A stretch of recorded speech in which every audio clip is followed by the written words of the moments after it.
Hello, everyone and people. Welcome to my Guild Wars 1 stream. So my plan for today, as I was mentioning yesterday, is a combination of Buildcraft and Polymock. We're going to do that in the other order. We're going to do Polymock and then Buildcraft. I decided that Polymock has a definite length. There's a certain number of quests that you need to get through to complete it. I'm going to do those. And then once I have done those, I'm just leaving my party because I don't need them for Polymock. Once I finish Polymock, I will transition to Buildcraft for the rest of the stream, because that's a more malleable duration. How's that for plans? Ratsum, I need you. I need to go register some Polymock pieces. Need to go to my bank. Where's my bank? My bank. I'm going to use the strategy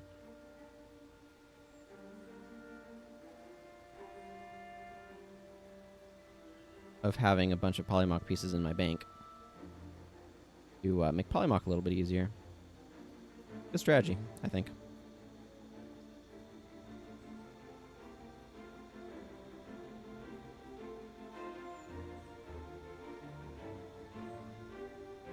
This will take a moment.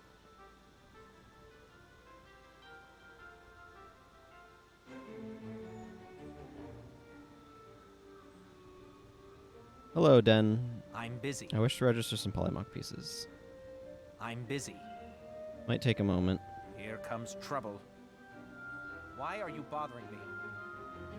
Here comes trouble. Oh, great. Another booka. Yeah. You need me? Oh, great. Another booka. Cool. That'll make all of this quest chain a lot easier. Hello, Hoff. You need me? Here's our starter Polymock pieces. I don't really need to be saving these, so I'm going to go ahead and register them.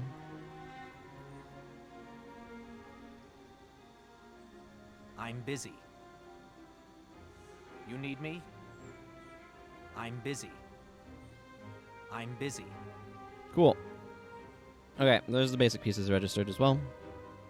Let's go absolutely dumpster poor Yolma. Polymock is an interesting game. It's an idea that I feel like could have really been explored a little bit more. By which I mean, like, Polymock as a concept feels like it could have... You need me? Let's see. I'm obviously going to want the Mirage Aboga piece. I think I like the Fire Elemental and the Earth Elemental. Let's start with the Fire Elemental. Like, as a concept, like, it works very differently as a game format. For those who have not seen it or not seen it in a while, each piece has 3 specific moves to them. So in this case, I have Polymock Flare, Polymock Fireball, and Polymock Rodgor's Invocation. These have some different effects. For example, I also have 4,000 HP and 35 energy. Hey, Clean Star. Good to see you. And then these moves are, like, customized for each piece. The first move is usually a spammable move, relatively speaking, once I get recharge. That does a sort of like a baseline of around 100 120 damage. They vary. Some are like 100 damage, but under certain conditions hit 150. Otherwise, they're like 120. And then you have... These other 2 moves are just kind of dependent upon your piece. So each piece has a different set of moves here for the first 3. Then the last 5 are all the same. The Polymock Power Drain, which is an interrupt that returns energy equal to its own cost. Polymock Block is a blocking move. It makes the next spell against you fail. Then there's the Glyph of Concentration, which makes your next spell not able to be interrupted, which means Polymock Power Drain can't get it, but there's also some interrupts that some of the pieces have as moves there. The Ether Sickness is an important one. If you don't have any energy, you gain 10 energy. And then this last one, if you have low HP, it increases the damage that you deal for the next 1 or 2 spells, depending upon how low your HP is. One of the things that I think is really interesting about Polymock is that they have non-standard energy costs. So throughout Guild Wars 1, you'll find energy costs of 0, as in there's no energy cost, 1 on some sacrifice moves that Necromancer has. And that was done later. They were all 5 energy to begin with. And then 5, 10, 15, and 25. Those are the sort of energy buckets that things are put in. Polymock does not use those energy buckets. As you can see, I've got a few 1s. The signet, or these glyphs are both 1, and this flare is 1. But this is 2 energy. This is 6 energy. This is 3 energy. So I've got a couple of 2s, a 3. The fact that they do energy numbers other than like the predefined buckets makes it clear that they can do that. I think if they had done a little bit more variance on energy costs, it would have allowed them to balance the game better. Does that make it more complicated? Probably. In a way that would be too much for players to comprehend? I don't think so. So I would have really liked to have seen a little bit more variance in energy costs, particularly in the like 0 to 10 range. I think once you're getting above that, it kind of is just like, this is supposed to be expensive. But in that sort of like in-between range, I would have liked to have seen more energy costs. I think certain skills would have been better balanced at sort of in-between costs. Shield of Deflection, for example, the way that it currently is implemented, if that had been a like 7 energy skill, I think that would have been fine. It's clearly too strong for 5, but at 10 energy, it's a bit too much. But anyway, let's go ahead and start the round and do some Polymock. Now that my random ranting is over. I am way too powerful for where this person's at.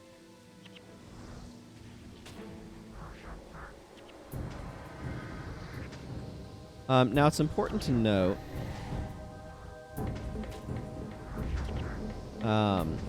Polymock block doesn't stop the skill from happening. It just makes it fail. So you can still use it if you want to. It's going to be more expensive. Whereas the interrupt puts it on recharge.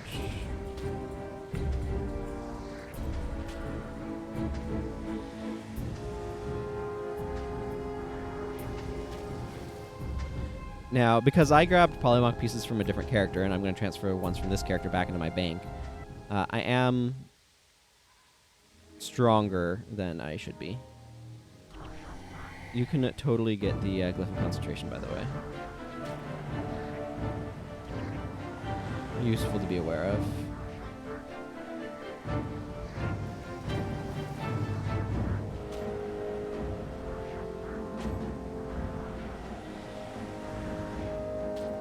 Polymock Deathly Chill is a standard move.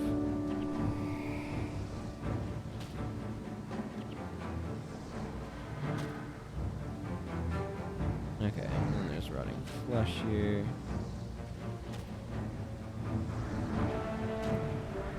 Mind the Glyph applies to the next spell. The Signet doesn't care.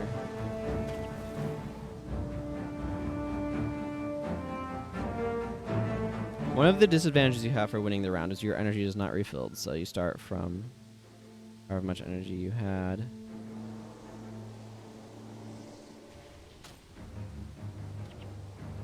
I would prefer not to be mind racked, thanks.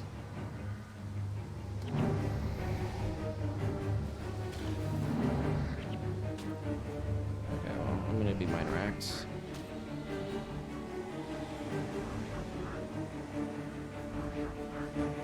Does this make you lose? Yeah, that makes glyphs cost you a ton of energy.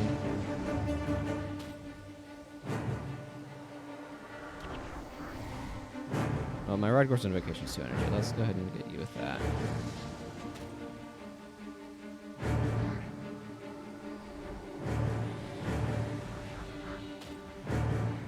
They taunt you in all chat, by the way.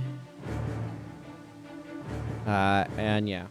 There was not a chance that, like, Yolmo was not able to get through my first piece.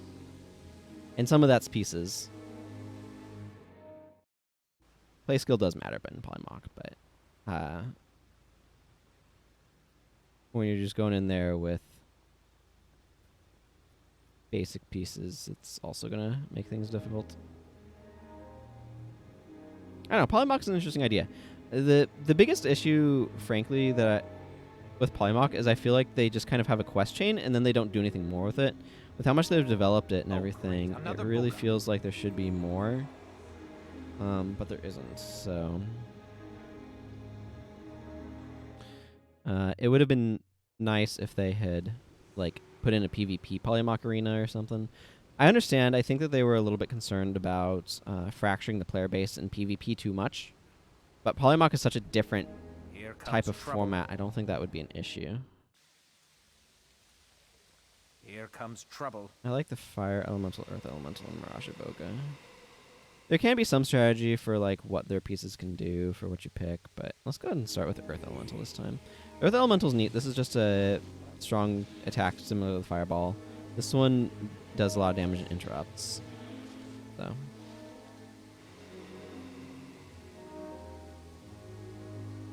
But yeah, higher rarity pieces have more max HP and more maximum energy, so that also is going to affect things a bit.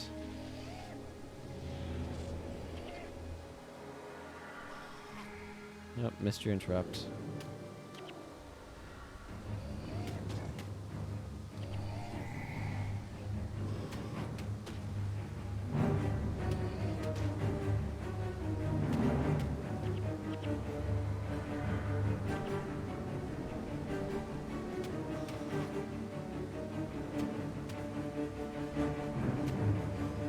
There we go. Minimize the impact of Polymock Immolate by taking him down.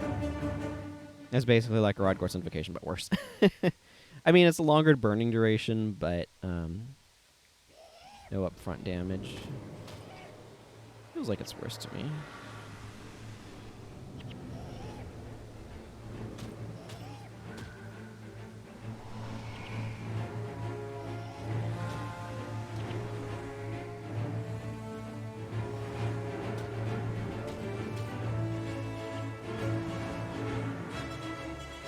I do expect them to start being able to take down my pieces, though.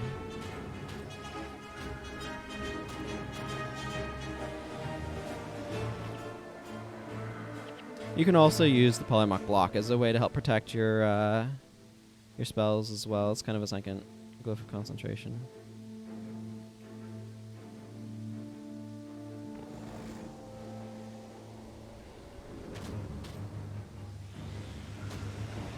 All right, do the Kappa. I'm busy. Grab our Fire Elemental. There's a few like rare Polymock pieces that can drop as dungeon rewards as well, which is part of why it feels like it should be having more going on with it.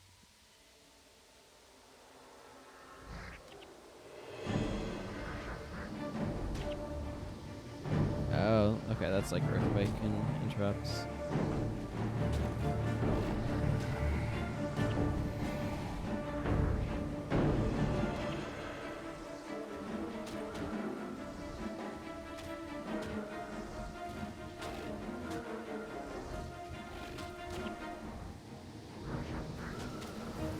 Wait a little bit on that. Well, it's also worth noting that the Glyph of Elemental Power does make everything hit a little bit harder, including your interrupts.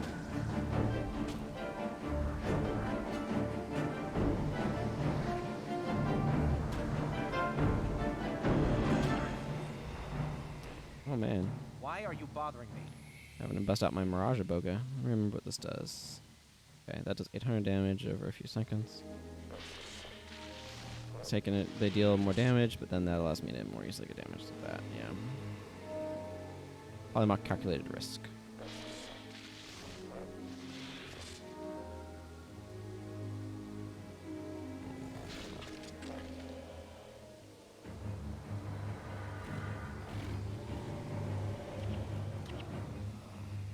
And that was enough to win. Haha.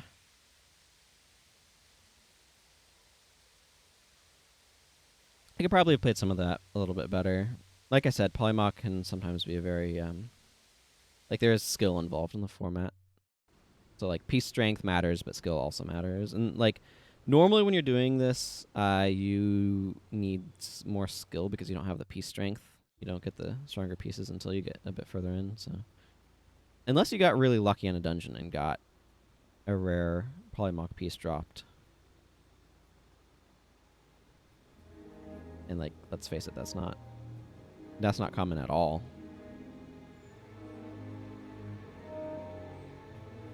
I'm busy.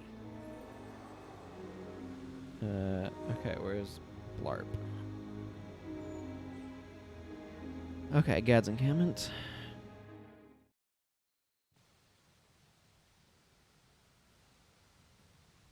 Hey, Blarp. Here comes trouble. I should play you in a game of Polymock. You need me? I want this. I mean, I like the earth piece. Let's use the ice elemental piece. Let's lead with it. So this has... Okay, yeah, this one's not as great. Plus 1,000 HP is not a very good effect. But that's okay. We'll roll with it.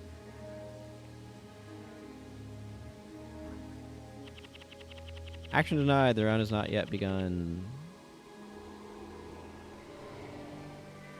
You can see this is the same piece that I had just been using.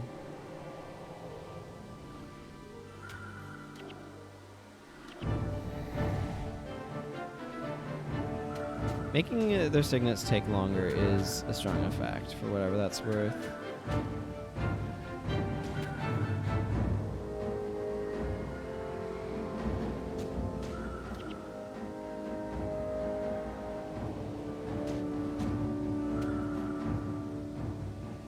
Or their glyphs or whatever.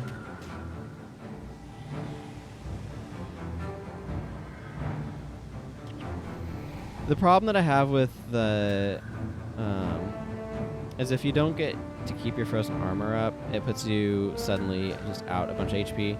Like right now, as soon as that ends, this piece is going down. You need me?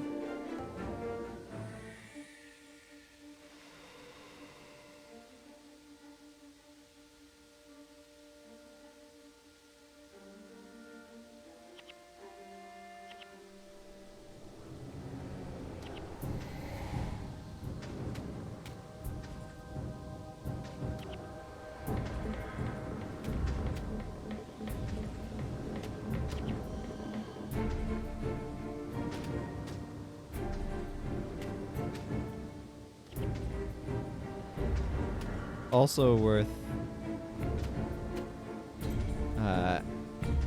ending early any of their Polymock pieces that are like blocking if they've just used the glyph of power.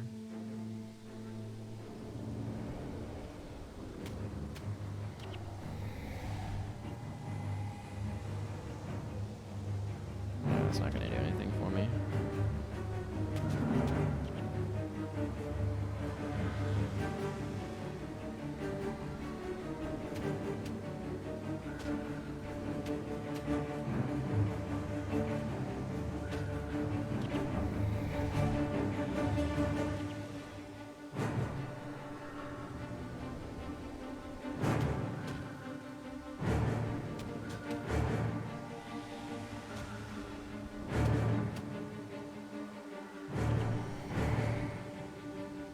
Don't want him to get his plus HP back.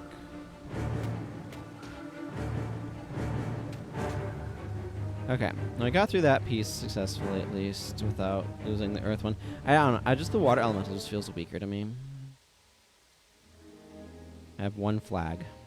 I do like that they put the camera in the middle so you can do this sort of perspective. Yeah.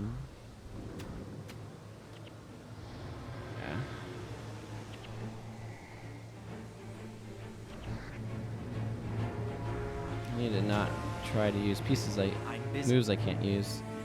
Kept using Ether Signet before I could actually get energy from it, which was bad, but anyway.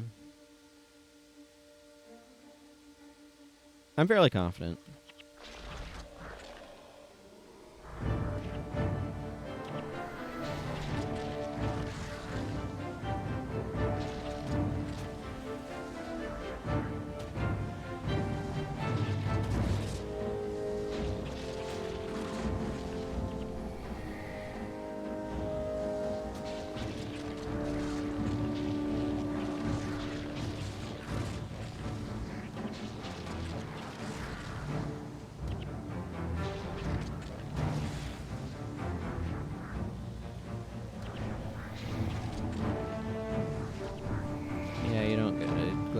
here.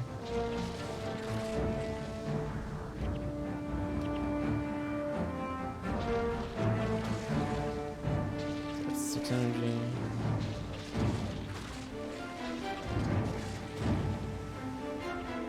There we go.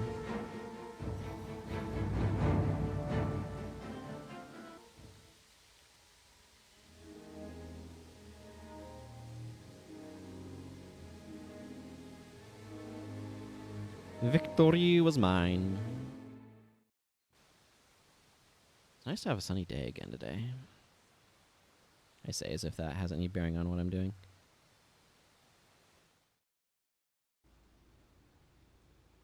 Alright. Where did they stick me this time? I think, yeah, Polymock's on the opposite side of town.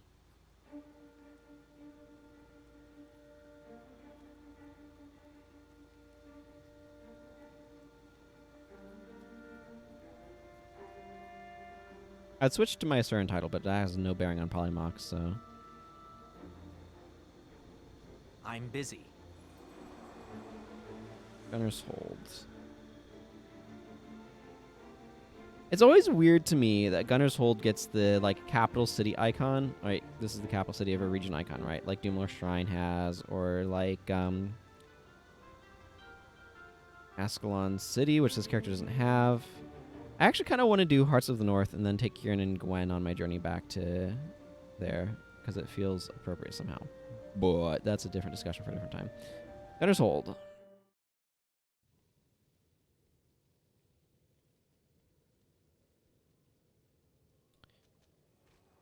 Let's see. I feel like this person... Nope, they're over here. I don't know why I was thinking... Maybe there was a different map where they're over in the Inlay area. Here comes trouble. The Polymock Glacier.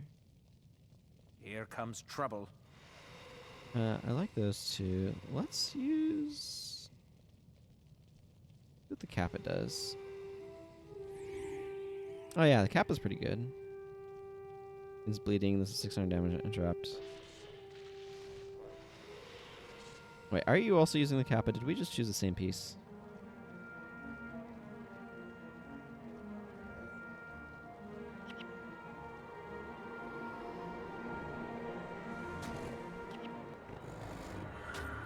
We did. That's amusing. I don't know why. Like, I just used moves really poorly there. Using your energy well is an important part of this game, and I just utterly failed in doing that.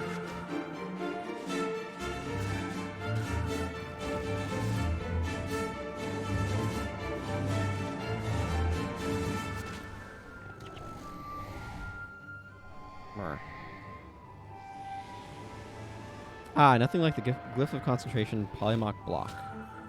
A time-honored tradition.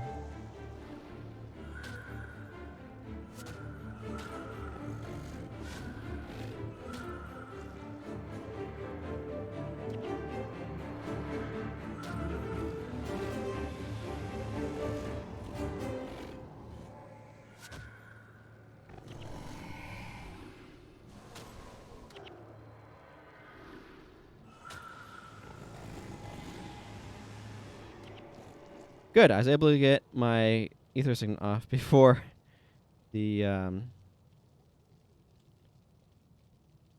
round ended.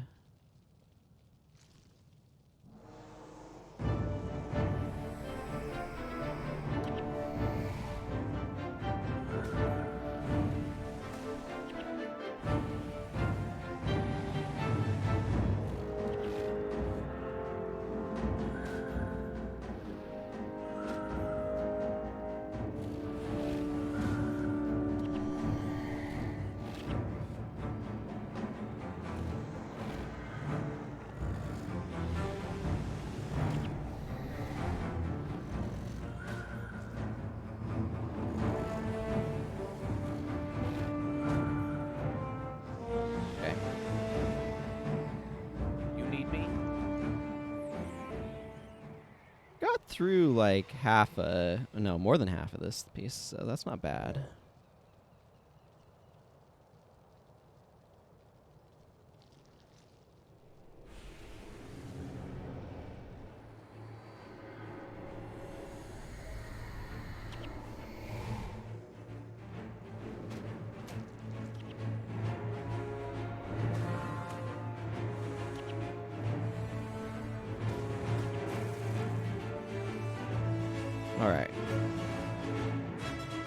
Last piece, this Wind Rider.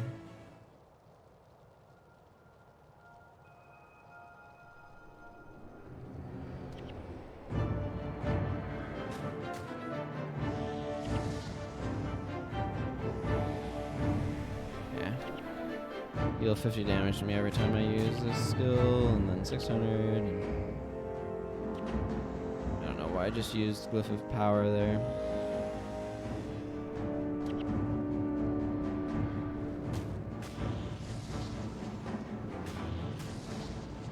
Sometimes we make questionable decisions. That's part of doing Polymock.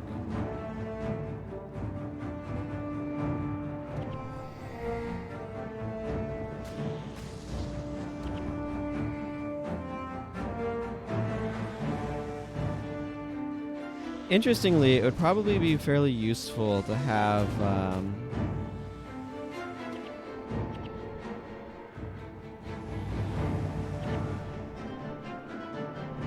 fail, yeah.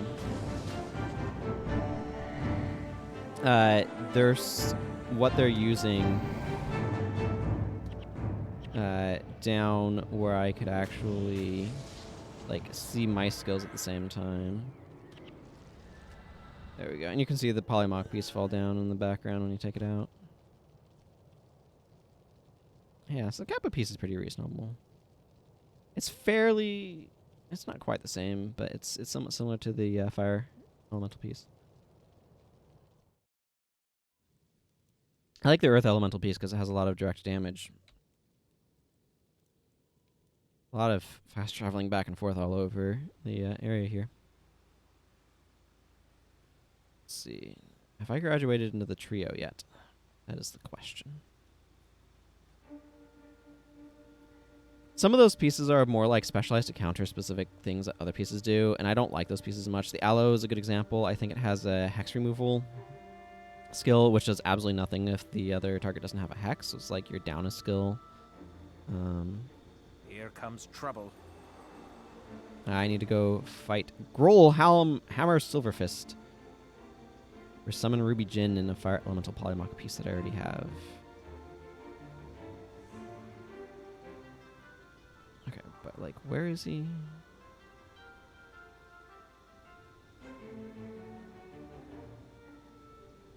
That might be over, yeah, Umbral Grotto. I think once I complete this one is when it'll split up into the three-way. I don't know how long doing this Polymock question will take, actually. That'll be kind of interesting to know. I can...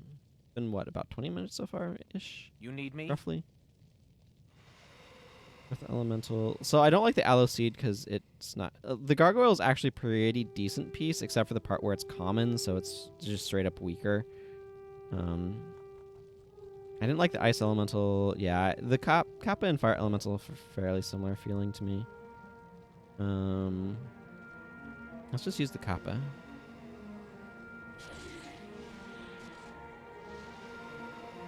And the thing is, like, they have a bunch of, like, I don't know. It's one of those things where, like, they did so much with Polymock. It feels like it could have been expanded more. I think it would have been really cool to see it in the, in Guild Wars 2 and connected to mini-pets. Well, that was just kind of unfortunate, but what you're going to do...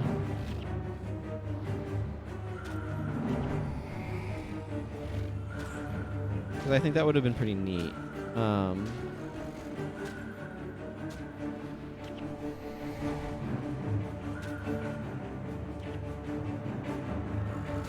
But I feel like Polymock is a natural fit with mini pets. It would make collecting them really cool.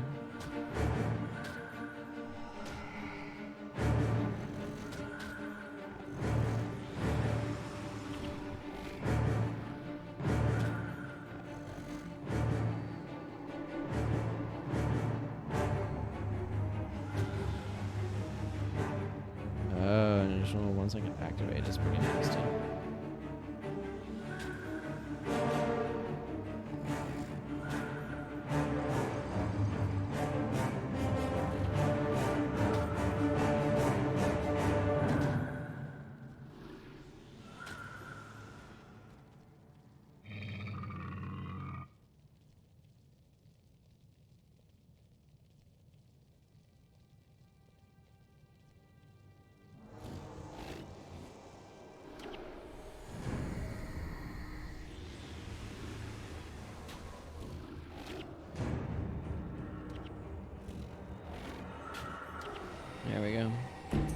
Did what I Why could. are you bothering me?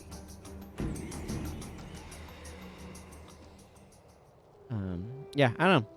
They were intending to put Polymock into Guild Wars 2. I know that because they had a warp to a Polymock arena that was blocked off for the vast majority of the game's existence until they decided maybe we shouldn't have this non-entity around for any longer.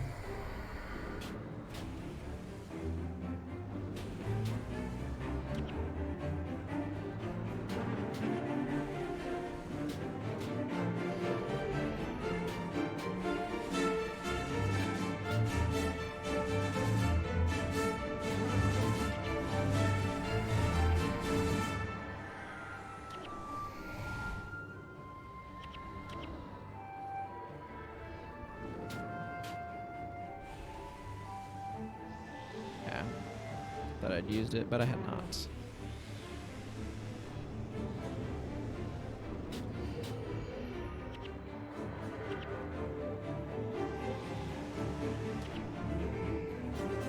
Mer.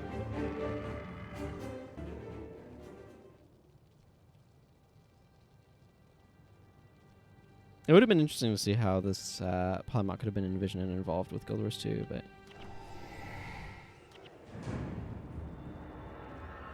not to be. Well, took that piece out real quick. Another booker.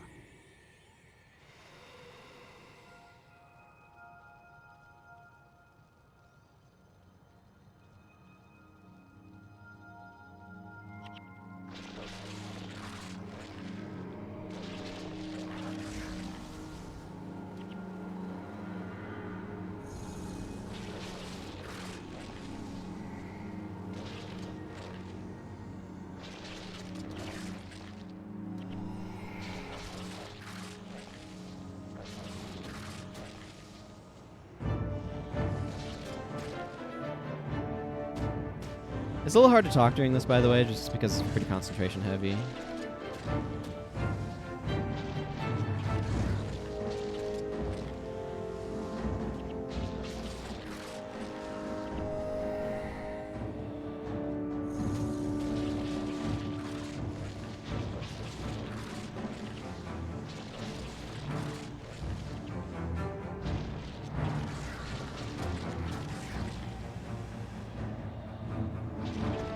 Oh man, making Polymock block take longer to activate is really strong. The amount of maximum HP that you have, 5,000, is just a huge boost as well.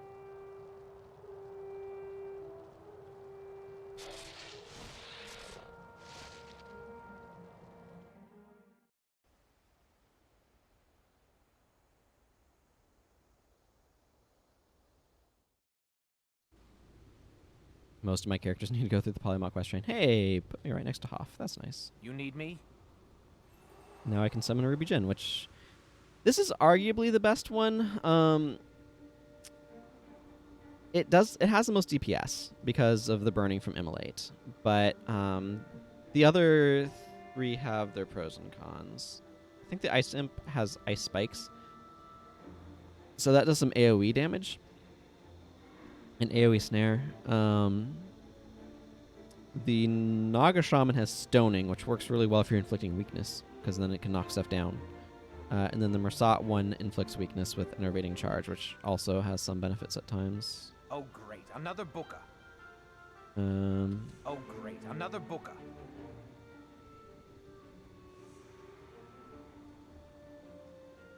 So, anyway, they're all kind of their own. They all have their own like advantages and disadvantages.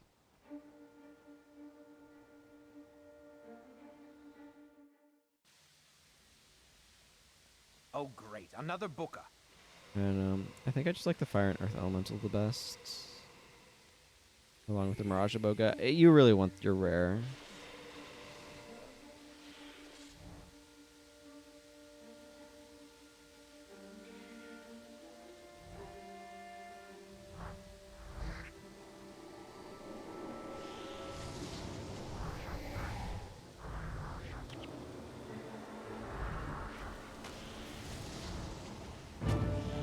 See the constant damage from the burning.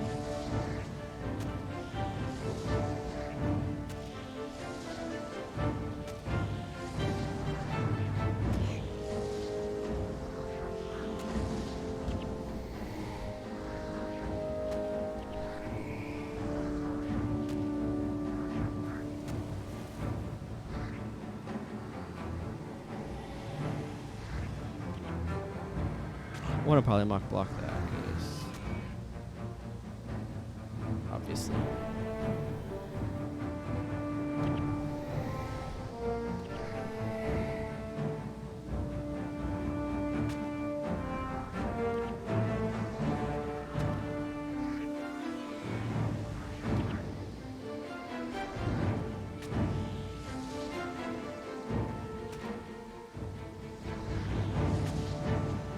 That went pretty well.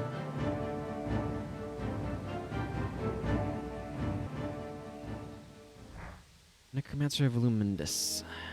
He's very voluminous, apparently.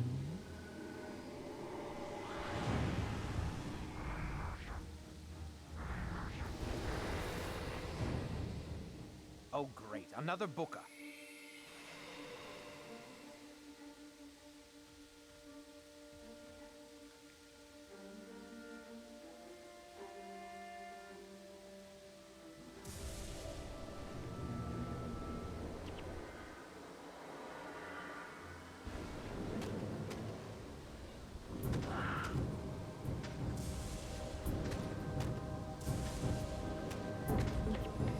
Just gonna interrupt one of those.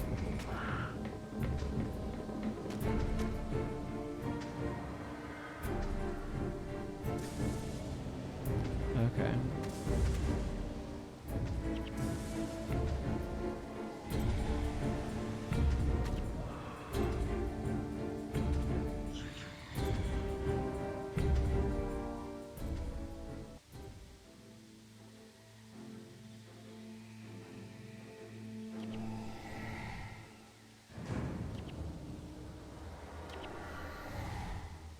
Well, I mean, I guess we can just interrupt each other.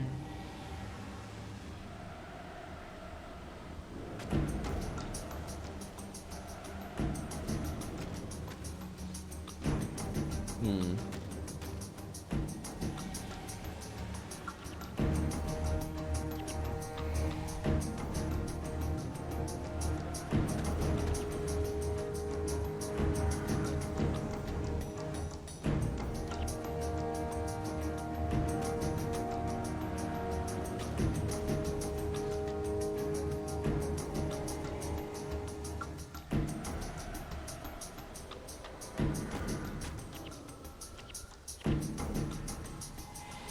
Okay. You need me? That was getting pretty close. Obviously, a little bit more of a complicated bit here.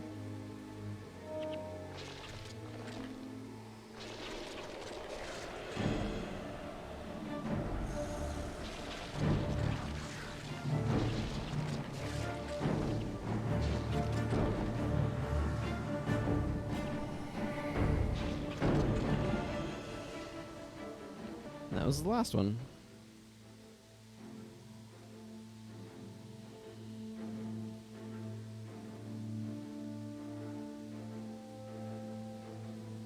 All right.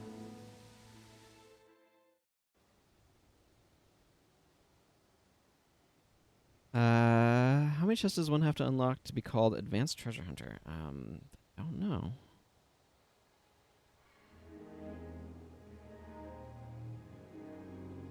At least 773, but clearly distinctly less than that.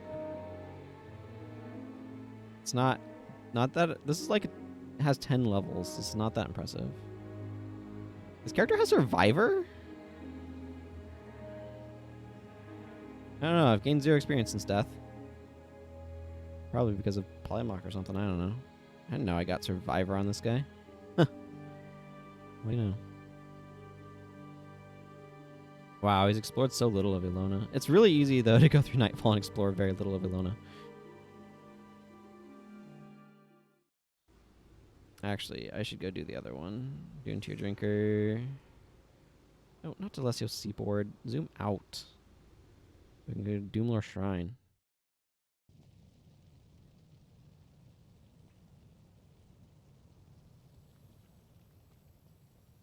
Yeah, I feel like any character who has less than 1 million experience is still really fresh. Don't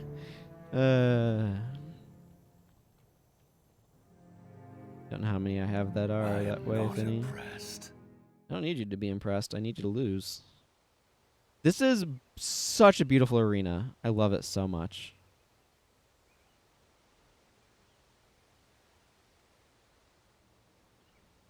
Also, that over there, I think, is the is this the same skybox as the Crystal Desert? I feel like I recognize that sun. But this right here, I think, is like the loading screen concept art, or at least there's a piece of concept art that looks kind of like this area right here. Why are That you you see a bothering me? lot.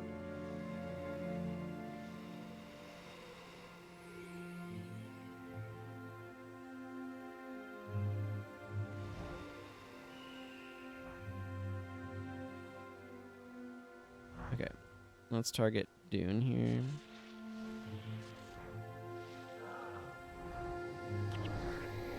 Whatever.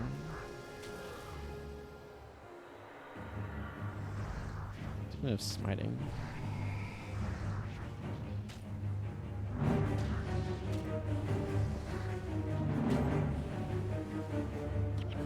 Okay, that's a bleeding skill. Aha! Got your power drain.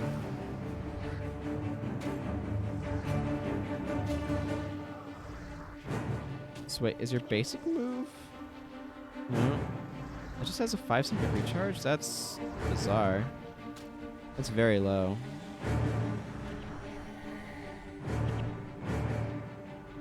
Well, get fireballed then. This kind of sucks. I don't like starting the next round at basically no energy, but here we are.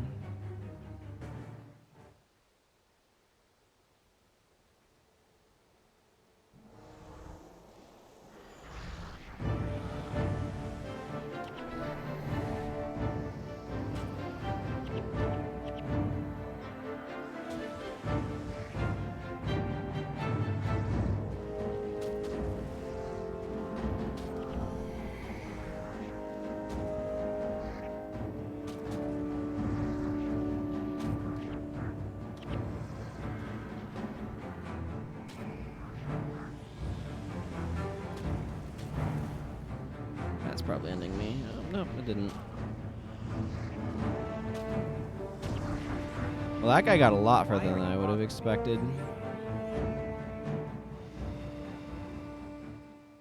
Like 80% of the way through that piece, too. I don't know what his opening move is going to be. Okay. Not the most efficient, but got there in the end. This is the Titan Polymock piece. So called because it's a Titan.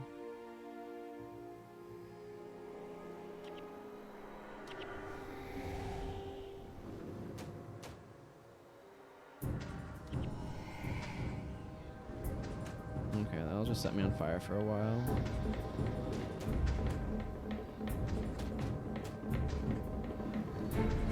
It would have been good to stop that Savant heat, but oh well.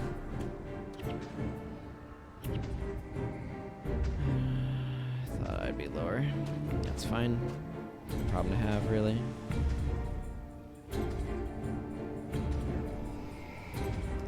Sometimes I wonder why I make the moves I do.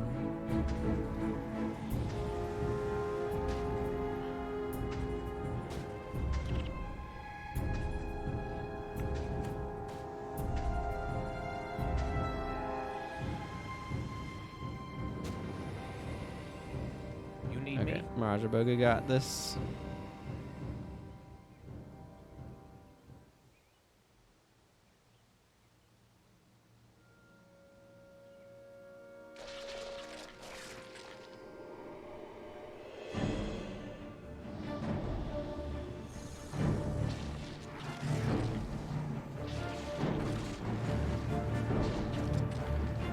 Just has so little HP left. Get through that with no problem. Sometimes that Savant Heat can still be sitting around even when you are done. This would be a really cool loading screen. It would be really neat if they could somehow set up Polymock arenas to be able to be the character select screen. Okay, let's go back to Radisum.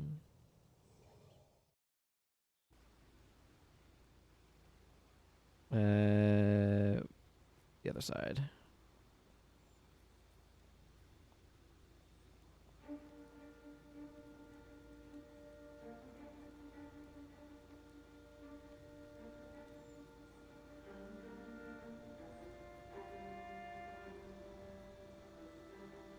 Okay, Hoff. Why are you bothering me?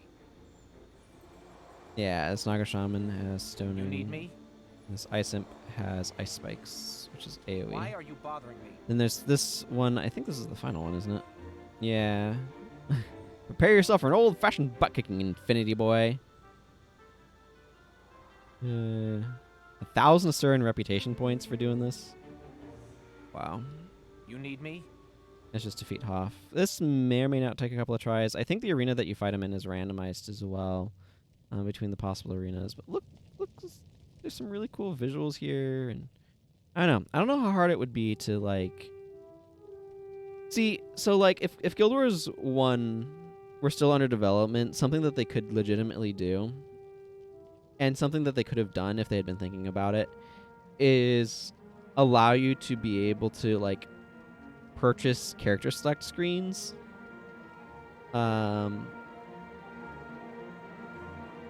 Like that's something that they could have sold. I don't know that they could have sold them for a lot, but they could have sold as a microtransaction, or like a pre-order bonus as well, things like that. Oh great, another book. I don't know. It would be really cool to be able to change your character select screen, is what I'm saying.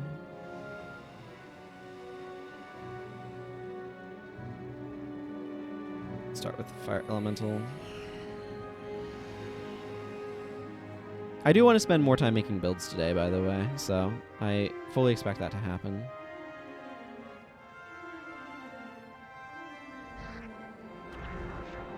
Yeah, I know.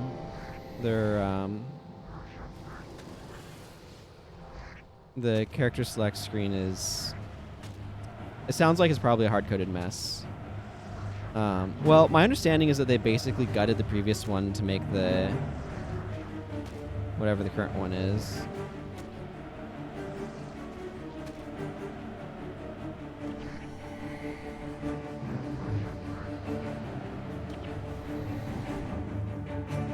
Okay. You've just used your interrupt. I don't need to worry about it then.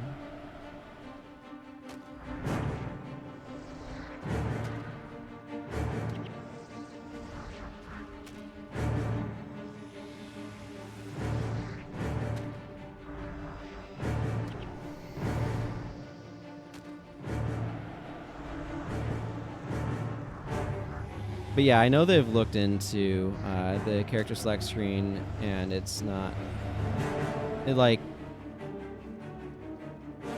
because people have asked about it. They've asked like, can we please have a different character select screen? We're tired of the Eye of the North character select screen for the past decade and change, and so on and so forth. And that they have looked at it, and it's like, no, the old ones are basically gone. They were basically trashed to make the current ones, is my understanding, and it's all kind of unfortunate, but it is what it is.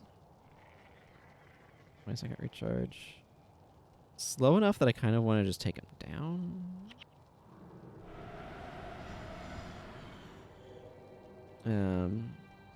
It's just one of those things, like, if they had been pre-planning, like, what could they have done? That would have been neat.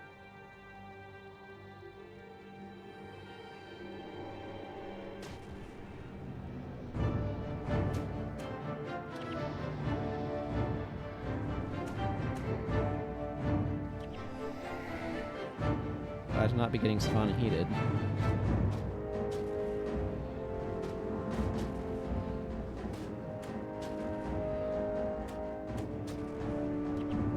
Ooh, hit the Polymock block. Fascinating.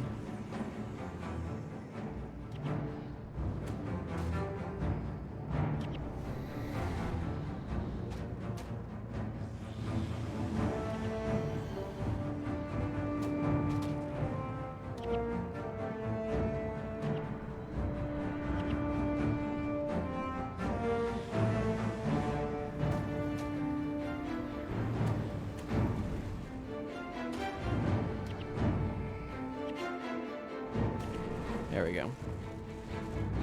But oh well. This is not an auspicious start. This is his last piece, though, so I got that far at least.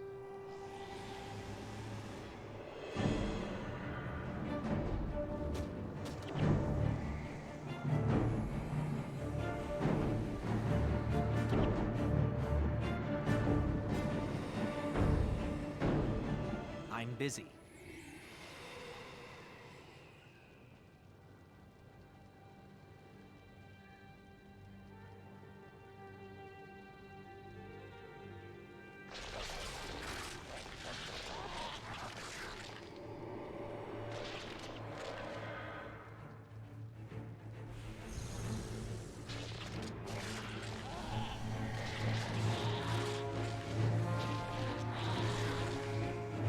Man, the making the defensive actions take so long is really powerful. Polymock calculated risk.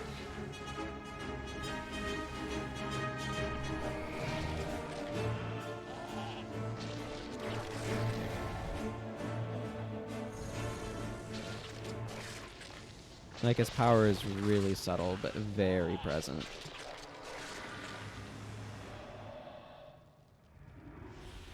Because, like, this makes an additional 1 second, making their interrupts take 1 1/4 seconds instead of a 1/4 second is... Do not think for one moment that you are now the master. Right, anyway.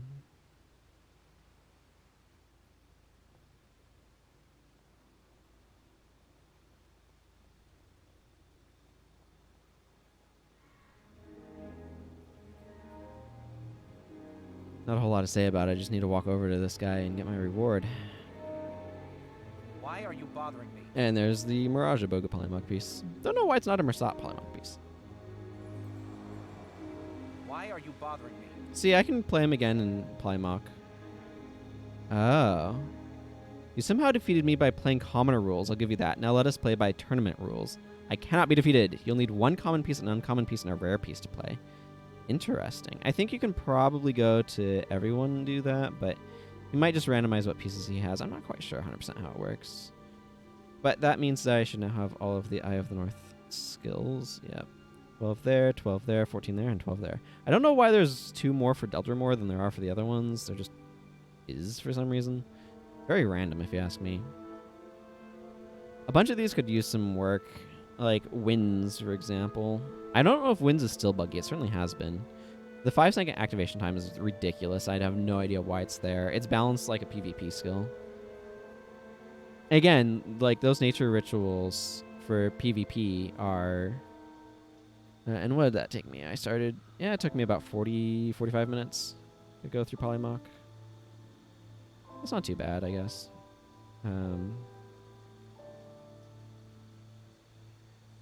Let's drop these off for future characters. Everybody deserves an easier run at Polymock. Right. Okay, yeah, now we're just going to do Buildcraft for the rest of the stream, because that's what I want to do.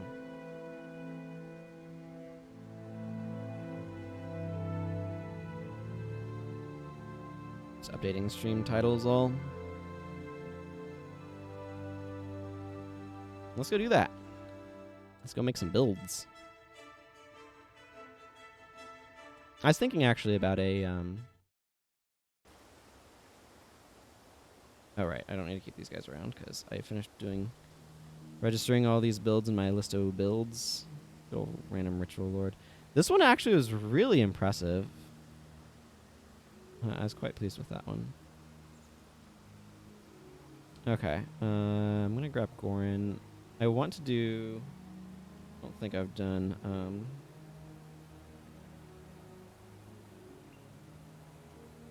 Charging Strike. Yeah, I want to do Charging Strike here.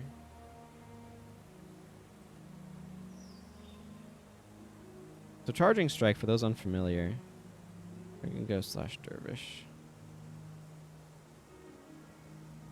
is one of those skills that like would be amazing on like dervish or assassin. It's for you basically get a 33% speed run buff with a pretty quick recharge, and then melee attacks deal more damage. But when you hit it, the stance ends, and if you use a skill, it ends. But like this is basically like a super like not super dash, but it's kind of like a super dash. You know what I mean?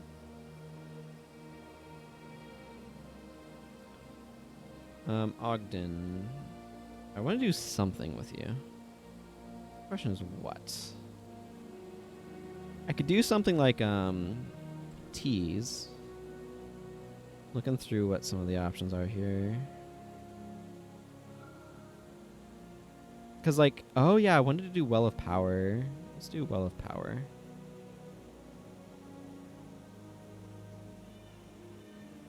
I don't know what else you're gonna do. I remember now that I wanted to do Well of Power, Monk. Well of Power is energy management, technically. I want to run a Scythe on the, with Charging Strike, so. Okay, let's see. Need to do some sort of Dervish Paragon, so let's grab Kamu and make him /Paragon. I wanted to use /Dervish still. I wanted /Paragon. I'm not sure quite what I'm doing with /Paragon, though. The thing that's tricky, too, I could do Onslaught, Vow of Strength. If I did Vow of Strength, what am I doing with Paragon? Because, like, Remedy Signet is something I could technically do, but, like, why would you? Vow of Strength needs a Scythe to work, and is an Earth Prayers, and is probably why Superior Earth Prayers runes are really expensive right now. I could also do, like, The Power is Yours. What I'm saying is there's a few Paragon elites that I could potentially snag over here.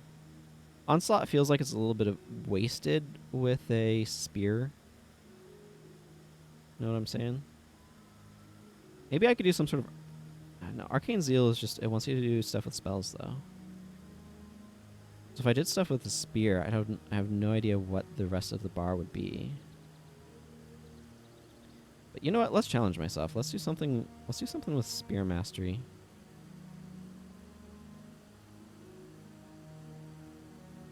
And Arcane Zeal, because I'm curious to see what that ends up becoming.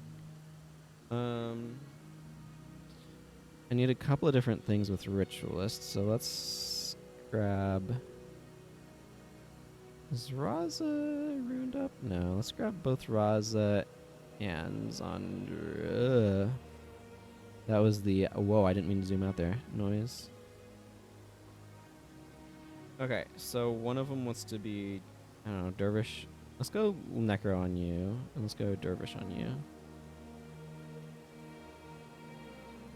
I actually kind of want to do... where is it? Flesh Golem. Magic. Animate Flesh Golem.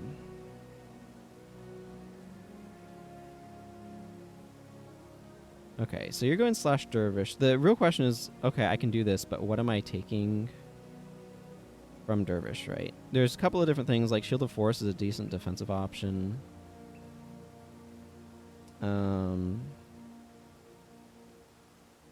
Conviction's not bad, but not great either. Conviction would work pretty well on a Martyr bar. I think I've already done Martyr, though. I think it was some sort of silly get rid of stuff build. Yeah, I definitely have already done it. Like, I'm not going to be grabbing a Dervish elite here. So it's like... I don't want to be using a Scythe. So is there anything in Earth or Wind Prayers that makes sense to use here? I mean, there's some stuff that I can use as self-defense.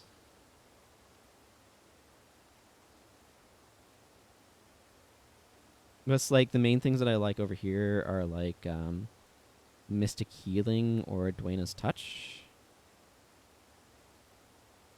I think I could actually make Dwayna's Touch work. Yeah.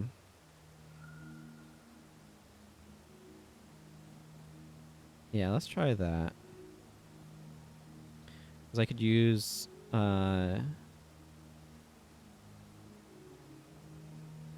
these. Right? And then I don't know. I'll think about that. What would be good elite then? Probably this wants to be Weapon of Quickening, no?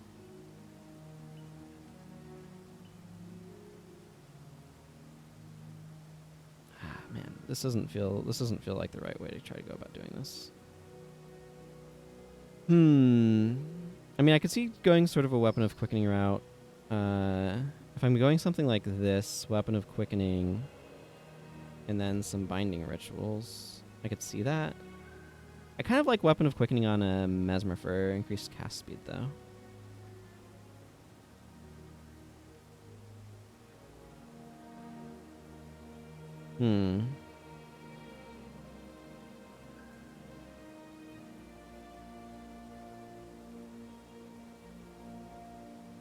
Let's see, Ritualist. Reclaim Essence. Oh, yeah. Let's do a Reclaim Essence bar.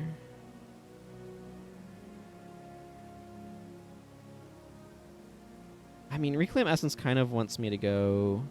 Like, ideally, I feel like that kind of wants to go a little bit more towards destruction, but I think I might go, like, Life. Boon of Creation, Spirits, Growth. Yeah, okay. We'll try to make this work. Let's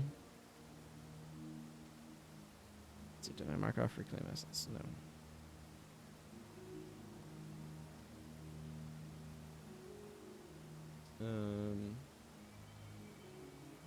I need a Paragon Dervish. Let's grab General Morgan.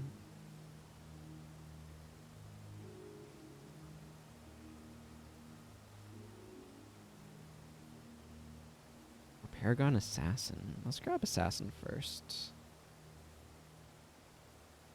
I kind of want to make this a the power's yours bar.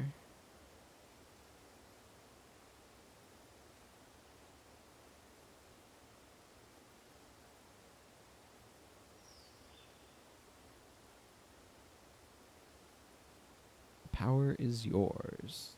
Okay, I need one more. It'll just be whatever. So let's just find an elite. Let's see, I think I want to use Song of Restoration on Monk as well. I don't necessarily want to do an Assassin with all of this, but let's go Ranger. I've got a bunch of stuff in Ranger that needs doing. Margaret. I don't know what I want your secondary to be yet. Let's see. Actually, do I want to do... I still have Enraged Lunge. I could just go with an Expert's Dexterity. You know what? Let's do something silly. Let's do Quick Shot.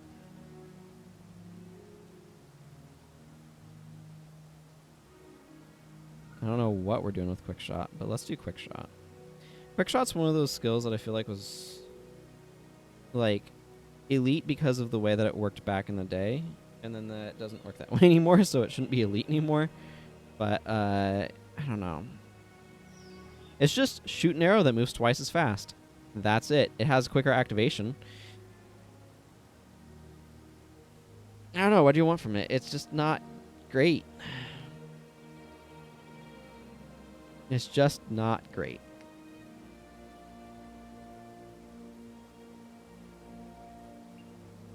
I feel like this actually kind of wants to be paired with Expert Focus.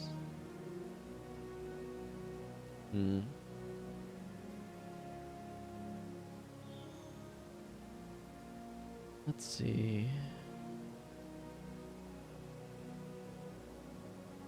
If I wanted to try to stack damage.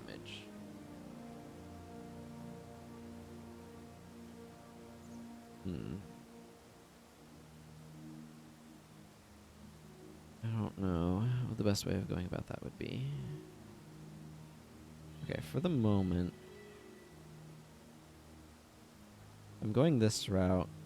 Expert's Focus makes this cheaper and makes specifically your bow attack skills cost less energy and deal extra damage. All right, it's not the way Read the Wind works. Let's get this Scythe Mastery out of here and go marksmanship here as well. So Read the Wind deals 9 extra damage. Expert's Focus deals 8, but has the advantage of making your skills cheaper. I don't know that it's great. This feels... I don't know. It's like Quick Shot is one of those skills that I look at and I'm like, but how do I make any good use out of this? Because it's like, why would I ever use this? Under what circumstances do I want to use Quick Shot? It's like there aren't any.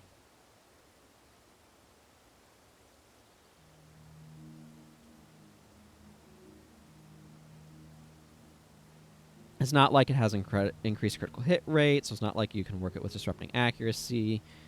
It just makes your bow shots a little bit more accurate for additional costs. It's like, why don't you just use Read the Wind? Oh, look, your arrows move twice as fast and deal 9 extra damage.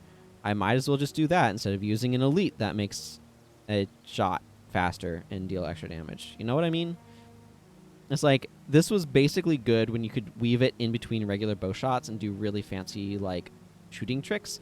I think they added an aftercast to it, though, which makes it no longer useful for that and just kind of killed the skill's utility entirely. But this is a build with every elite, so we're going to do something with it. Gorin, I want to basically do Scythe Strength.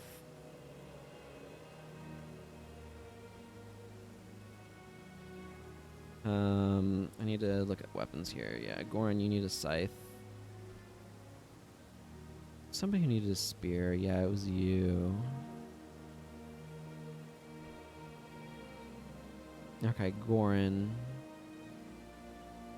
I want Radiant Scythe. Crippling Victory, Chilling Victory. This uses up a lot of energy, potentially, so... this seems like a good time to use You Will Die.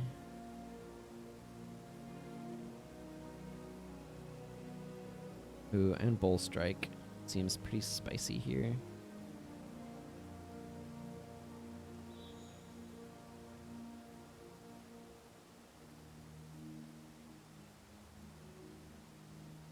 Making a bar that works well with Symbolic Strike and a Scythe could be really interesting.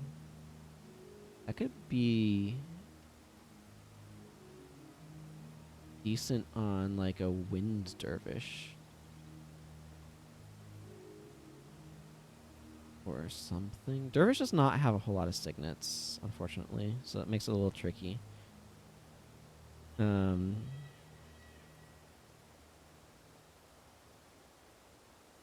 meant to do that. I Will Survive is one of those skills that, like, it's just not quite there, you know? Quite there.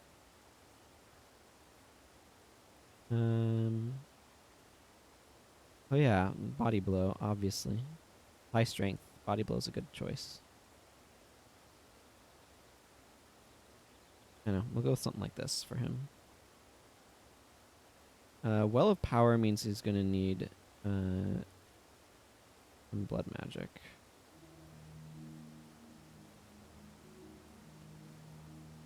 Okay, I'd like to get that to 5. Health regen. Where's that breakpoint? At 11? That's a lot of Blood Magic.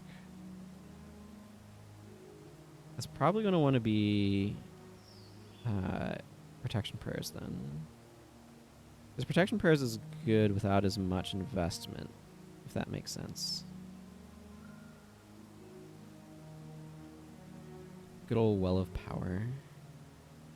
I'm also going to give him Blood Bond. Blood Bond is pretty useful. I'm going to give him Blood Renewal for some self-healing as well. Ah, this is a weird monk. Oh man, Blood Magic is just so not great. Now I want to do life transfer with infused health. Is that too silly? Feels like it's too silly. Oh. Maybe that's an idea for... Or maybe that. I don't know. I have another silly build idea that I kind of want to try out, but we'll get to that later. I like Mend Ailment. This is one of those things, I was talking about this yesterday, that I've really come to appreciate, is the value of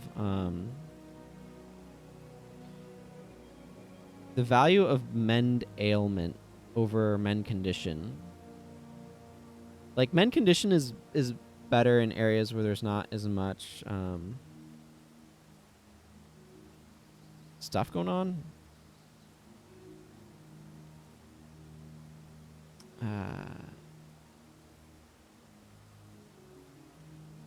Yeah, I don't know. I feel like this is Contemplation of Purity zone.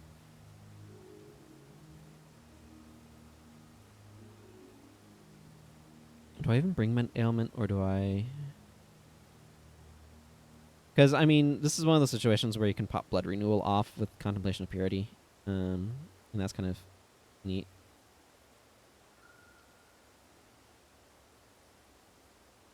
I want, like... I don't know.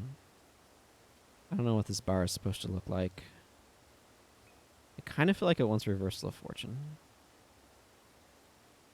Kind of feeling like a Reversal of Fortune type deal.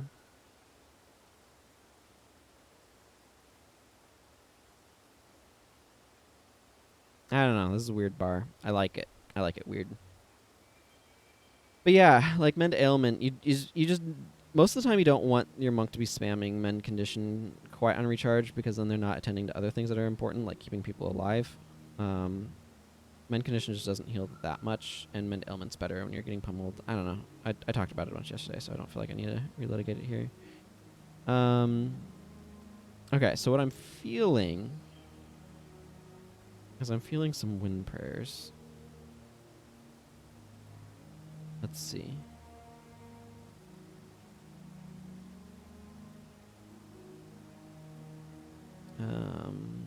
I like Holy Spear just kind of by default. Swift Javelin. I don't want too many attacks here, though, because I want to be using this character's...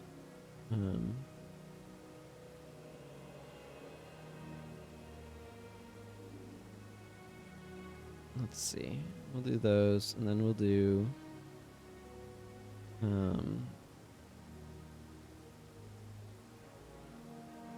Mystic Healing.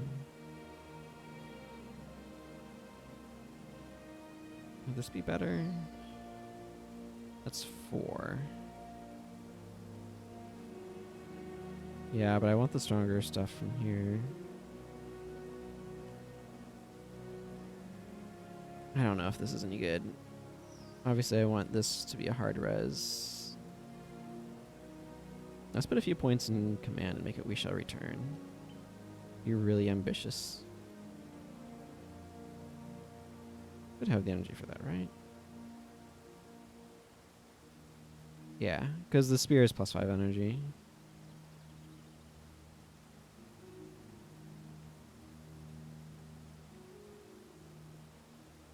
I have no idea if this is any good. Hello, Y2KY. Good to see you. Glad you could drop by. Doing a bunch of silly nonsense like this. Okay, this is probably a situation where I'm just gonna go like spawning power, death magic. Kind of lean into that. You know what? I don't really feel like going for... I'm gonna go a bunch of melee minions. That's what I'm feeling over here.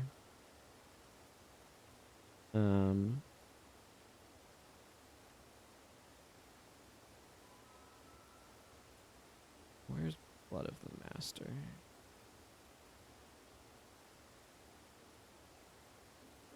And then we're gonna go...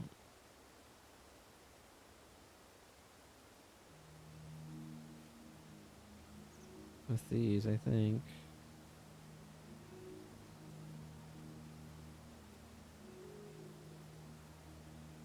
don't know. Let's make some tanky melee minions is the idea. That do stuff when you make them. We'll see how it goes. Often I feel like when I'm doing this sort of build, I go for Minion Bomber that uses Death Nova and maybe like Putrid Flash and Bone Minions. Then the Bone Minions pop up and double trigger your things. Because Bone Minions will trigger Explosive Growth, Spirit's Gift, and Boon of Creation. And then I'll do like some sort of Jagged Bones bar. I think this is a bit more interesting. Aura of the Lich could be really scary in here instead of Animate Flesh Golem, because obviously it animates a bunch of things at once and gets a bajillion procs off of these. But you know what? This is what I'm going with. I think I already... Did I already do Aura of the Lich anyway?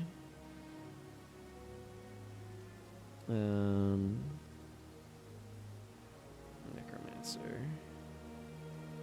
Yeah, I already made an Aura of the Lich bar anyway, so we're going with Flesh Golem. Going for a little bit more tanky route. Spawning power will give these minions more health, so they'll be a little bit less damagey and a bit more tanky. Obviously, higher level makes them tankier as well, but anyway. So let's see. I was thinking of doing something with that.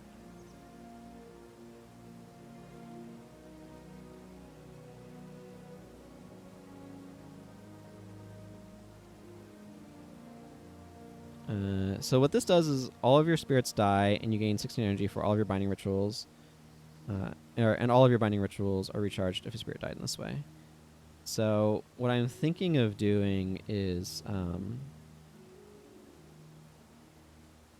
just giving her Dwayna's Touch to kind of work with these as kind of a 90 HP heal, I guess she can do. Doesn't feel great, but... and then give her, like, life that she can blow up and recreate.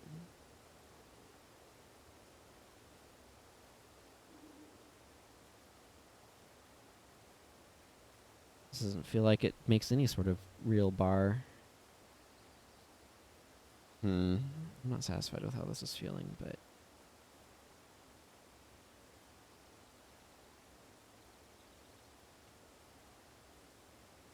It's like if I want to try to do something from Dervish, what am I doing? You know? What am I working with here?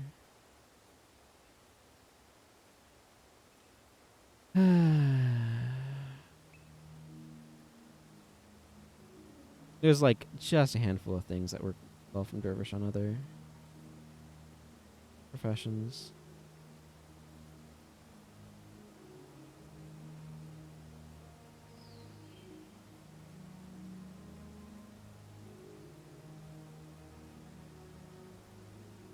This is like life rejuvenation and recuperation. Why is the resurrect in communing and not in restoration magic, by the way? The resurrecting spirit. It feels like it should be over here, but it's not. Is lively... Yeah, lively was Naomi was, at least. This is such a garbage spell. You know what? It's so garbage, I'm going to give it to her. It's her resurrect. Because, you know what? Why not? Let's put recovery in here.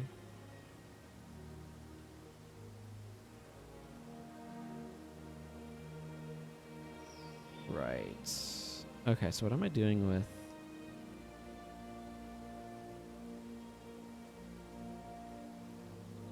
Let's see.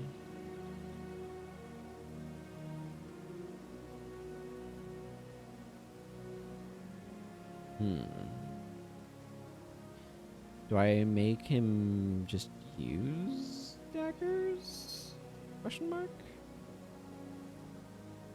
Like, I could set him up with a dagger bar. I know people have done dagger spam paragons. I'm not entirely sure how they work.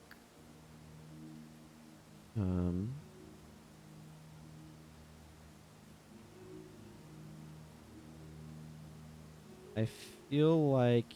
You know what? Let's try making it something here. And a few points in command.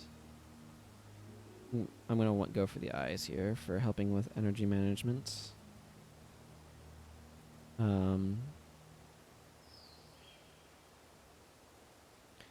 And Course of Restoration for helping with energy management. And Blazing Finale feels really amusing. You know, let's see how he does at this, at the dagger spam chain. Need to give myself some daggers here.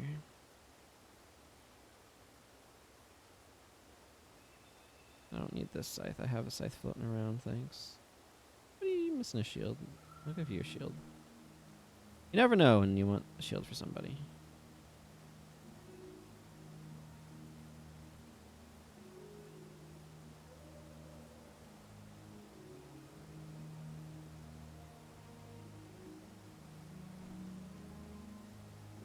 There we go. Signal of Return is fine. What do I want to make this last skill?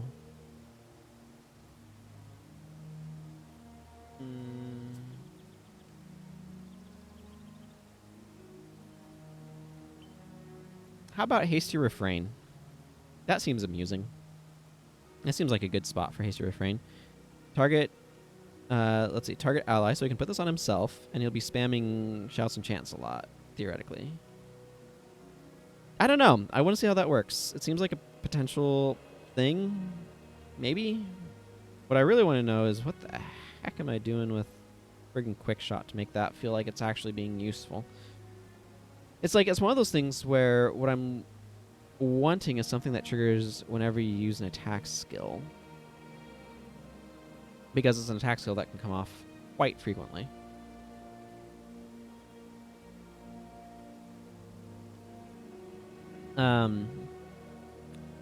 The immediate thing that I think of is Grenth's Grasp, but I've already made a Grenth's Grasp bar with a Dervish using a sword with Knee Cutter. And B, that's also an elite, therefore does not work over here. There might be something in Wind Prayers, though. Let's see. You relieve...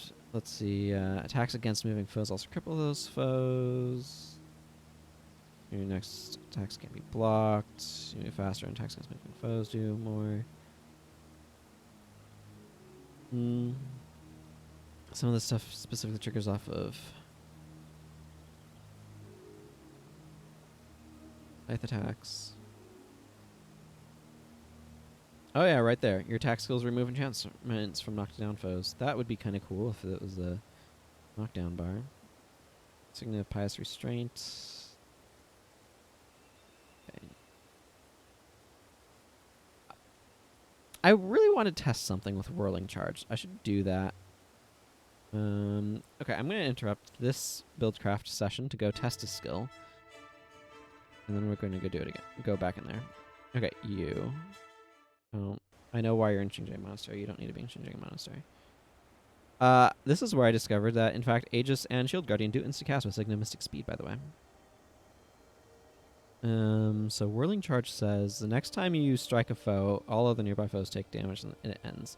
What I want to just check, and we're going to go to the Isle of Nameless here for this, is when it says that, does it mean near you? Or does it mean near your target? Nearby is a pretty big area of effect. So, like, if basically what I'm wondering is, if I hit with a spear or a bow or a wand, how does the AoE on this work?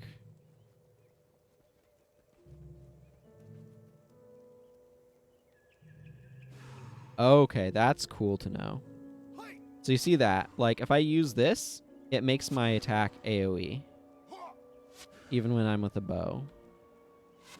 Cool. I thought that's how that would work based upon the wording, but I wanted to check. I'm not sure what I want to do with this information just yet. But it may be a possible inroad for what I do with Paragon Dervish, because that seems like a potentially really cool interaction. Doesn't mean much for Margaret here, but it's a cool interaction nevertheless.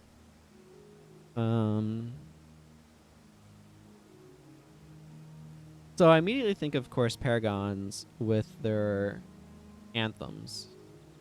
There's not a ton of anthems. Maybe I can just use which ones exist. Drop marksmanship down to 10. I want my expertise. I grab command.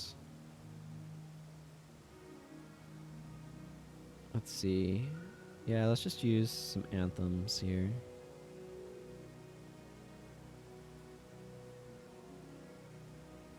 That makes quick shot. Or quick shot can trigger these.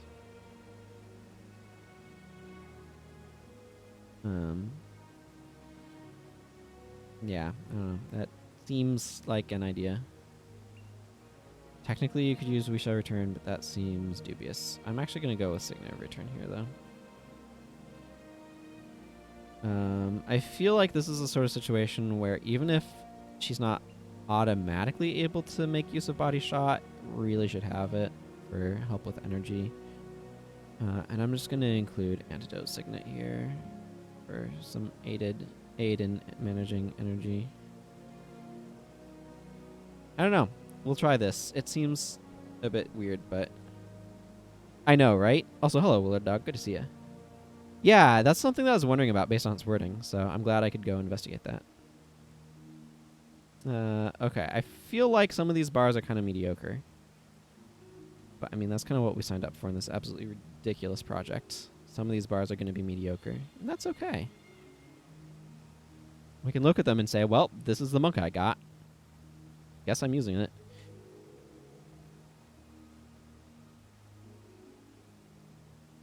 Let's go see if these utterly fail or if they at all function. Out here, everybody's favorite Pungmai Valley. Cool. Did she just drop life and immediately eat it? Zondra's bar seems to be the one that I'm like, or is the one that I feel most dubious about. Kamu's is also questionable, but I might just not try to take that approach.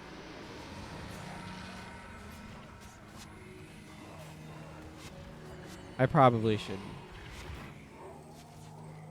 run him as with Elementalist for Arcane Zeal. Elementalist or Mesmer.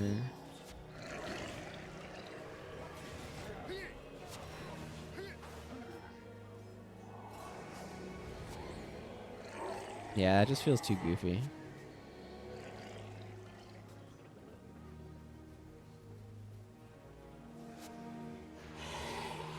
I think Raz is doing okay. I don't know.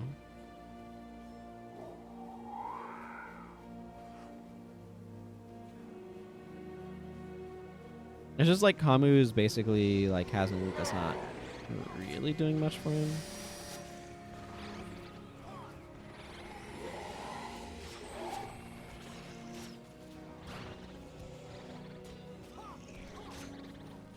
Yeah.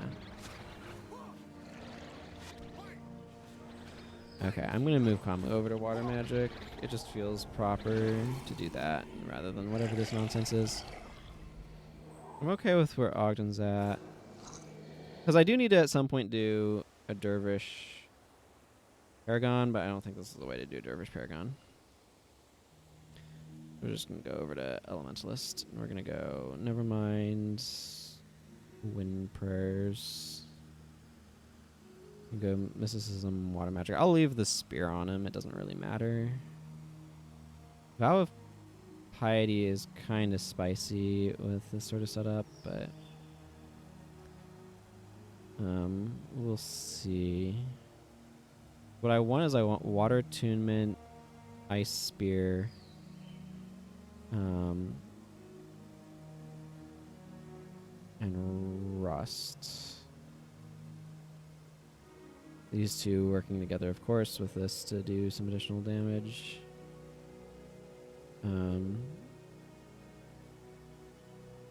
I can then do like Swirling Aura.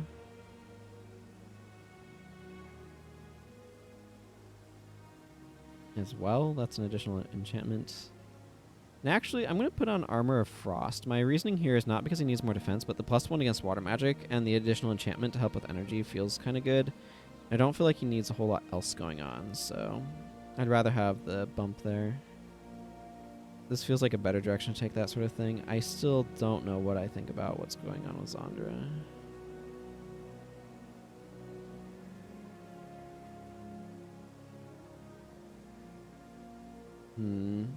I don't hate the idea of a Reclaim Essence build, but a lot of this comes down to I want to try to do something with / Dervish on Ritualist, and I'm not sure this is entirely the right direction. I've already done a Spirit Strength bar, I think with / Paragon, which I think is better anyway.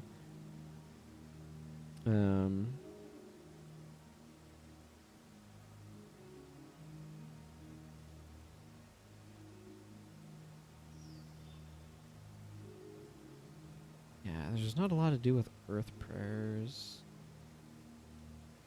Except for maybe working in like Shield of Force. Because the general idea is like this allows Joinous Touch to be useful, and that was an idea, but I mean you can also just use Pious Concentration, technically.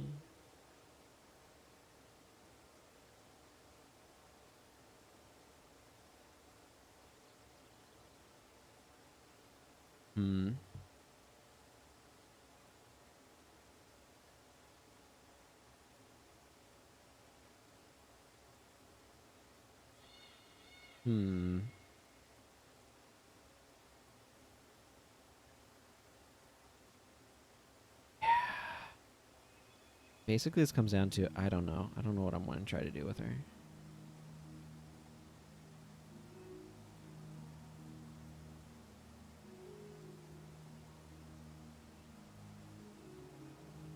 This makes your Dervish enchantments recharge 33% faster. Does some AoE interrupting.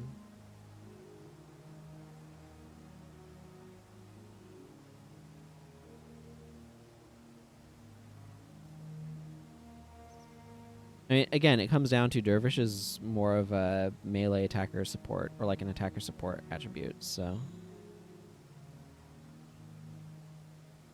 I can see Shield of Force being a reasonable option.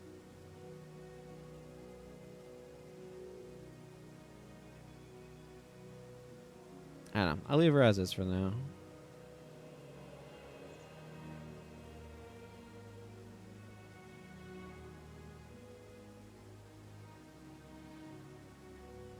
Okay, let's get back out there, see how this is going. I just couldn't keep Kamu on that because it just wasn't really using his elite, really. Now let's watch Zandra. We step out here. She drops life and then immediately eats it. And then drops life again. That is so bizarre as a behavior pattern. Like, I kind of get it, but it's also just really bizarre.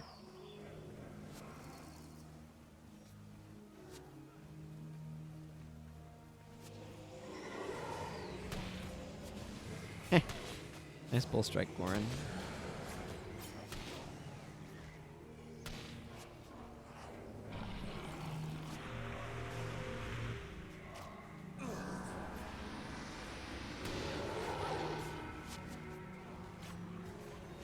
Yeah, Kamu is absolutely using his elite properly now.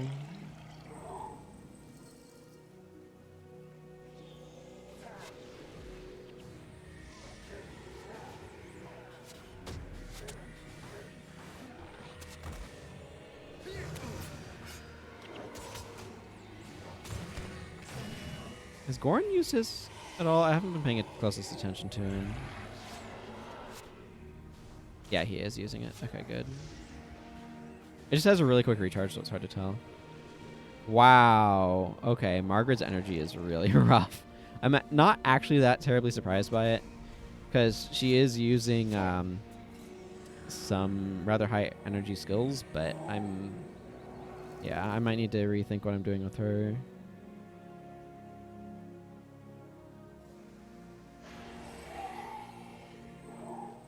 I haven't been paying attention to General Morgan. I do need to know how his energy's been doing. If like it basically if she's running out of energy against in these fights, she's gonna have a real hard time with energy in actual proper battles.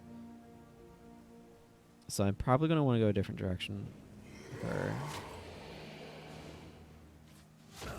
Let's see if I can actually look up stuff on the wiki that might be useful. Attack skill. Yeah, skills that increase the effectiveness of attack skills. Assassin's Remedy. That would be weird. You could run an assassin with quick shot and Assassin's Remedy. Renewal Zealous Anthem.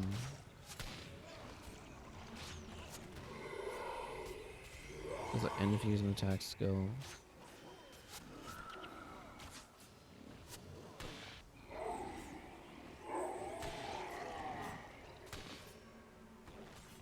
It's like Anthem's Running Aura, Weapon of Renewal, target ally gains energy the next time hit with an attack skill. That's in spawning power. Zealous Anthem.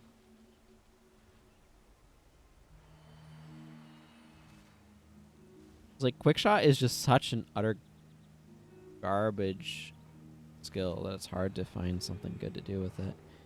Maybe going with an assassin though, with Assassin's Remedy would be the way to go.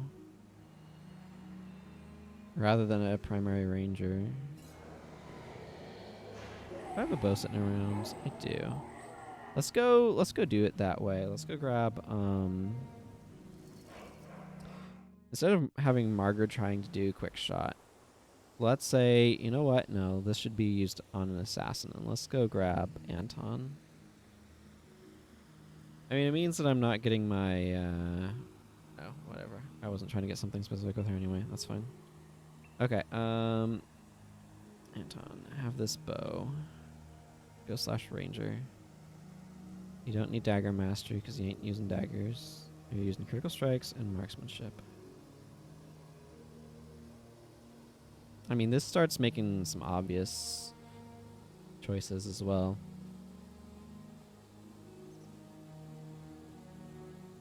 Let's just start by assuming I want these. Quick shots are going to be your primary go-to attack. And then I can grab Disrupting Accuracy. Critical Eye. Assassin's... Oh, no. I'm going to grab Assassin's Remedy instead of Antidote Signet.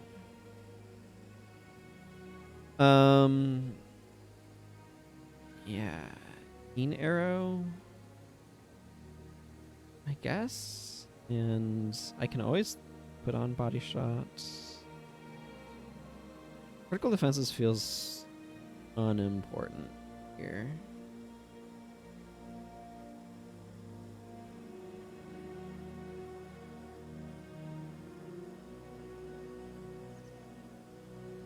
This might be decent with Disrupting Accuracy, honestly, just having a quicker arrow. Doesn't feel like it's the greatest, but...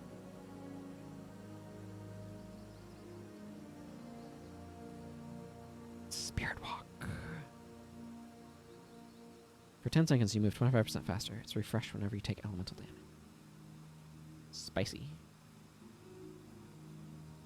Let's just go with Body Shot, maybe. Body Shot feels like it's a reasonable skill.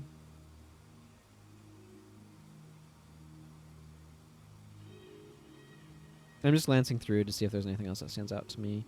I mean, the only other one is Crossfire, but I think I like Body Shot. This is reasonable plus damage, but more than that, if like energy is needed, it's a way of kind of gaining a little bit of energy. So you can also add critical defenses to build like this, but I don't feel like it's necessary. Again, I'm just looking at what elites can I accomplish things with more than anything.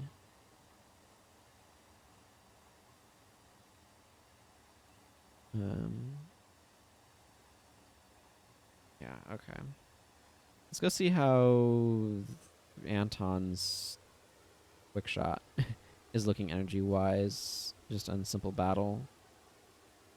It's always important. Like, so what my process of testing here is just taking them out here and just seeing, do these builds look like they're kind of functioning?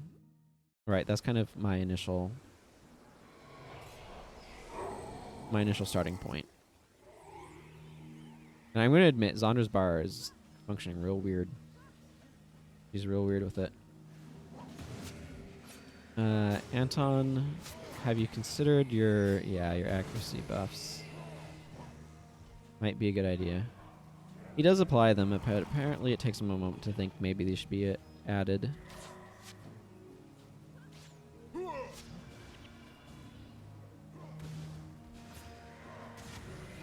He does like to use Quick Shot. But I do notice he is using it. Does Zandra ever actually use Dwayne's Touch?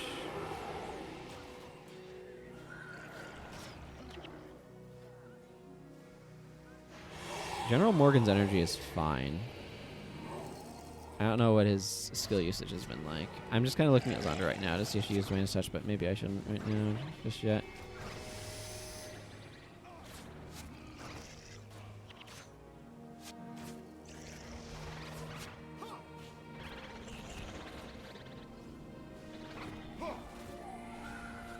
I find it interesting that General Morgan's not more proactive about using his shouts and chants, but I think in part the AI is not the smartest about them. Like right now it's perfectly reasonable to use Go for the Eyes, for example. Okay, I feel like these bars are in competent enough places to try them out in slightly more, shall we say, laborious areas. It's really important to me to make sure that the AI is at least using their skills and is not like making a complete flub of the bar. Because if I'm going to be sticking myself with these for like many other challenge runs and stuff, I want to make sure the bars are not like dysfunctional. And energy management is something else that I also pay a lot of attention to. I recognize that there's a couple of extenuating factors here. The Power is Yours is inarguably a strong... not strong. It's a minor benefit to the entire party's energy management, and Go for the Eyes is a specific benefit to Anton's energy management. And so is Well of Power. Well of Power helps the entire party's energy. As I say, no man is an island, right? Well, no bar is an island either. Weird saying. One of the things I want to check is, does Zandra ever use Dwayne's Touch? Because there's no reason to do this whole finagling with trying to get her to use Dervish skills if she's never actually using them.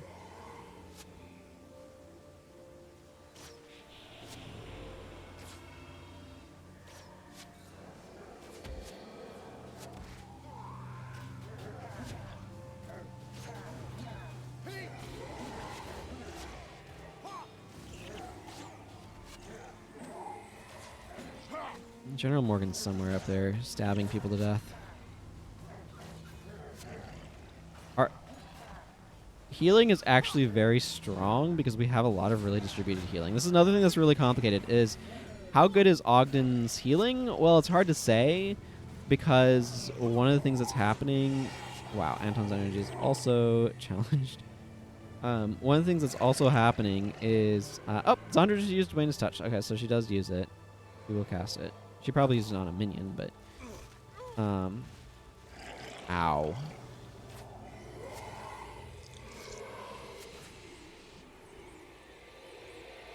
But one of the things that's really tricky to determine is we have a lot of distributed healing on this team, and that kind of makes some of the stuff work a little bit differently.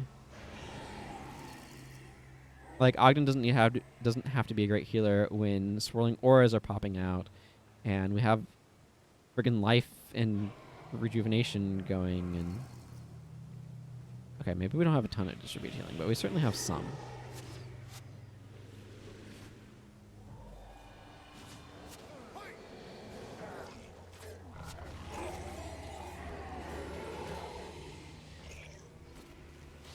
Does Zandra use that on recharge? No, she does not. Okay.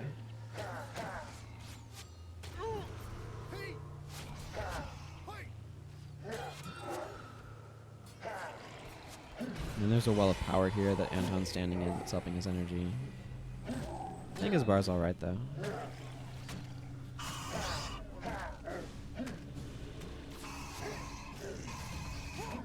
These minions lumber over.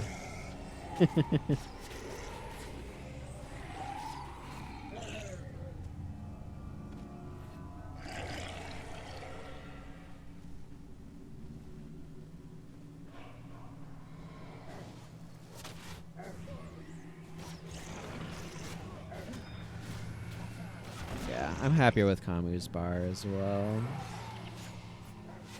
Like, I don't think he has the best damage, but he's got really persistent energy.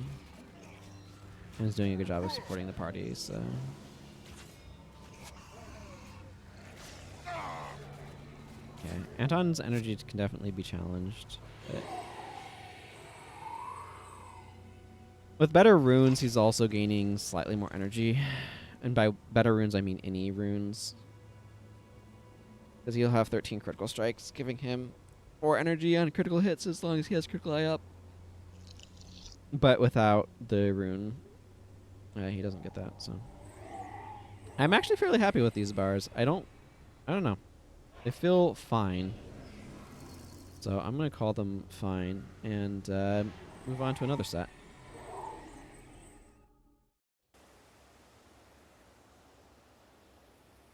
You know what that means. Time for an ad break while I enter these bars into my records.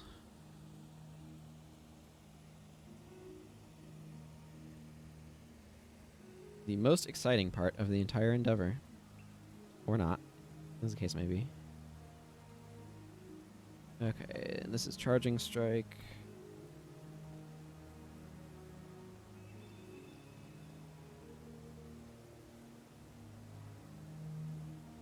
Build for Warrior Dervish. Charging Strike.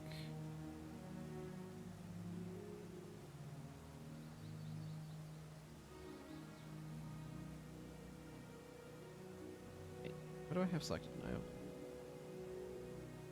Well of Power.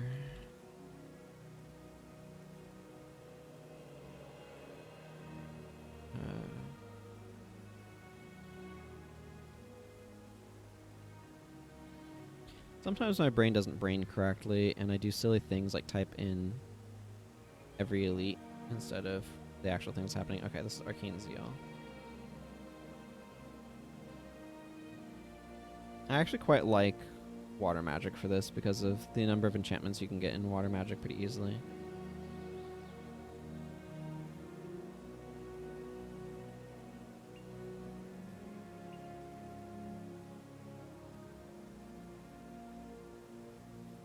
This is Flesh Golem. Flesh Golem.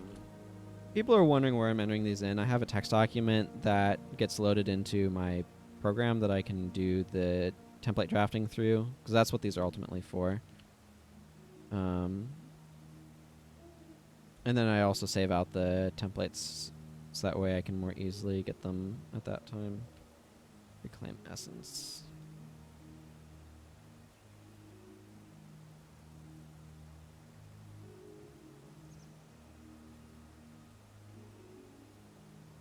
This is probably more dead weight than not, but whatever. It provides some support and healing, albeit somewhat infrequently.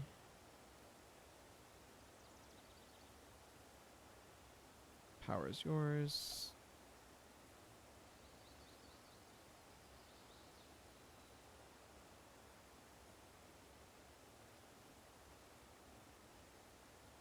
Complete.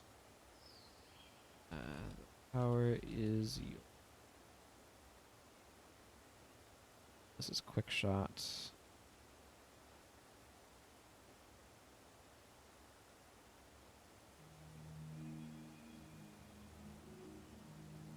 So I basically have to save these in 2 different locations.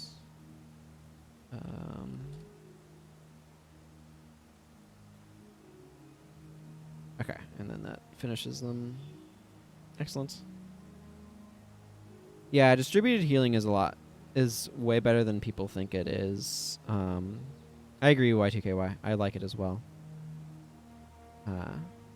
Because like, if you've never played with healing that was kind of spread out across the party, what ends up happening is it means that it's harder to shut down your healing because there's not one person that you have to focus on to shut it down. Because like if you're playing with like 2 dedicated healers in an 8-person area, which is fairly typical, or like I'm not sure if fairly typical is the right word. That's kind of like what I think of as the standard approach. What ends up happening is like if those healers fall under pressure, like they have a couple melee attackers on them, suddenly none of your party is getting healed because they're having to try to focus all of their energy on healing themselves. The other thing too is like monk heals tend to not be as good on for healing themselves as other heals are. So, but yeah, so eventually, just to remind people who maybe have not seen this before or whatever, I have a template draft over here. These builds that I'm working on are going to go into this template drafting, so I can like start draft around and be drafting them. There's already some in here. This has more than them, but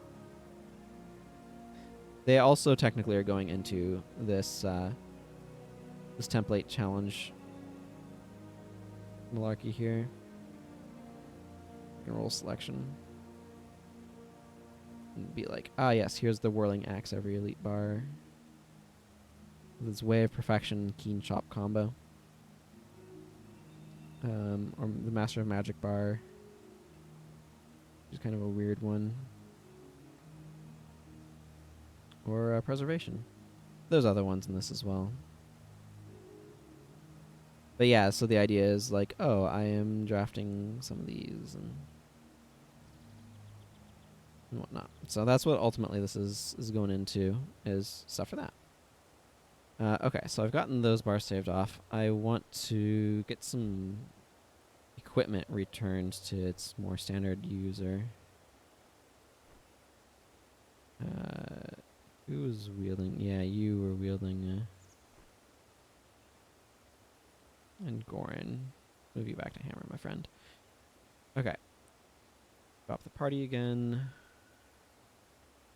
Let's see. I want to add Ogden back in because I always want Ogden around. Oh, I should have marked off. Made a Paragon Assassin, a Ritualist Dervish, and a Ritualist Necromancer. Still need a Dervish Paragon, a Ritualist Warrior, and a Paragon Dervish.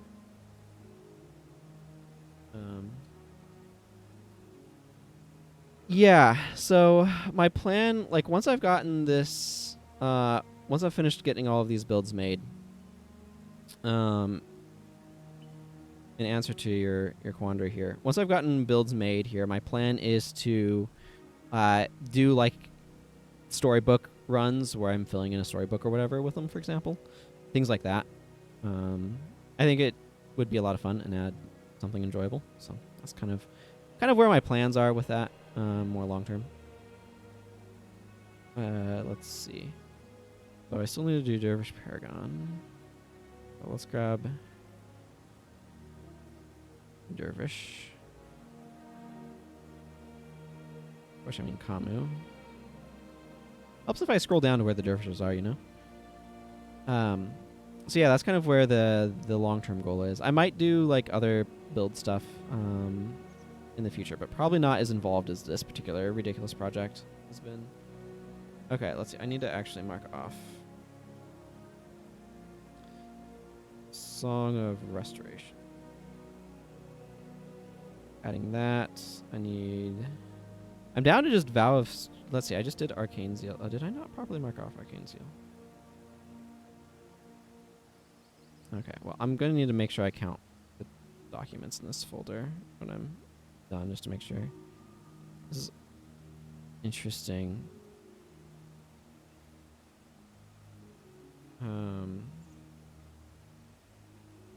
I'm down as Soldier's Fury, It's Just a Flesh Wound, Song of Purification, Vow of Strength, and Onslaught.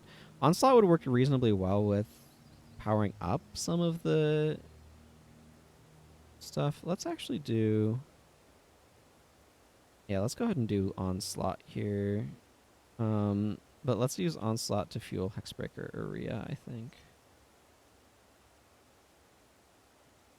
So that way I'm not having to stick... Fine with that as a plan. Yeah, because I just did Arcane Zeal.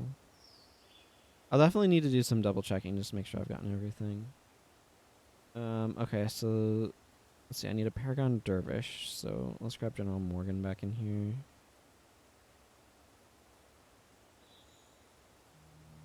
So if I'm doing something with, what do I even have going on here? Soldier's Fury is while you're under the effects of a Shadow Chant. You have. This works much, much, much better with Warrior. The problem with both Dervish and Paragon is that they kind of have like. Paragon especially has this. Dervish is not as bad this way. Dervish can kind of go 3 attribute splits. The problem with Paragon is you're so reliant on shouts and chants to be able to fuel your energy, and leadership has such a dearth of shouts and chants in it that it's really, really hard to actually build a Paragon. That's not just using like a throwaway, go for the eyes or whatever, right? Because if I want to do something with / Dervish, it's like, okay, am I going in Scythe Mastery then? And maybe the answer is yes, but maybe the answer is yes here in particular. Because I could do a Song of Purification melee, like Scythe using Paragon.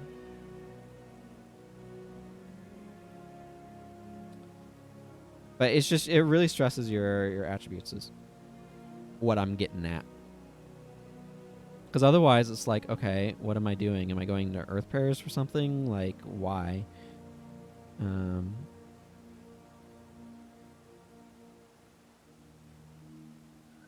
I can't use mysticism, obviously. So it's like, I don't know. Dervish, again, I'm trying to work all of the things in. Yeah, they're on fire and Blazing Finale work somewhat with Scythe on Paragon. Yeah, that makes sense.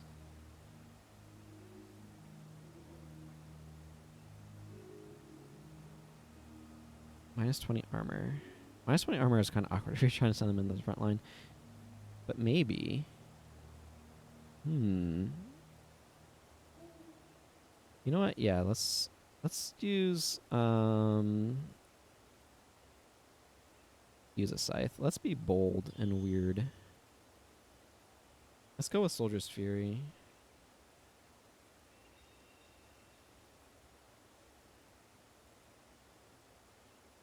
Haste to Refrain seems like it might not be a bad idea as well.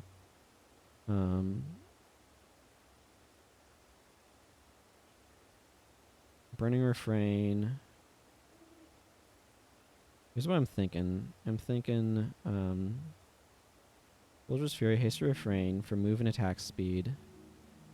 And then Radiant Scythe can help compensate for energy requirements. Anthem of Flame. They're on fire. Because then this gets recharged whenever Anthem of Flame or They're on Fire goes off. And then They're on Fire will help reduce the damage from... I don't know. This feels like a dumb but potentially functional idea. I'm going to go with Crippling Victor here, actually, for the snare. This seems like a dumb bar. I like it. Let's give him a Scythe. He's going to need a Scythe. He's going to use this nonsense. Okay. Some sort of Ritualist Warrior.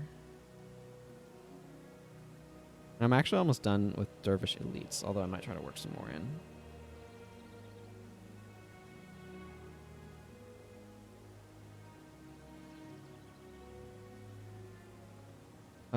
You know what? I have a couple of options here. Because I can absolutely be grabbing a Warrior Elite too. I want to make a dumb Vim bar. We're gonna do a silly Vim bar. We're gonna get rid of spawning power. We don't want spawning power for this. We want channeling tactics.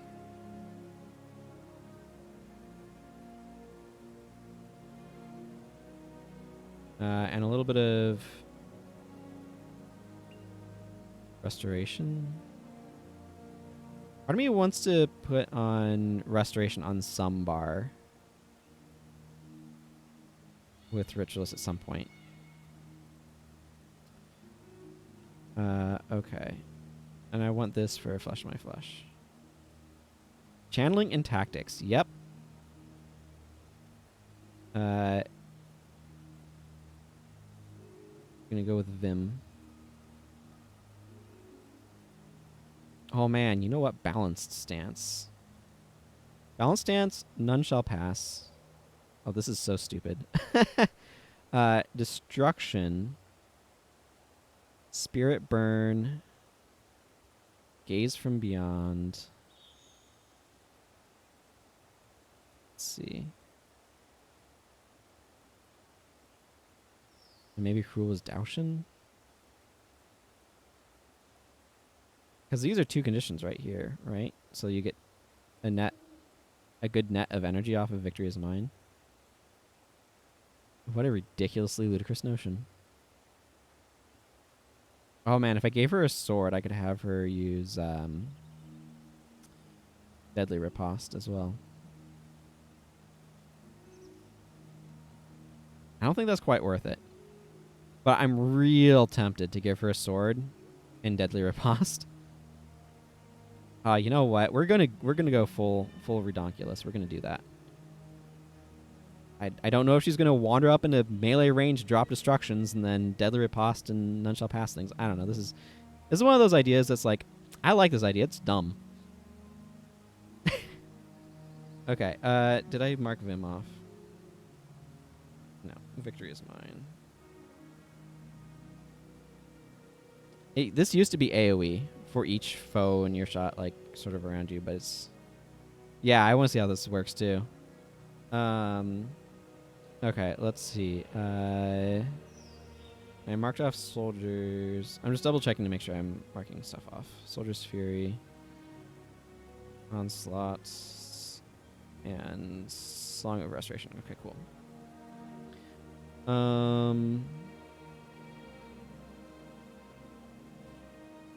Silence Wave, the Empty Palm, Beguiling Haze, Shroud, Aura of Displacement. I had a really silly idea for Aura of Displacement.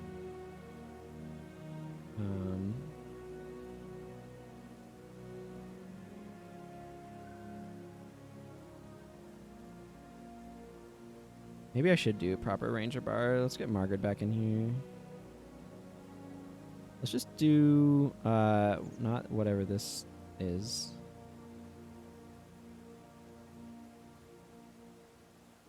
I actually kind of want to do Expert's Dexterity. Let's do Expert's Dexterity.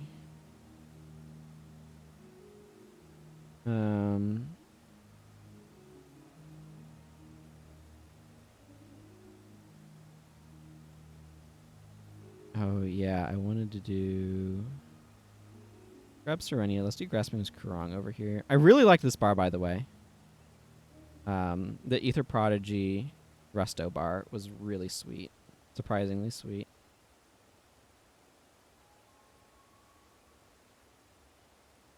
We're going to do Grasping's Kurong over here. The less restoration... More channeling. It's going to go like 10 channeling... 8 energy storage, and then earth magic.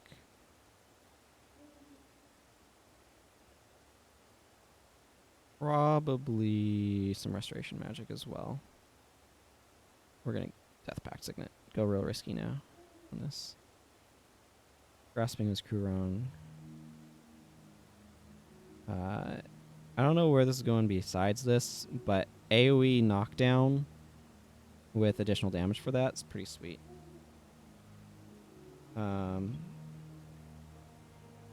Okay, I need one more character.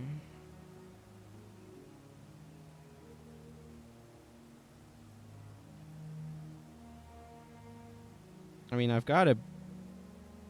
Okay, let's just do Dwarven Battle Stance on... where's his face? Up. Goran. Make Dwarven Battle Stance work. This specifically works with a hammer, so... There's a lot of warrior builds to make. Warriors have the most elites out of any of the professions. So, yeah, that's why. All right. Oh, yeah, I want to make a Flourish Assassin. Yeah, we're going to be doing that at some point, too. Okay. Those of them recorded. Let's make some bars out of these things. Song of Battle, blah, blah, blah. And then Ballad of Restoration. I don't really want some of these. Mending Refrain is probably fine, though. Okay. So, do I want, like, 10 motivation here? What am I doing for... So this is kind of the Healy side of things. So maybe it's, like, Divine Favor Protection Prayers. Maybe more like that. Yeah, let's make these slightly stronger. I mean, it's like you use the same things over and over again. You want Guardian. You know what? We're going to put an Aegis on this nonsense. Let's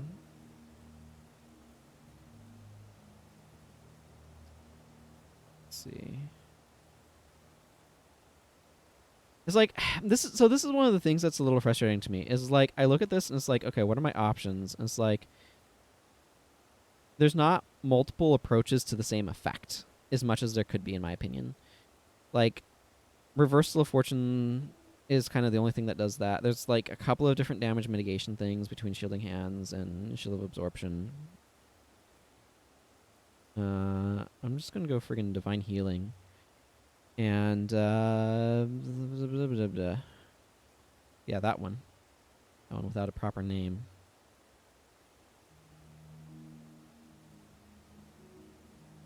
The lyric is so meh. This is such a bad skill, by the way. The net energy gain from it's so low, and its nearby ally is really tight. This could maybe work with minions, but at that point, why are you doing... Actually, hang on. I need to run a test now.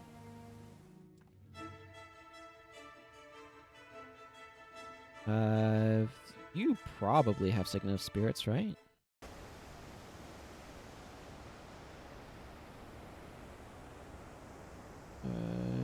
Channeling Signet of Spirits. Yes. Okay.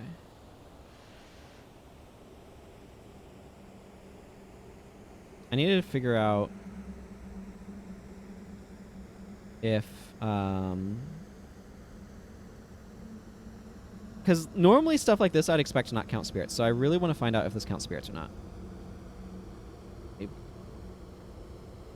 You know what?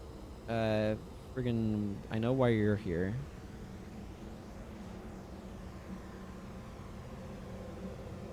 Wait, what's going on? Oh, you're wearing a minor. Okay.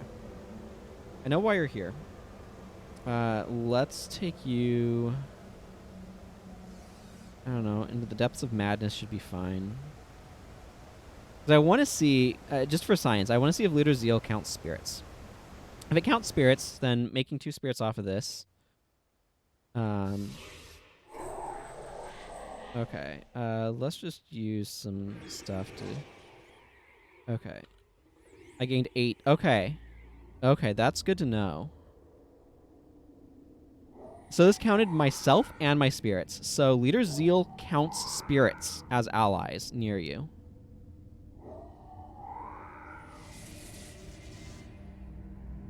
That's really good to know. I don't know that that's super useful. Gaining, right now this is net 6 energy every 12 seconds. Doesn't feel spectacular, but we have information. I would not have expected that to count spirits, but now I know it does. So that makes it a little... I'm not going to say it makes it a lot better, but it gives me a potential use case for it. Yes, I know you have a ton of unspec attribute points, Kamu. I'm not done making bars for people. And having an additional use case like that's really good. It's really good to be aware of. Does this work properly? This is just so expensive. It feels like it's utter garbage tier. I'm gonna put Reversal of Fortune on here. Signal of Synergy does not have synergy with Aegis, by the way. Okay.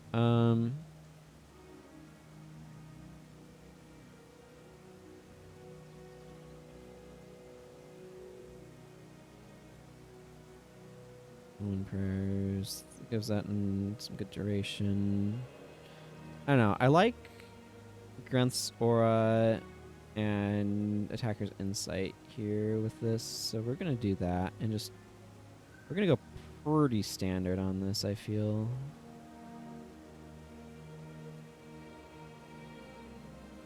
Oh, but you know what? We're gonna go Aura Slicer. Change things up a little bit. Actually, you know what? Let's go Crippling Victory instead of Chilling Victory. I'm feeling some snares. Some good conditioning. Okay, I already put together whatever your nonsense is. Your nonsense as well. You need a bar, you need a bar, and you need a bar. Okay. Man, this is some crazy colors. This is Hollywood. This is a freaking Hollywood bar. Like, it's orange and teal. Yeah. Okay. This is one of those situations where what I really would like here is a conjure. Hey, Clean Star. But I don't have conjures that work well for this, so not doing that. Let's do marksmanship. You really want high expertise with that as well.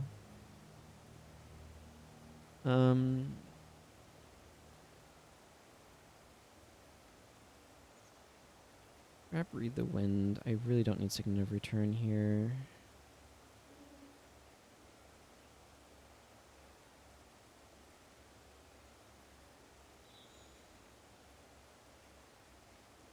Crossfire, Distracting Shot. Let me go something interesting.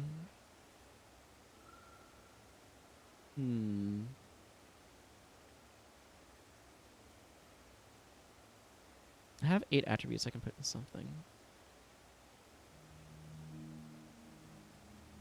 Is there anything from like Necromancer that would be good?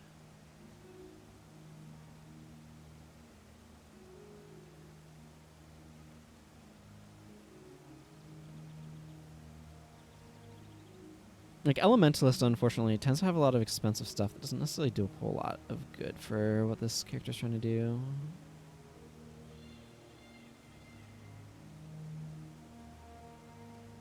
Which is try to attack a lot, incidentally.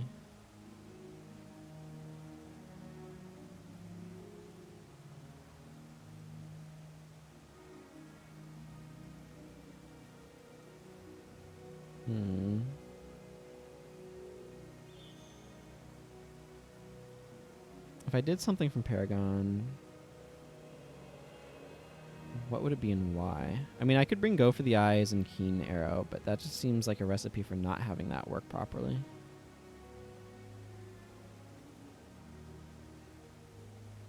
know what I'm kind of feeling is, like, Watch Yourself.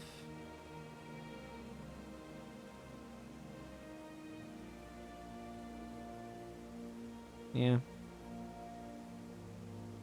I know, that's kind of what I'm feeling.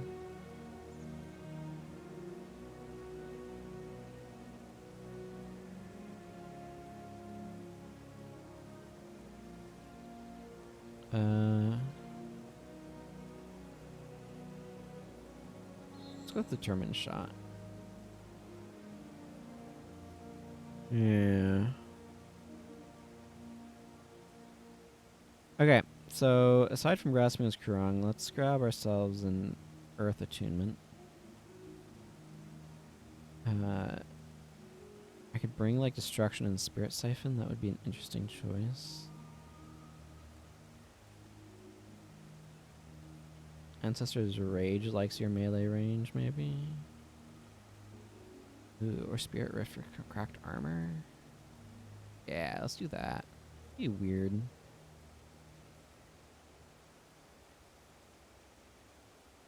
Put Armor of Earth on here.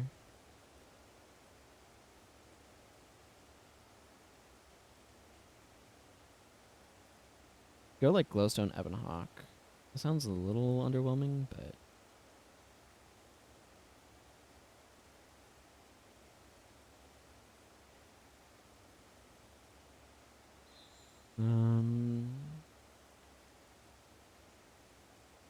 what Grasping Earth? That's also melee range. Or maybe Ward Against Foes would be good.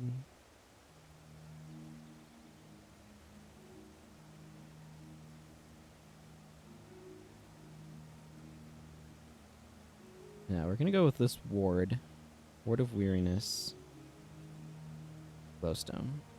To help with energy a little bit. Net 4 energy. Okay, so this one's an interesting one. You attack faster, you gain armor, and your attack skills interrupt foes when they hit. Unfortunately, Dwarven Battle Stance has a 50% uptime, which is awkward. I think we'll go with awkward. This is one of those things where I'd take a slightly weaker effect, like 20 armor and 25% increased attack speed, to have like 100% uptime. When I'm playing Dwarven Battle Stance as a player, I really want to bring the enhanced duration stuff, but anyway. Here's what I'm thinking. Go Hammer Mastery, and then a few points in Air Magic for Shock, and see if the AI does a Shock on your knees effect at all.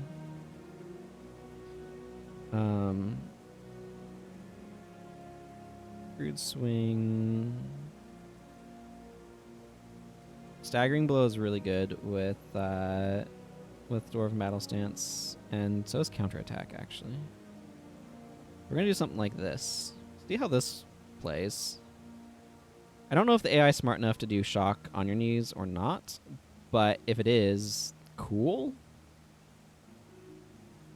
Energy might be a little difficult from an Overcast standpoint, but it's worth trying. Between battles, what is when you can recover from that, right? Okay.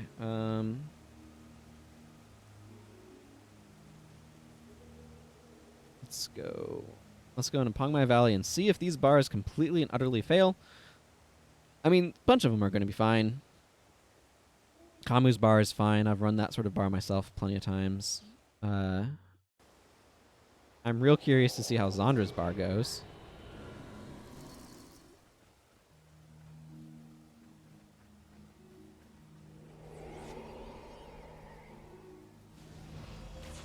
Oh, there goes General Morgan. Off into battle valiantly. Isn't he good? Who knows? I don't.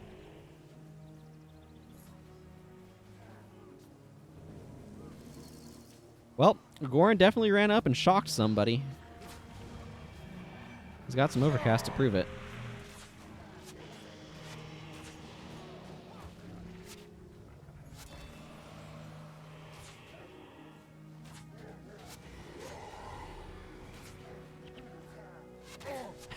And Zandra has used Vim. I don't know if she's used it particularly effectively, but she has used it. I felt Aftershock go off. Okay. Boy, it's hard to tell how any of this stuff is working.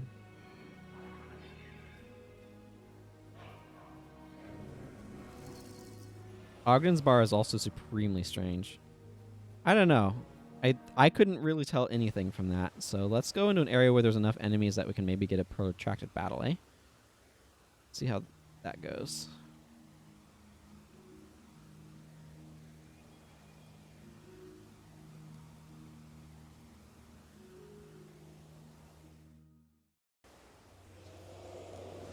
General Morgan's bar is so weird.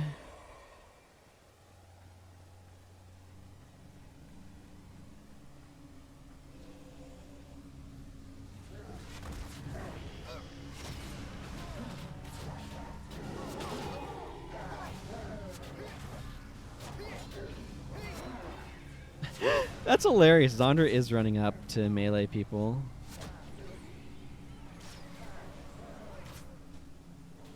She actually really likes this team as well because it inflicts so many different conditions that her Vim is really good.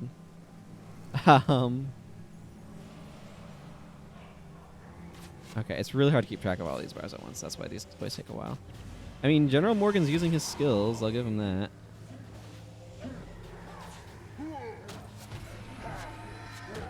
Just making sure people are staying on fire.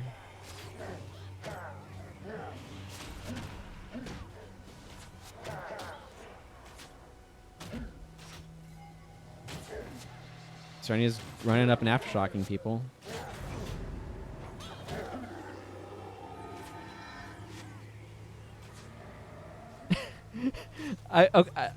I mean, I can't say that the AI is not doing Grassmoon's Kurong Aftershock. It absolutely 100% is. I can say that Serenia's energy is garbage.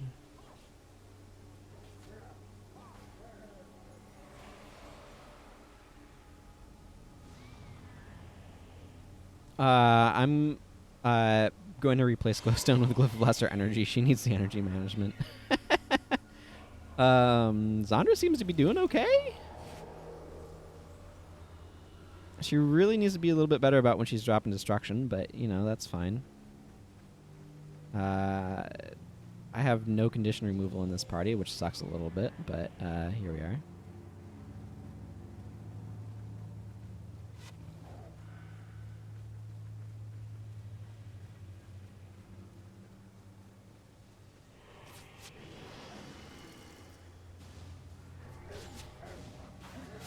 Margaret seems to be doing okay.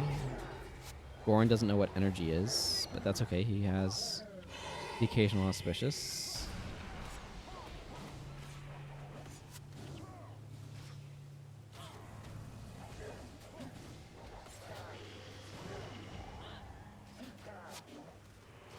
I don't know.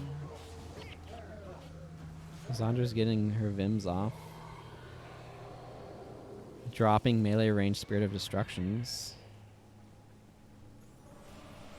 Her bar is very weird.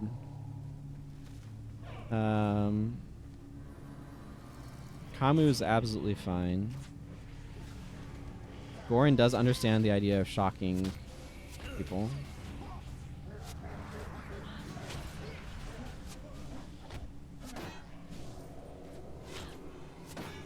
Hey, and he does use On Your Knees to refresh Dwarven Battle Stance, so that's cool too. So he's working.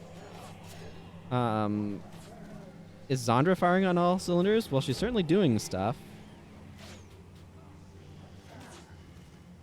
I don't know point blank spellcasting is the right plan for her, but it's certainly the plan that she's going with, so we'll roll with it. Frankly, right now, the thing that feels like it's not working is Serenia's energy is utter trash, but I think I should be able to fix that with a Glyph of Lesser Energy instead of Glowstone.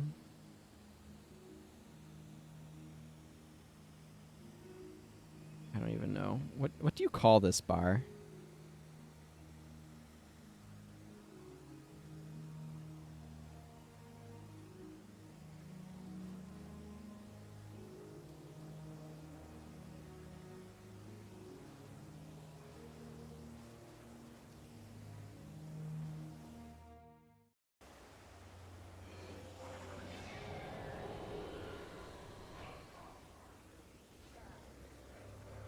I'm just taking another quick trip out here just to see how things are working for Serenia when she has a Glyph of Lesser to maybe help fuel her grasping those Kurongs.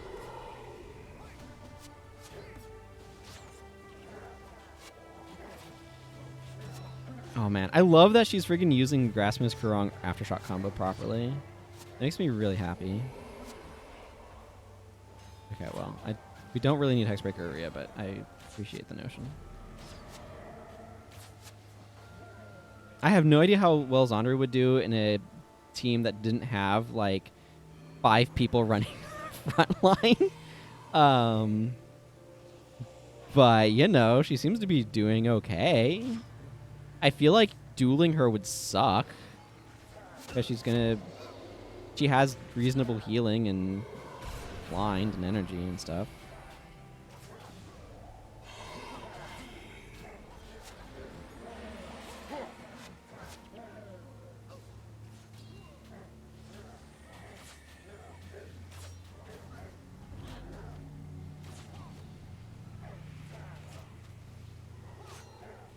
Darnia's just over here spamming Spirit Rifts. She's like, oh, my Grasping was Kurong recharged. Time to go into melee range.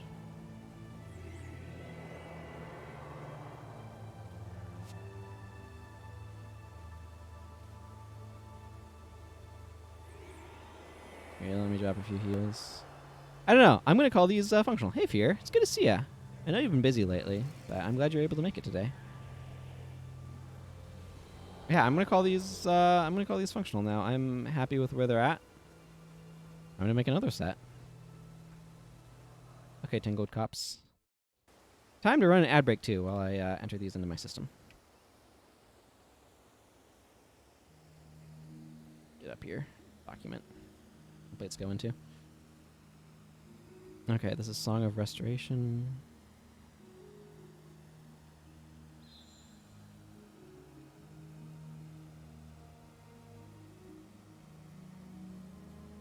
And those for elite. Good old mops.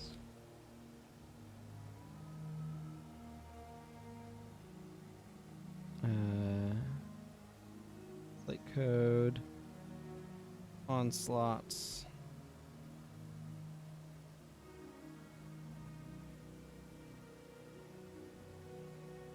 Build for every elite. DP. Onslaught.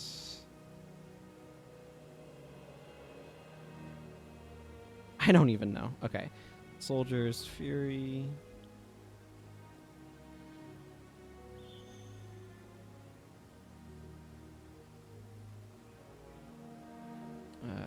PD. Soldier's Fury.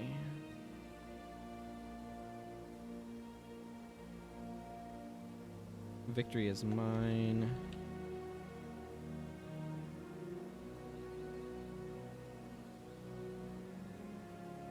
Build for every elite. Let's see. This is RTW. Victory is mine.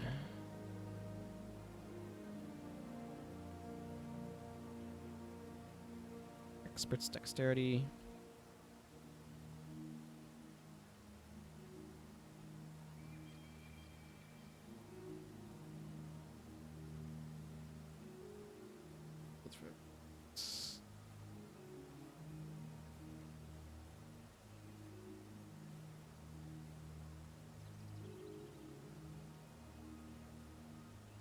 Grasping was Kurong. How do you spell Kurong? Who use?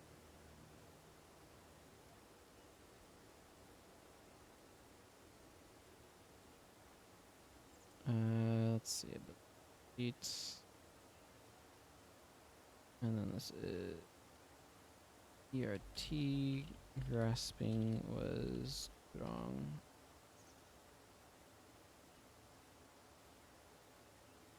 And then Dwarven Battle Stance.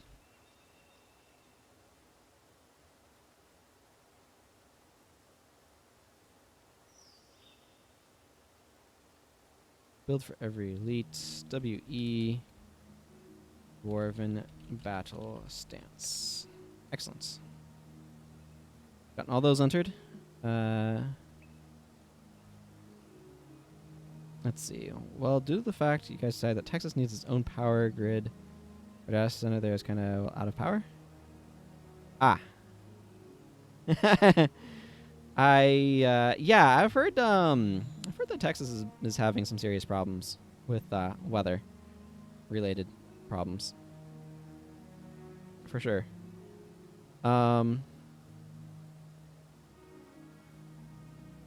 Okay, let's see. I always want to bring Ogden. So this is weird, but I kind of want to run charge on Ogden.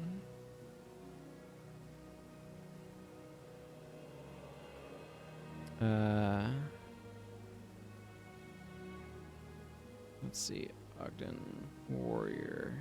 Give me some tactics. Charge. And then I want to run Flourish Assassin. So let's get Anton in here.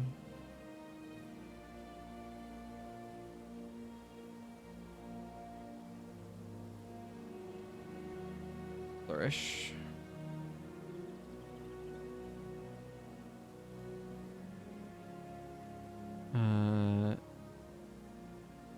Gorin. I could do something more with him. Let's see. I still have Enraged Smash and Forceful Blow. Let's do some more stuff here. So let's see. More hammer stuff. I have Enraged Smash. Let's do something with Enraged Smash. Enraged Smash. Kind of feeling... The wiki says that the AI doesn't really use rending, but I kind of want to give it a little bit of a try just to check. Oh, that's right. I had some really stupid idea with a Necromancer. I have no idea what this elite is going to be. I think Elias was like my best pick for... This is blood magic. This is a blood magic bar, so maybe I want to use Master Whispers instead. The problem is I have no idea what elite I want to use for this nonsense. Maybe Life Transfer, maybe Vampiric Spirit, maybe... Probably, actually, it's a Ravenous Gaze bar, if I had to guess. So we'll just mark Ravenous Gaze and call it that. It's going to be Slash Assassin. Pull this stuff off. This was for fighting Shiro Tagachi. I want to do Touch of Agony, Chronic Flesh, Wallow's Bite.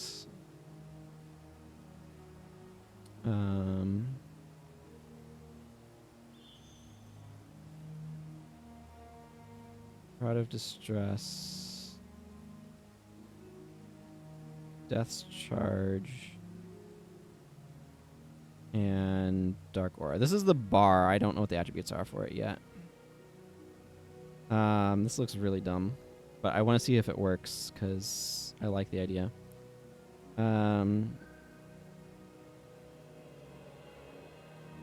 I still need to figure out what the heck I'm doing with Air of Enchantment. I'll figure that out later. There's a bunch of elemental stuff. Let's do Mind Burn. Mind Burn. I'm just going to switch her to a random thing to drop attribute points out of that. This really wants to have high energy storage, high fire magic, so...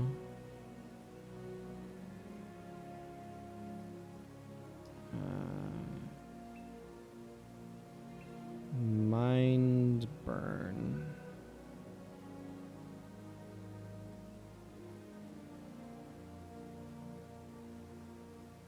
Okay, you know what? I want to do Destructive Was Glaive with Zandra.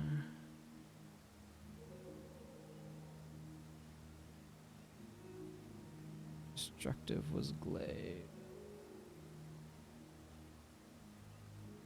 Also, I should probably give her staff back instead of the sword.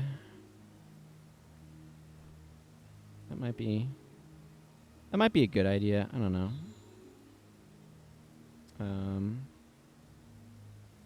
Let's mark Destructive as off. Song of Purification is just a flesh wound. I mean, I might as well... Let's see. What does Siphon Strength read? Hang on.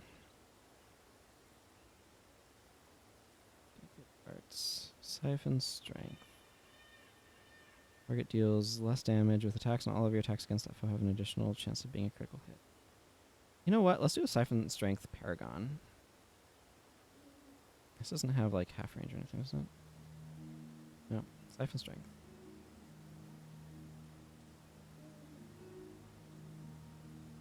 Okay, where's General Morgan? I need to make you some assassin here. Some deadly arts. None of this malarkey.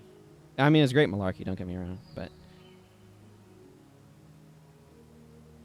Okay. Cool. Life and Strength. Okay, let's put some bars together. Let's start over here on this end, not with that. I want healing prayers actually. I'll go with like 10 tactics. Yeah, that seems good. And then healing prayers.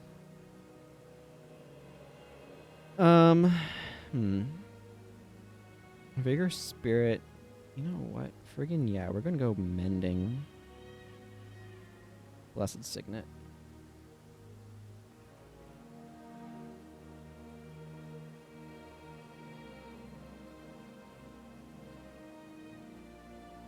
Blessed aura.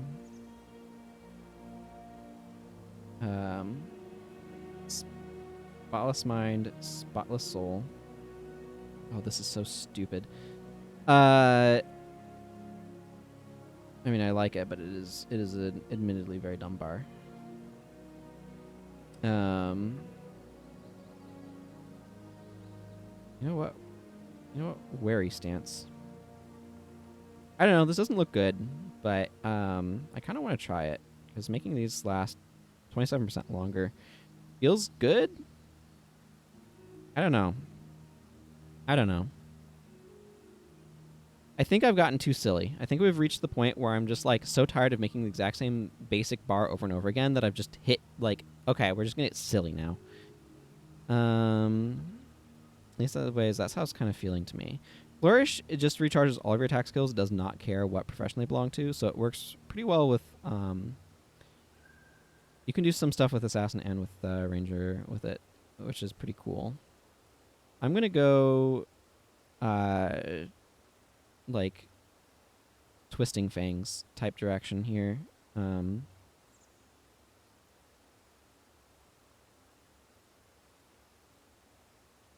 Let's see. It's a good meaty lead attack. Desperate Strike. We're gonna go with Critical Eye. You know what? I don't typically use it. Yeah, let's do Desperate Strike. Desperate Strike, Lotus Strike, Twisting Fangs, Flourish. Just recharge them all, so that way it's an 8-second combo instead of a 15-second combo. It seems all right. Let's also go Malicious Strike, just to kind of top it all off. And you know what? We have places to be. We're using Strength, so let's do Strength. Right. Oh, I already have Strength open. Sprint. Sprint, totally reasonable to use without any attribute investment. I don't know. Let's see how that works. You're Enraged Smash. Yeah, and I wanted to go a little bit of Wind Prayers. Because it says that they don't really use this. Your attack skills remove enchantments from knockdown foes. Seems like something I want to try, though. This builds up a lot of adrenaline very quickly.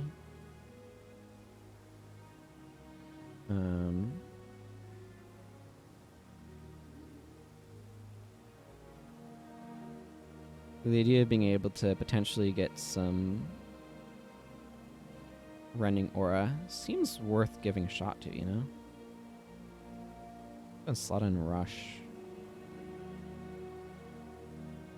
Yeah.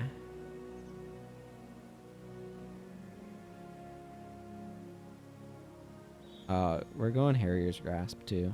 Maybe? Maybe?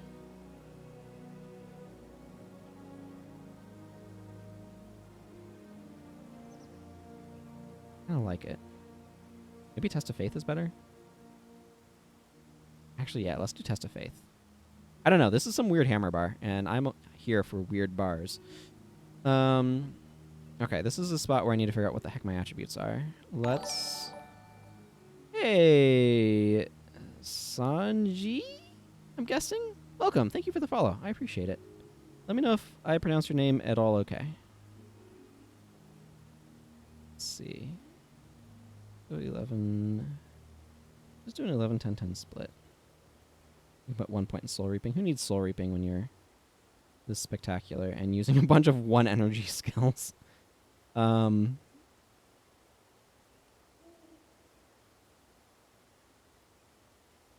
Arts. Yeah. Deals 35. This deals 16 shadow damage. I feel like you could do something like this direction reasonably well with shadow form too if you really wanted to, and go a little bit more into shadow form. Because you're trying to get a lot of AoE damage off of Dark Aura and Demonic Flesh.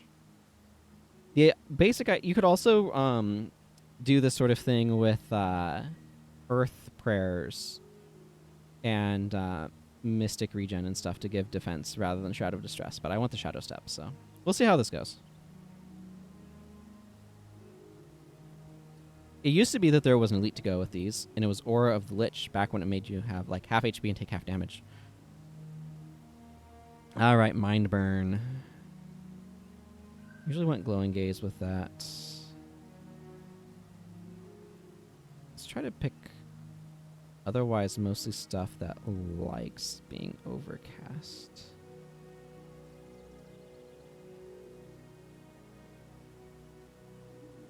Foes within the ward suffer health degeneration. Weaken foes attack slower. This one's due to be overcast, but I don't really want Lava Font. Like, why doesn't Immolate become AoE with its fire if you have Overcast? I don't know. I have very not liking the Overcast mechanic.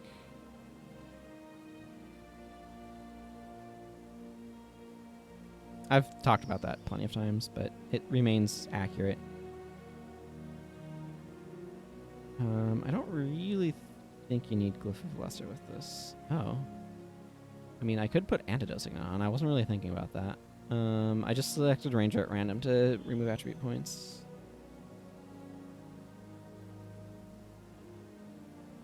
Let's see. Do you put on Epidemic to spread your burning around even more? Epidemic, Mirror of Disenchantment, and Fire Attunement. There. I don't know. I'm going to go with this. Feels weird. I'm in a mood for weird. This is definitely going to want to be Elementalist. Or Glyph of Lesser Energy. This only affects your Ritualist spells.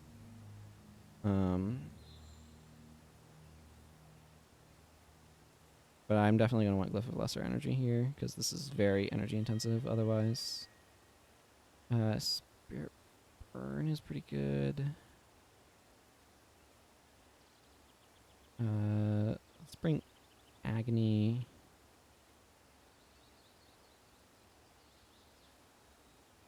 Essence Strike.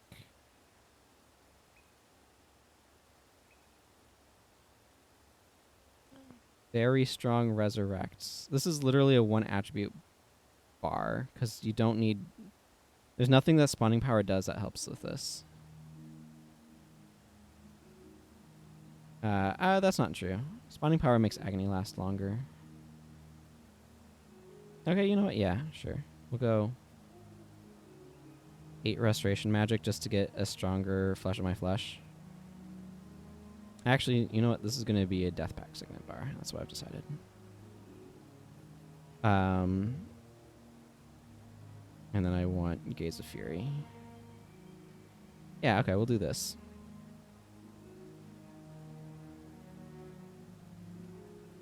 See how this works. Yeah, this weird malarkey. I like the word malarkey, apparently.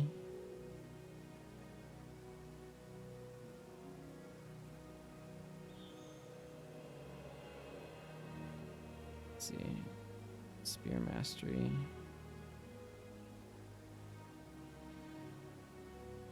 Okay, I also like the idea of running Signet of Deadly Corruption on this.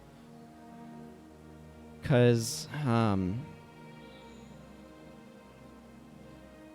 you just have a lot of condition options with spears. Speaking of which, spears.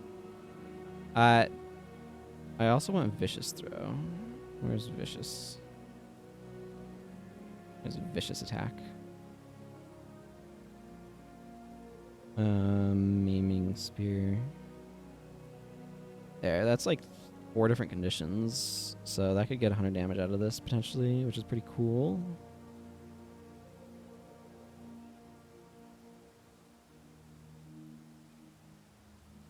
The question is, do I bring Anthem of Flame, which is energy neutral, or do I bring something that's going to be energy positive?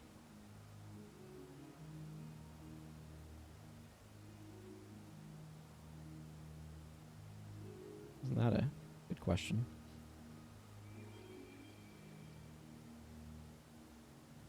I think I'm going to go with the... oh man, Anthem of Weariness would be really funny to add to this. But attributes are stretched a little bit much. We're going to go for the weak, go for the eyes. Yeah, I don't know. I don't know how good this is, but I like this idea of just like loading somebody down with conditions and then Signet of Deadly Corruptioning them. So that's what we're going to do. I haven't really made a Signet of Deadly Corruption Paragon before. That's fun. Okay, I just want to check everybody has a bar now. Excellent. I don't think Ogden's bar is any good. So I'll be curious to see if I'm proven correct or not.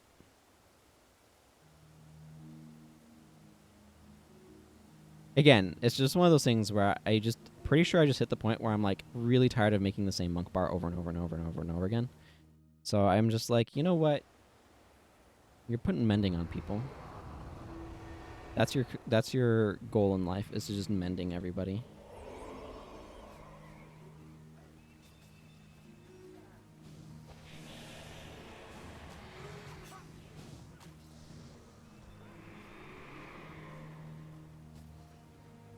Oh, there's gonna be so many conditions around.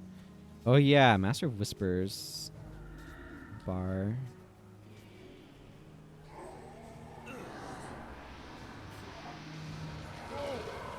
He does so much damage to himself. Pretty crazy.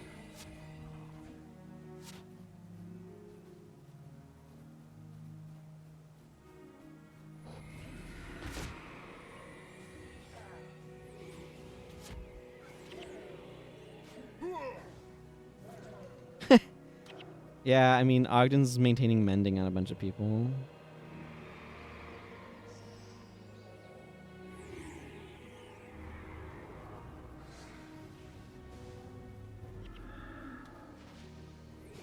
I might go more serious with Ogden. I'm like, why not use some spells, though?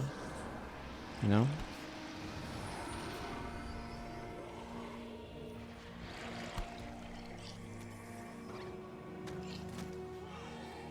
Yeah, as I kind of suspected with General Morgan, his bar is fairly energy intensive. I don't know what the threshold the AI has for using Signet of Deadly Corruption, as an aside.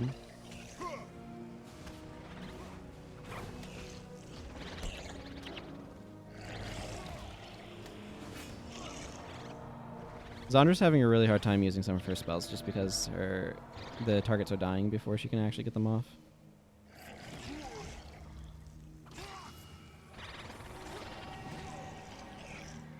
Like, Master of Whispers is weird in that he kind of maintains himself a little bit.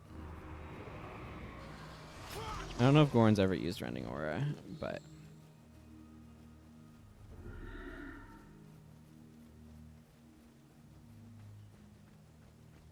Okay, I haven't been paying attention to everybody. Ogden's bar is obviously a hilarious, gimmicky piece of garbage. So I'm probably going to change it to something that's less a gimmicky piece of garbage. I actually do like Wary Stance. Wary Stance helps if you're getting attacked by stuff. Let's just go ahead and give him a real bar. I just get tired of like making the same real bar over and over and over again, you know? Because like, this is the thing that I'm saying. It's just there's just not that much variety. Like, what are my healing options at 5 energy, right? It's like, oh, Gift of Health shuts down my entire rest of my bar. Ethereal Light's not very good. It's easily interrupted. Dwayne's says basically like, oh yeah, I used Dwayne's Kiss. Patient Spirit's pretty good. Signet of Rejuvenation usually makes it on a bar. I actually kind of like Healing Breeze. I don't think I feel like using it here, though.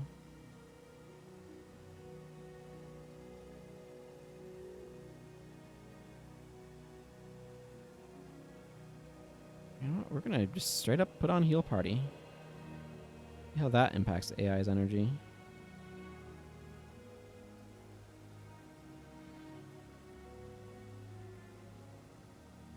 And Cure Hex.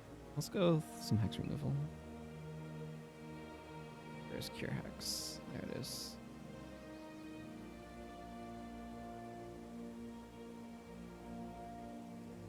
Okay, let's just take it out into an area now, though. Just kind of see how things go. Things I'm looking for. Does Gorin ever use Running Aura? Does Morgan ever use Signet of Deadly Corruption? I think he will. How do things look with some of the other characters here? The thing about Charge is running faster is actually a useful defensive mechanic, so...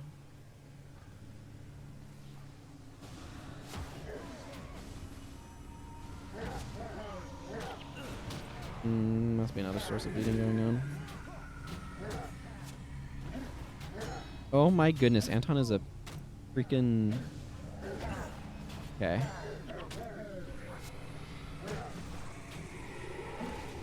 Interesting. Yeah, okay, he's working his bar. He's working his bar, okay.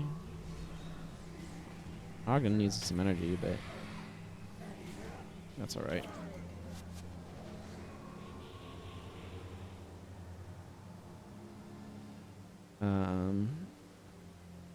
Everything's going with Zandra.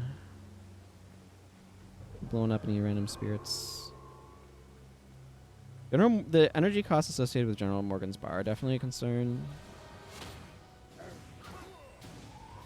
I feel like Siphon Strength naturally makes me want to... Okay, so he does try to use Signet of Deadly Corruption sometimes.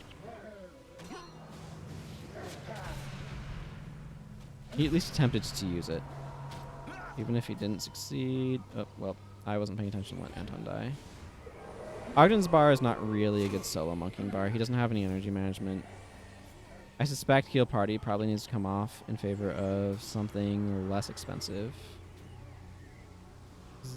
My guess is he uses it and then has no energy anymore because the AI is not the brightest bulb when it comes to using those things. So I'll probably just replace it with a Heaven's Delight or something. I feel like Anton's bar is working okay, though. Gorin... I probably should remove Running Aura from Gorin because the AI just doesn't use it normally, apparently. Which is a real shame because it's actually quite useful and it makes win pairs better. But, what you gonna do? If the AI doesn't want to use it, the AI doesn't want to use it, so...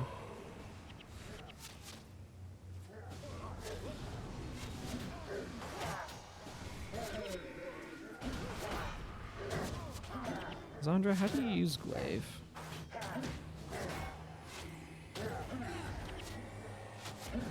Okay, you absolutely are.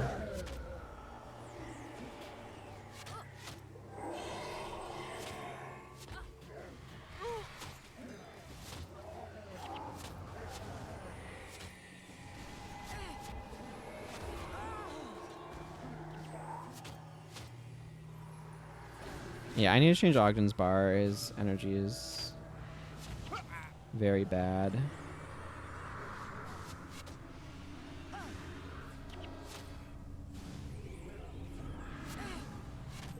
Yeah, he just needs... Heal Party is just really, really bad for his energy.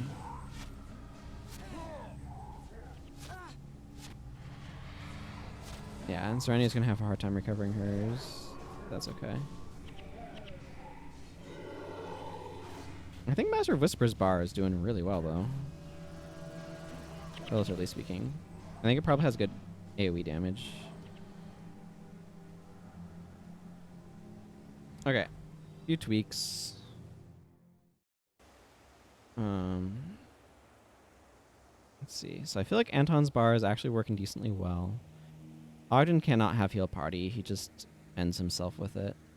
I'm going to just give him Divine Healing instead.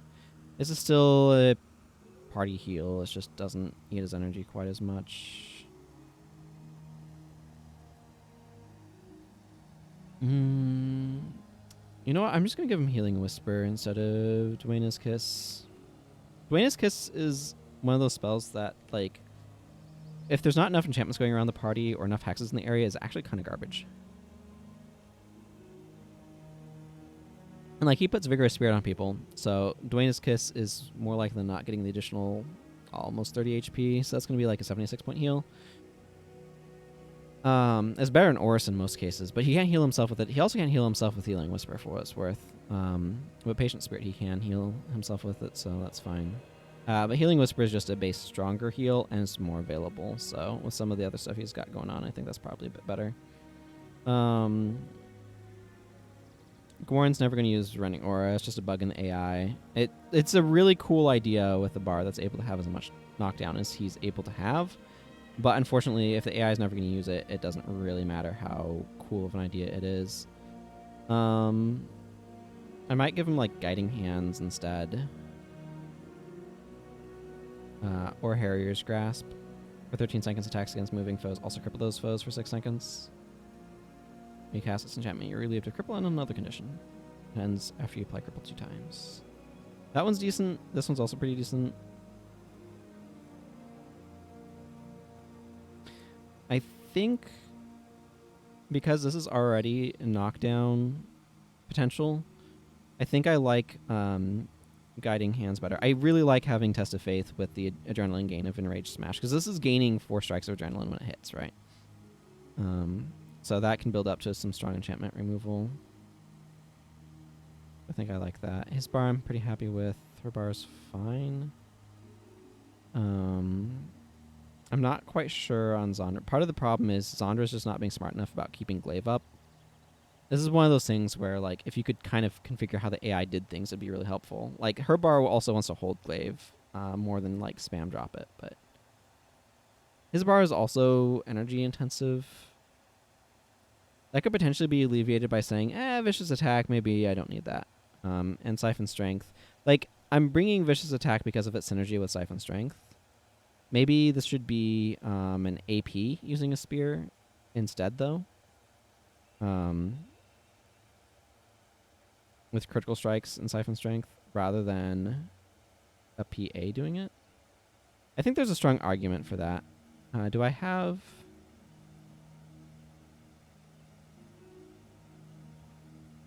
I probably do have Zenmai. But she's probably... Yeah, she's really ruined up.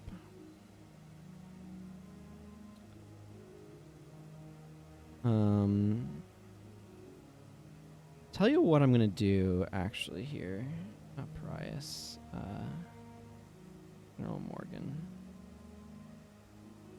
What I think I'm going to do is... I think I like General Morgan's... I think I want to try General Morgan's bar on an assassin to see if it's working. I think Anton's bar is fine, so I'm going to just save this one off and swap him over to General Morgan's bar. So this is Flourish.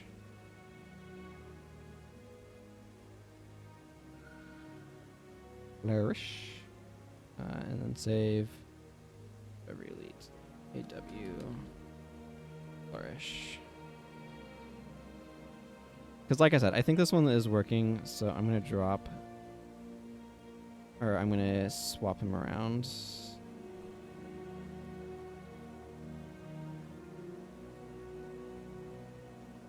Okay. I want a decent amount of critical strikes. Maybe slightly lower deadly arts. This is going to be a bit tricky. The attributes work out a bit differently. They do want the high spear mastery.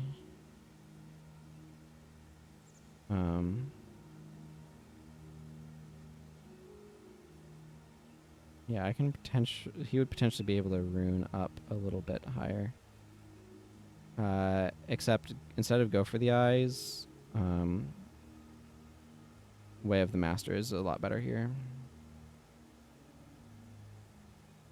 This is one of those situations where maybe I want to do a split like that. Just get the deadly arts up some.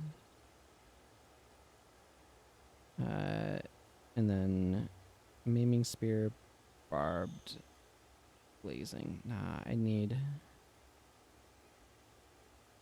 to get the 3 seconds of burning on Blazing Spear, it needs to be up a bit higher. Okay, so that's General Morgan's bar, slightly tweaked to fit an Assassin. So we'll try Assassin. primary for this. What did I get for the superior rune here, by the way? Oh, superior deadly arts. How appropriate.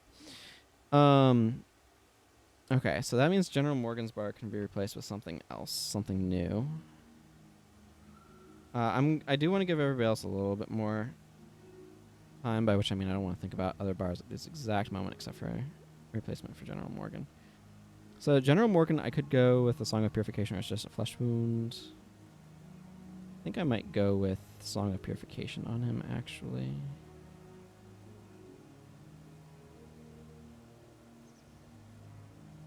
Motivation. Okay, so yeah, let's mark off Song of Purification.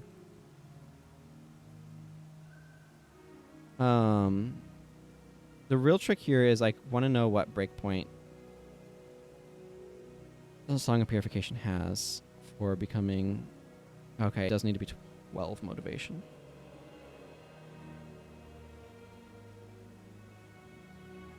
So I'm probably going to run 10 Spear Mastery then. I really want the 3 skills use on it. Song of Purification is just a lot better when you get 3 skills out of it. So.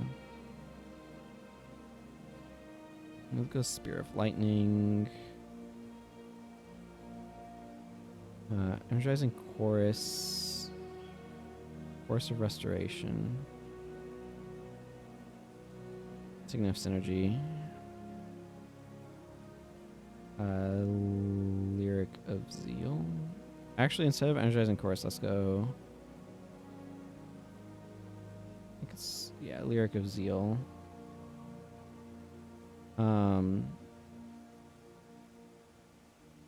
Let's see. I don't want to grab... I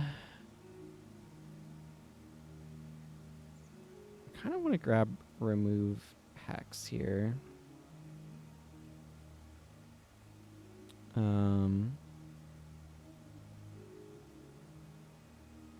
Yeah, he's actually got pretty good availability to energy.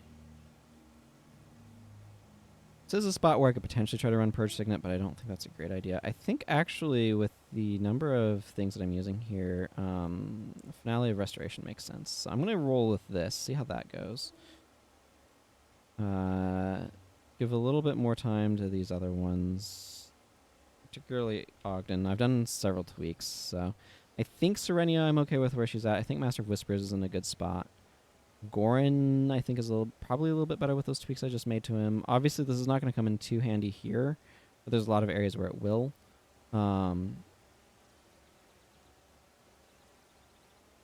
And Anton, I want to see how well he uses that bar instead of giving it to a Paragon who doesn't know how to use it, basically.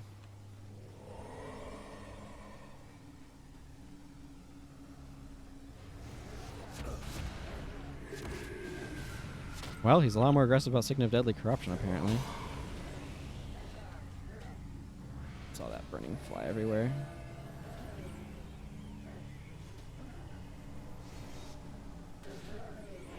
Yeah, Goran's energy is rough. Or can be. I don't know why he used Guiding Hands. He doesn't need it here, but the AI is probably not smart enough to know that.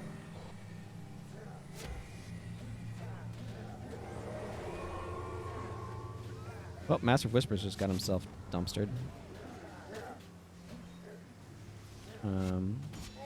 What probably happened is he just didn't get Shroud of Distress up, if I had to guess. Yeah, Ogden's energy is still quite rough. But he's at least being a bit more effective with it. I don't know if he's using Wary Stance in an intelligent manner. And maybe I'm better off giving him Protector's Defense.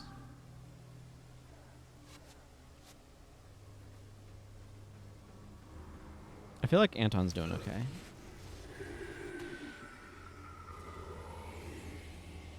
This is one of those situations where getting charged back up would be really helpful, actually. Yeah, charge instantly ends the stuff going on, so...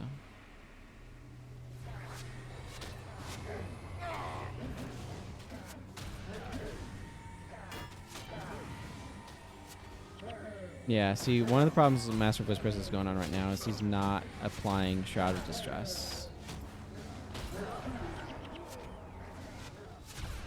Yeah, he just didn't apply Shroud of Distress at any point in there. He should have. But he didn't. Ogden's a lot more reliant on everybody else to help heal this time. I might try switching Master of Whispers over to a / Dervish bar.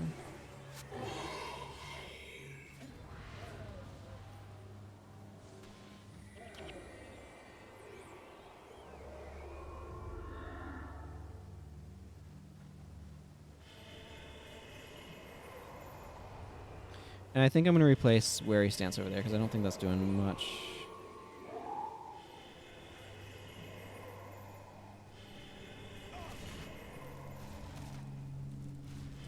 I have used wells in builds. I haven't necessarily made like an explicit like this build uses all wells, if that's what you mean.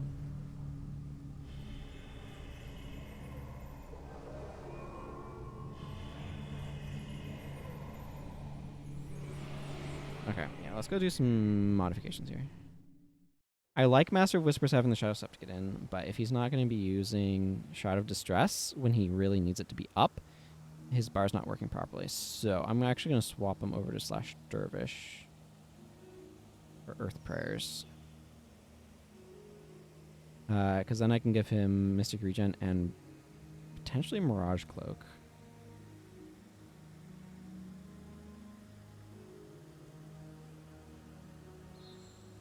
I mean, this is a spot, too, where something like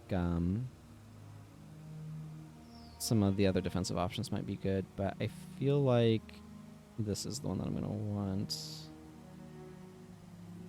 We'll see how this goes. Energy might be a bit tight for that, so I might want him to have like fleeting stability instead. Actually, I think I just want... no, let's... Let's stick with this for the moment. There's a couple of different options of things I could do if I feel like I need tweaks. I need to pay more attention to some of this other stuff. I don't think he's using Wary Stance well, so I'm going to actually try Protector's Defense to see how well he uses that. Wary Stance is one of those skills I think is actually pretty decent, but the against certain foes, but the problem is if the AI is using it in areas where it shouldn't be, it's going to cause problems because it is very energy intensive. It can make up that energy if you're being attacked by a lot of things that are using attack skills. So assassins, for example, really hate Wary Stance because it'll block the snot out of them. But if he's just using it against these guys that are not using as many attack skills, just when he's under pressure, then it's not going to do the thing that it needs to do.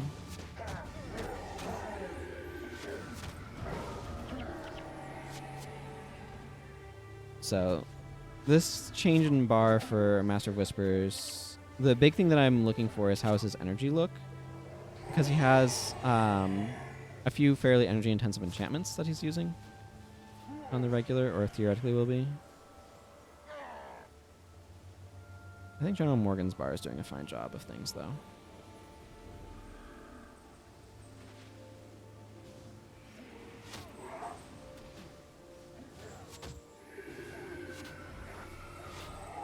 Trenia looks like she's doing fine.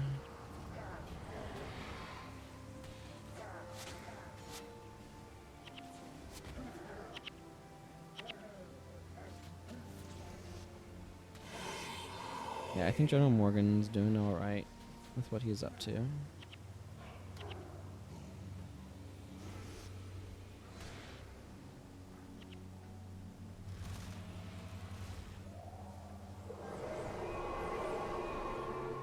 I'm going to take advantage of the fact that I have Song of Purification on me. Going through this area actually tends to be a terrible idea. You get hit by so many wells. That's not going to heal anyone. They're all out of range.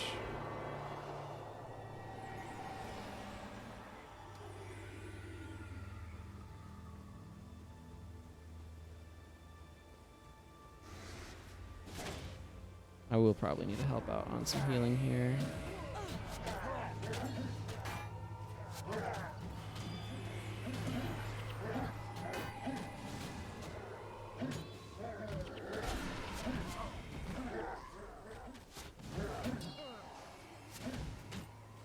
Ogden's under pressure. He's not going to do great under pressure, but his energy is a lot better without wary stance, which is kind of what I suspected would be the case.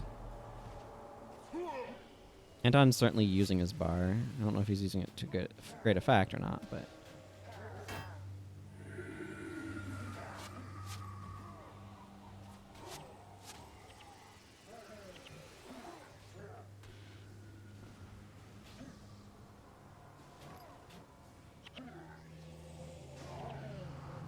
Goran seems reluctant to use Hammer Bash. Something else that I'm noticing. I want to pay a little bit more attention to him. I run myself out of the enemies here. I think I might have. Yeah, there's the lift operator. One of the things I want to check is Goran ever using Hammer Bash? Because if he's not, I need to switch it to skill that he's going to actually use. Overall, I'm fairly happy with where he's at. Guiding Hands is maybe not, like, the best option, though.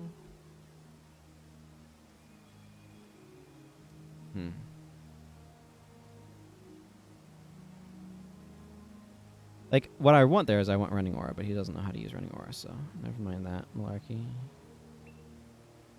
Yeah, I don't know. I like it there, but... I don't know. It's probably one of those things where this is just not an area where it does useful things, so it's easy to kind of look at it and poo-poo it.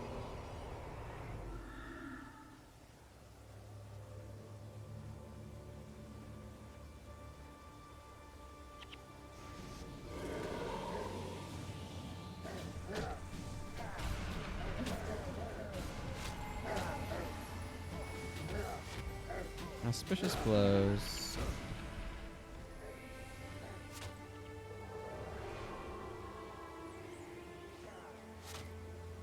Because the big thing is, like, I want him to Hammer Bash. If he's not Hammer Bashing, that feels like there's, I need to figure out what I can do to help with that.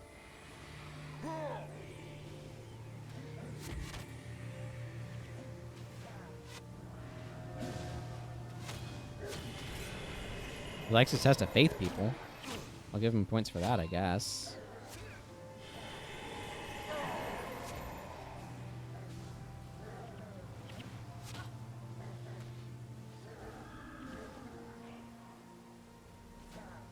Okay. Yeah, okay, I'm going to need to update Goran's bar because he's literally not using Hammer Bash. He's had several opportunities to use it, and he's using a lot of Test of Faith, but he's not wanting to Hammer Bash, so... That's fine. I'm okay with changing those things around. But I just wanted to verify if that was the case, and it certainly is, so we're going to do some changes here.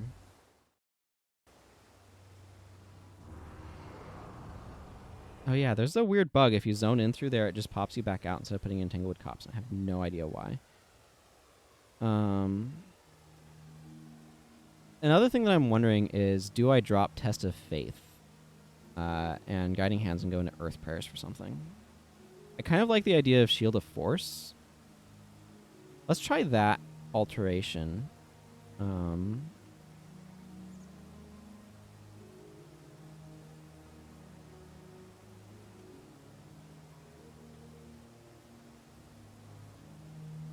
I like Shield of Force Conviction. So let's try, because I had Wind Prayers originally for something that he's not working, so.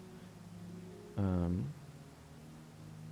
that's Earth Prayers. My brain got turned backwards when I said things. A Shield of Force seems like it could be kind of good. This would give 2 health regen for each condition he's suffering from.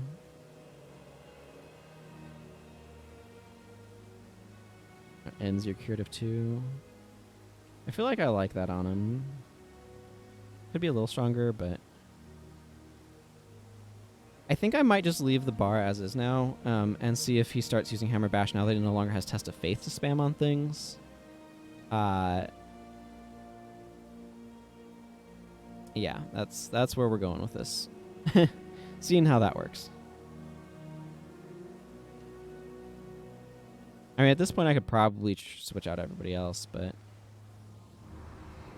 that's just a whole other mess of putting everything together. So I just want to test things with Goran's build. The idea here, of course, is that Shield of Force, if he gets hit, will knock things down. Yeah, and provide an opening. Now, he did try to Crushing Blow. I think the enemy died before he was able to get it off, but I like the idea of pairing Shield of Force with things that way.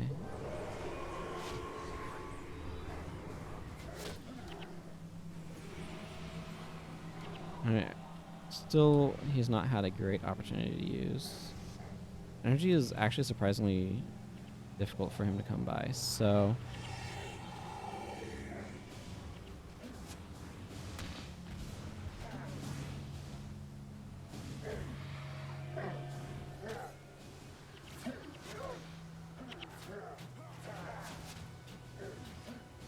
Okay, he is using Hammer Bash now. Good. Good.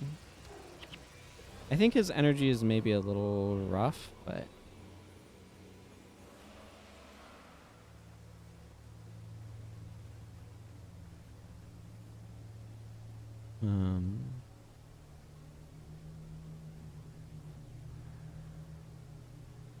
I'm okay with this. Yeah. Okay. I think we'll call that good. Ooh, that'll be nice. That will be nice, Fear. I know you've been really busy lately, so... At least that's my impression. Okay, let's go ahead and call these builds. I'm going to run ad break while I get these recorded. I'm happy enough with them. I feel like Goran's energy could be slightly better, but I don't really know what I want to do to make that happen, so... template code. Let's just call this charge, because that's what this is. Eat.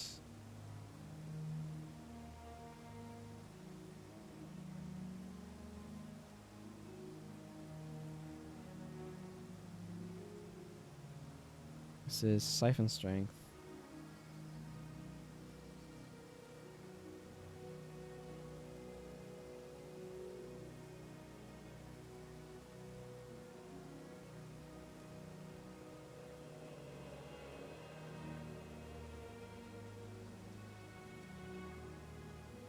Template code.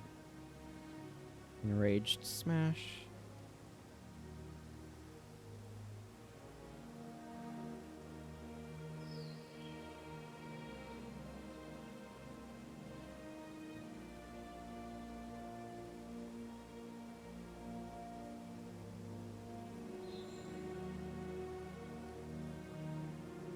Ravenous Gaze.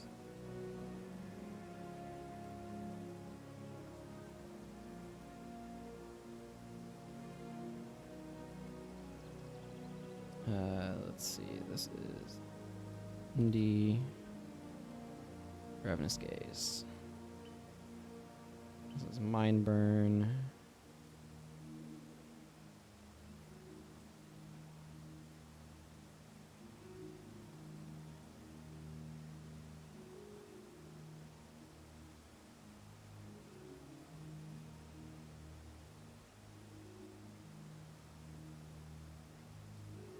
Oh no, Destructive was Glaive.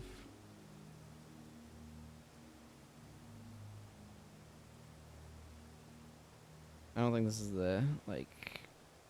It feels like this is a functional version of it, but...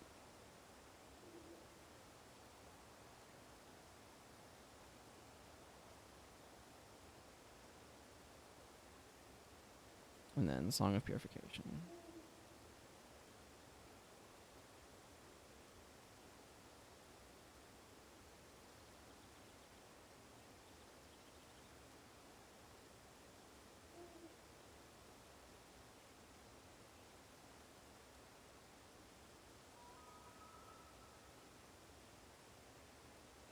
Okay.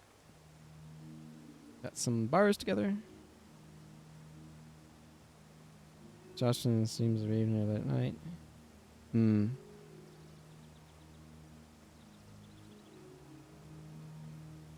Yeah, no, I understand. I think one of the things that we do is a big problem to ourselves is that we look at time and not energy. And so there's time management, and that's an important thing for sure, time management. But I think energy management is really underrated, and actually a really important thing. Like, again, my experience is that there's a lot of discussion um,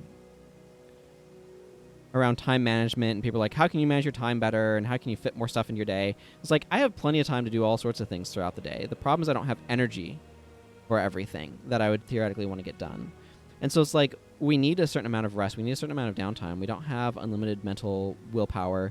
Like, making builds, for example, is a fairly mentally draining exercise. It's there's a lot of creativity involved, and a lot of just like figuring stuff out and trying to figure out how to put things together and all that sort of stuff. And so it's like trying to pretend, or like, and again, I don't know, because I don't think you live in the United States, even if you interface with it. But at least I know from my experience in the U.S., we tend to focus way too much on like time management and not enough on sort of like energy, because they are two different things. And I find more often energy is the limiting factor, not time. Okay, so let's see. We have It's Just a Flesh Wound, Vow of Strength. I could finish off Paragon and Dervish here. Let's finish off Paragon and Dervish. I don't know what I'm going to have Ogden do just yet, so I'm just going to strip his bar of random things. Let's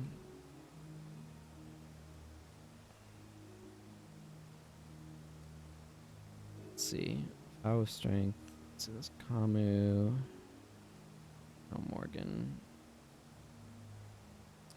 So It's Just a Flesh Wound. It's Just a Flesh Wound is one that I actually kind of can enjoy on some other professions as well.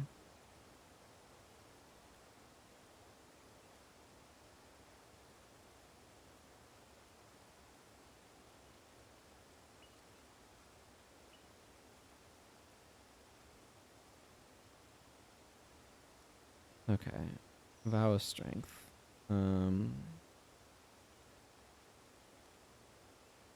So It's Just a Flesh Wound over here. Vow of Strength over here. Those two professions just don't have very many elites, so it makes it a little bit easier. I should finally do a Shattering Assault bar on Assassin. Get Anton back in here. None of this stuff here, and instead, Shattering Assault.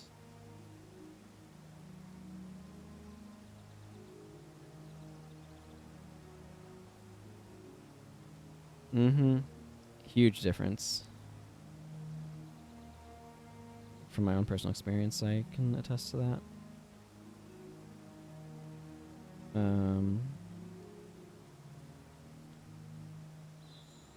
Let's see.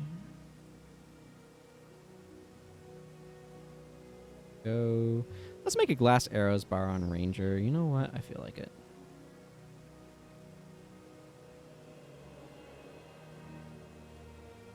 I mean, there's a pretty good chance that I want Antidote Signet. Antidote Signet is just one of those skills that's just too good to not use a lot of time.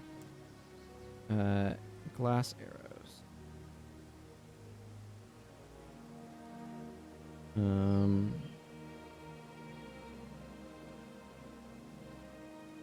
You know what? I still haven't done Light of Deliverance, so let's just go ahead and give Ogden Light of Deliverance.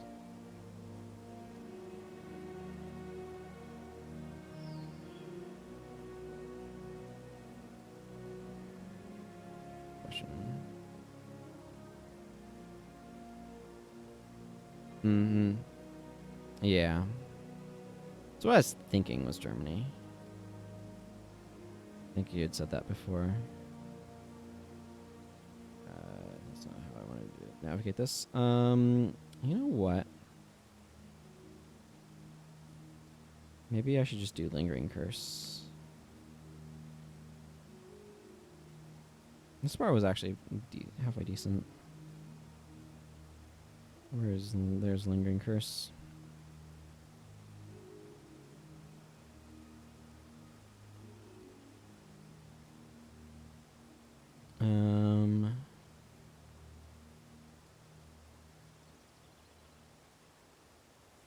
Let's give Goran a break. There's a lot of things still that I can put him on, but... You know, I haven't done a Mesmer in a while. Whoops. Bumped the microphone a little bit there. Norgu. This bar was hilarious. You know what? Let's give you Stolen Speed.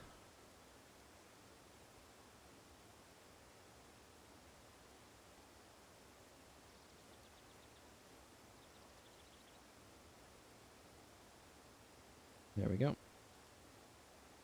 Okay, that's a team. Where am I at?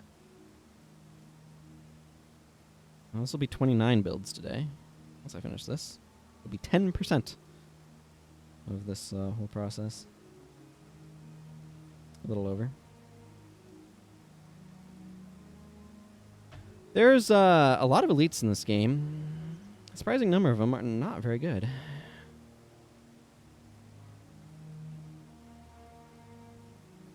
I don't 100% know where I'm going with him. Let's do something with this first. Go with like fleeting stability. This is one of those ones where oh man, if I had more signets, I would absolutely do. Yeah, I want to try to work. Why is there no elite warrior signet? I feel like there should be some sort of elite signet that warrior has, but there isn't one that I'm aware of offhand. There's healing signet.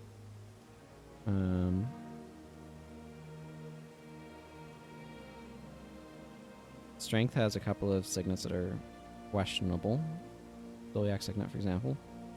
Dolyak signet's one of those like, yeah, it gives you a lot of armor, but then you can't go anywhere, so.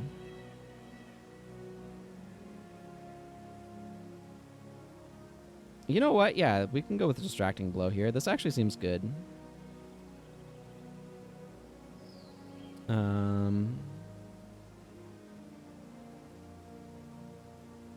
Let's just go like distracting blow. Healing Victory, Heart of Fury, and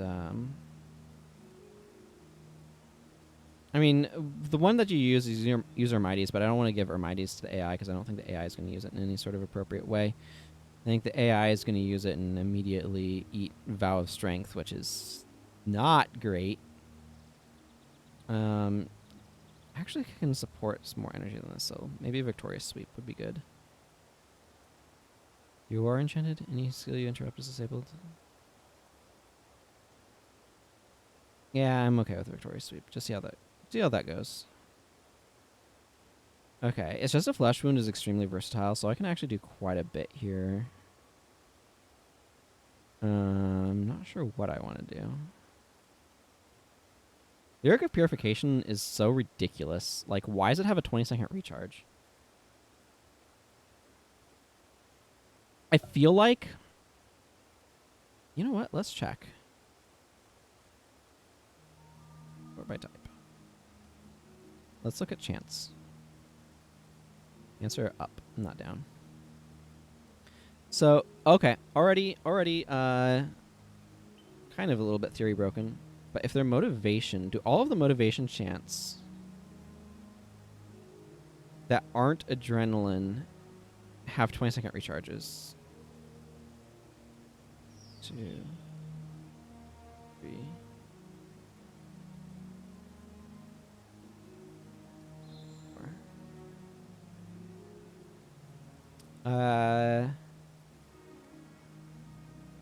Yeah, they all have at least 20-second recharges. If they're a motivation chant, then they have 20-second recharge, except for Song of Power, which is a 30-second recharge, because apparently that skill's hated. You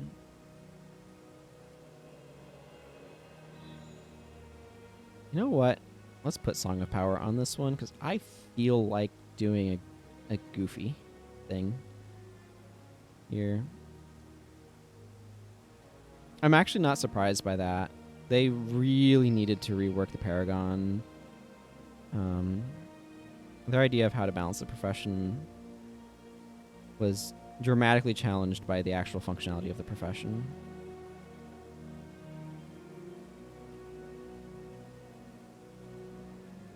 Angelic protection belongs more when you have more leadership.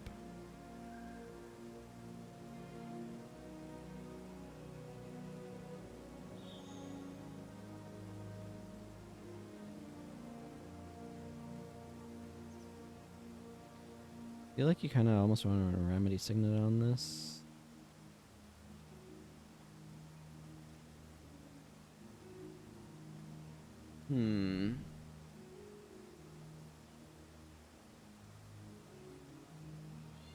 What I'm thinking is that this makes an absolutely hilarious counterpart to It's Just a Flesh Wound, because it removes all hexes from target other ally. Let's do it. I don't care about the effect either. I have a few points I can toss into Protection Prayers. Get 10 seconds of plus 10 armor for each Necromancer hex removed. The big problem, of course, here is at this point is the energy is quite challenging. So let's go Energizing Chorus. And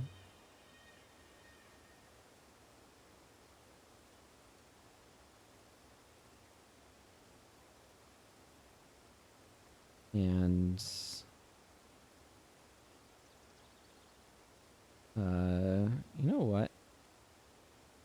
Lyric of Zeal. Make It's Just a Flesh Wound a little cheaper, you know. And you know what? Yeah, just Signal Synergy. This is more of a Healy deal, so let's actually go down in 9 Spear Mastery on the default and go up in leadership just a little bit. If there's a rune there, that'll make it work a little bit better. I don't know. I feel like his bar is maybe a weird support thing.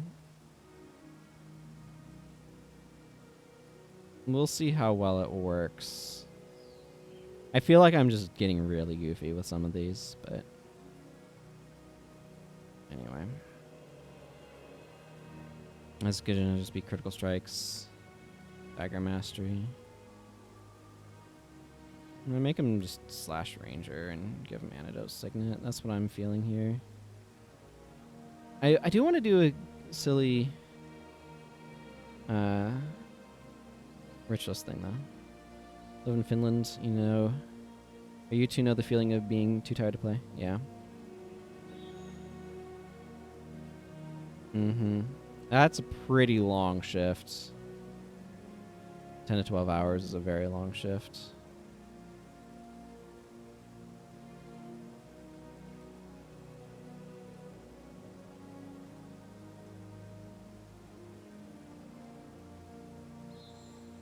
Actually, let's go with these sharpened daggers. This allows them to be really good at like removing stuff from enemies. And then let's just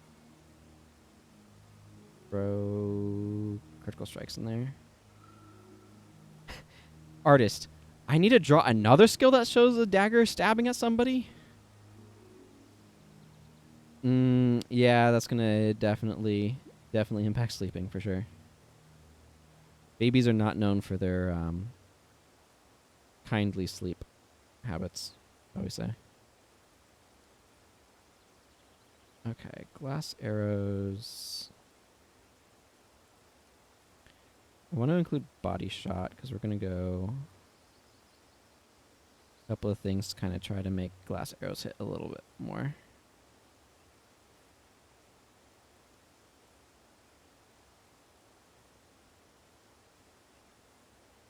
I mean, I could put on something like Frenzy.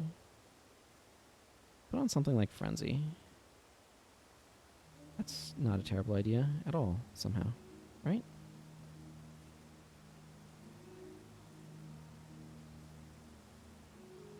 It's one of those moments where I'm like, okay, if I do that, what do I use for my cancel stance?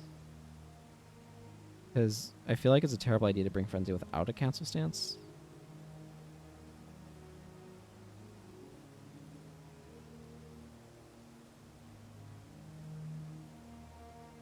Like, the obvious choice is, like, Natural Stride, but I don't necessarily want to lower my expertise or the marksmanship here to make that better. So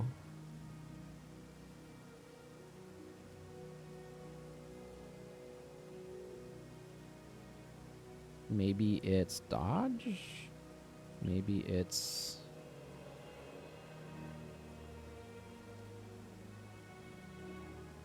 whirling defense. I don't know. That's a good question. Whirling defense has a very long recharge.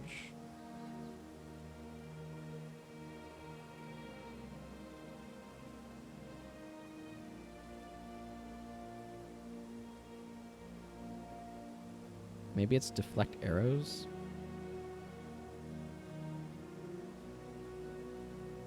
Interesting. There's a couple of wary stance has a 10-second recharge. That's an interesting idea of a cancel stance. Yeah, there's a bunch of these that all have 15-second recharges. I kind of wish that they had done a little bit more variety in recharge durations on those. This is a really funny not cancel stance. Like, it's not technically a cancel stance, but it does cancel the stance. You knock down and you lose your current stance. The reason why I'm looking for a cancel stance so much is just because Frenzy doubles the damage you take, so I'd rather give some sort of option to be able to get out of that. Because otherwise it's a lot of damage. We're just going to go 3 points into that and just have a really weak natural stride. The AI, at least to some extent, understands the idea of cancel stances, so I'd rather give any option for that than no option, if that makes sense. Yeah, we got plenty of time left today to make very questionable build decisions. And the idea here is that dual shot and forked arrow both allow you to get additional hits out of glass arrows, by the way, for anybody who's curious. And then I think I'm just going to put on distracting shot here for the last skill. Oh yeah, lingering curse. Okay, this wants maximum curses. Probably going to drop the water magic. Really, I could go slash assassin and bring... There's a signet there that removes enchantments for each hex. It's not a bad idea.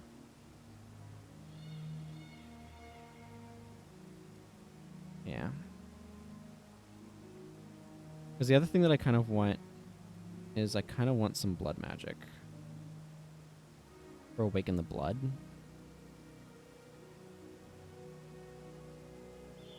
Maybe that's not great. Maybe that's just being silly. Yeah, for each hex on target foe, that foe loses an enchantment. Awaken the Blood would increase the duration of these a bit. It's not going to have 100% uptime, but maybe that's fine. Because I feel like you want to do Lingering Curse and Suffering together.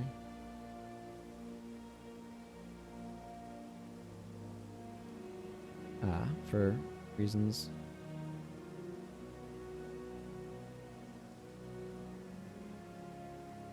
And Well of Silence. Let's put a couple wells on here, actually. Well of Silence and Well of Darkness play really well with it. And let's just... I want another AoE hex, so let's go with Shadow of Fear.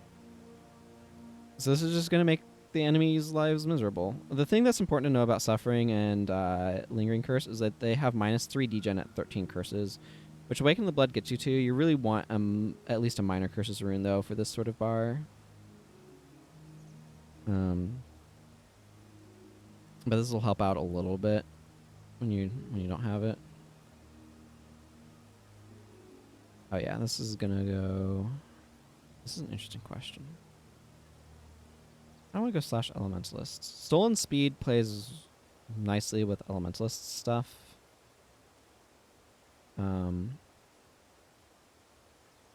Yeah, I don't know what else is there to say.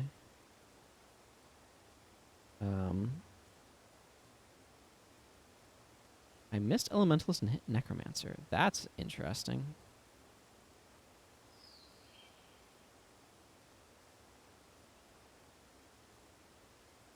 If I did that, problem then becomes your energy management. What are you doing with Elementalist?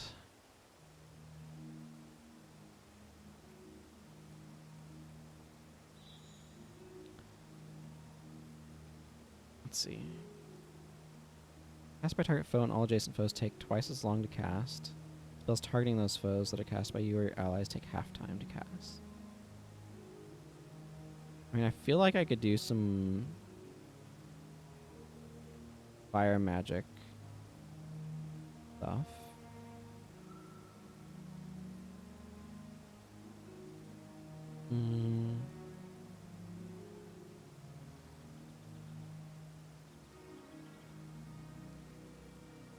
Huh. Or I could put some Necromancer curses on things. Again, the thing that I'm running into the question of is, what am I doing about energy? Which obviously, I can go down into inspiration magic and do stuff there, but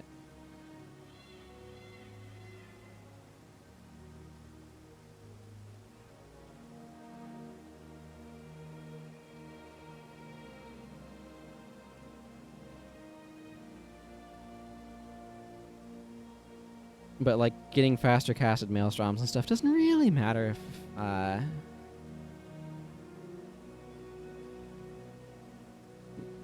yeah, if there's no energy to fuel them with. So then it becomes a matter of like, how am I getting energy and what am I doing for that? Like, because the thing is, I can drop fast casting some, and that's probably not too big of a loss, and go like 8 inspiration. I can go like air magic. I kind of want to go fire though.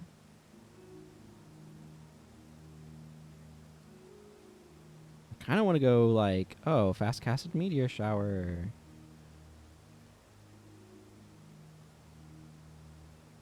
And then actual breath of fire and firestorm.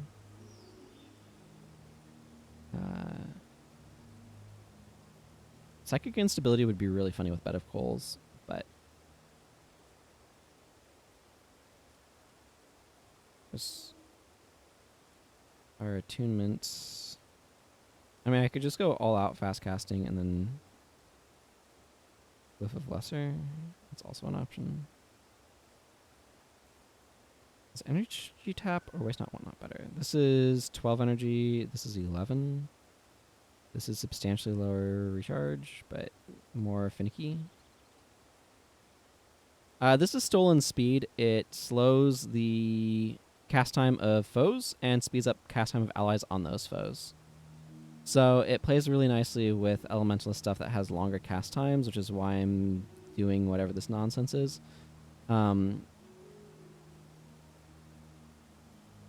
But it comes at the yeah, what am I doing for energy management? But yeah, so it just kind of like speeds you up and slows the enemy down. I think it's one of those skills that's actually probably pretty decent, but is easy to kind of forget about. Maybe I just go power drain here. Yeah, sure. I don't know that this bar is going to work super well. I just like the idea of faster casted meteor showers, so... Okay, yes. Don't want to walk out without him having a bar.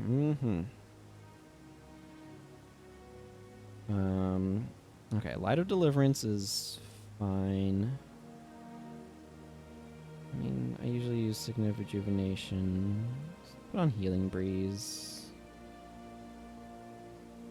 It's like... I don't know. It's fundamentally awkward making monk bars, because...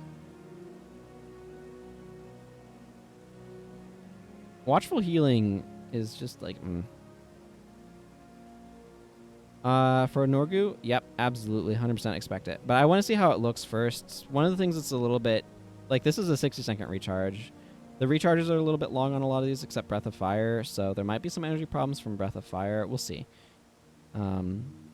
This one that I'm somewhat expecting to want to change up what he's doing. however. Orson is just so weak looking.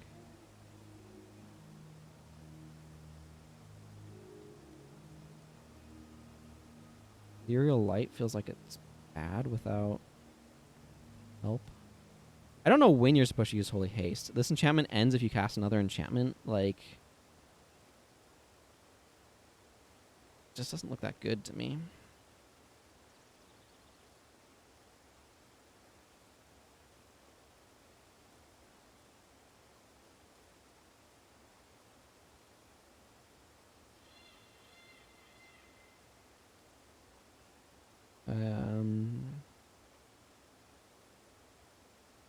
My arm is itchy. Let's see, do I want anything? Rituals just has draw and draw spirit.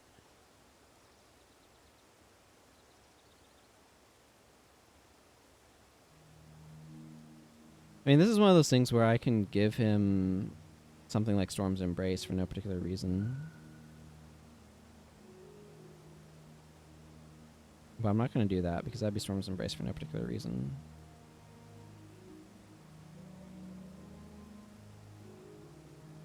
Yeah, I'm just going to fit in Glyph of Lesser. It'll just help with energy here.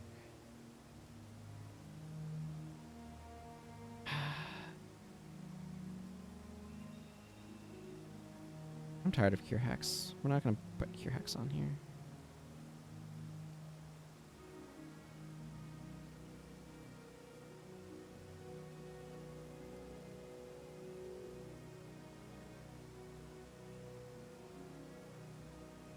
This used to affect healing prayers. It doesn't anymore.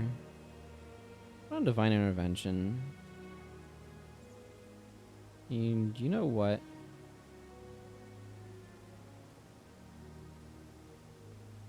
I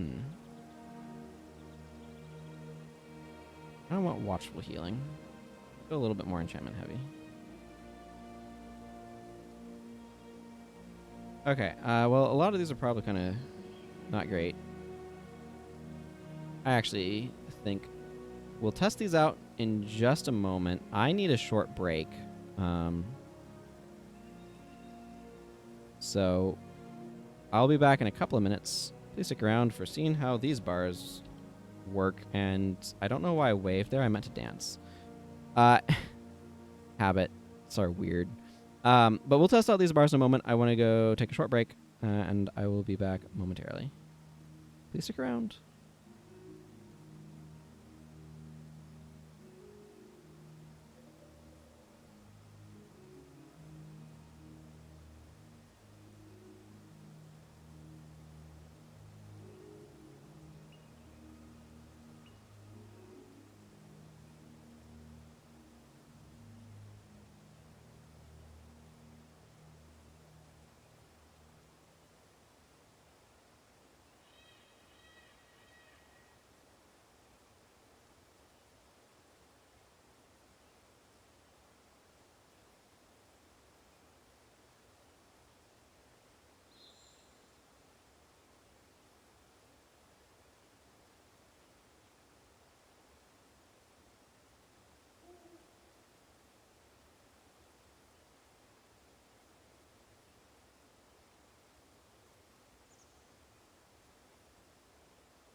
Hello, I have returned, as foretold. Let's go see how like some of the energy and stuff looks for these, eh? See how much that doesn't work or does.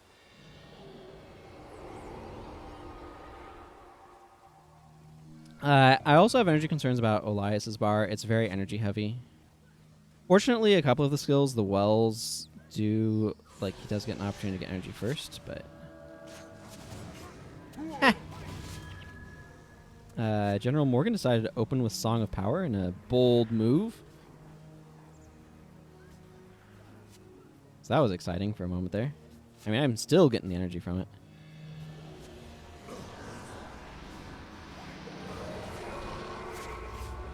There goes the meteor shower.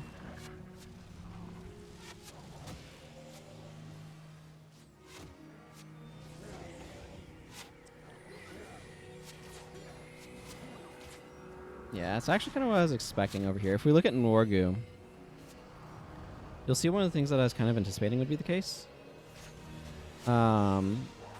Which is that the recharges on his skills kind of are preventing it from being too big of an issue and is more of an overcast one.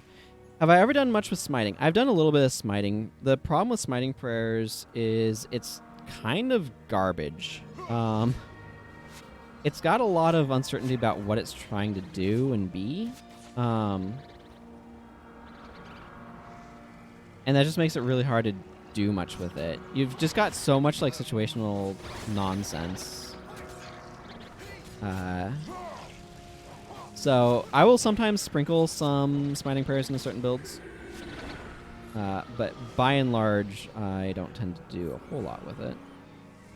Interesting, Margaret actually has energy issues. That's actually not surprising. I was kind of anticipating some amount of that. But yeah, like if we look at smiting prayers, like there's some very specific stuff. There's some stuff that you can buff allies with. There's Kieran's Wrath and Holy Wrath, or Symbol of Wrath, which have like Symbol of Wrath has like one of the sweetest icons in the game. It's such a good icon, but then it has no visual effect for some reason. So it's like smiting prayers generally is like smite condition, smite hex, reversal of damage, maybe Judge's Insight, Holy Wrath, and then like Holy Strike, Castigation Signet. Balthazar's Aura is good. Strength of Honor can be good. Zealot's Fire is good. Like, there's some stuff in here that's good, but then there's also just, like, some signets that you have no reason to want to use. Smite, Kieran's Wrath, Symbol of Wrath. Oh, there's still some. Spear of Light.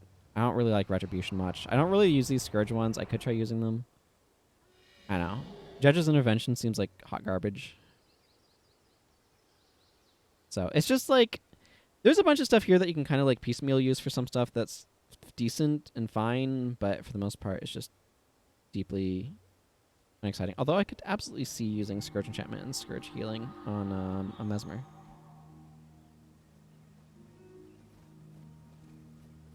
Okay, anything else standing out? General Morgan's probably not doing a whole lot.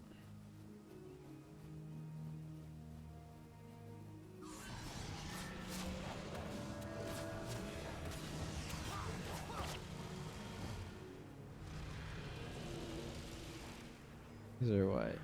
10-second recharges?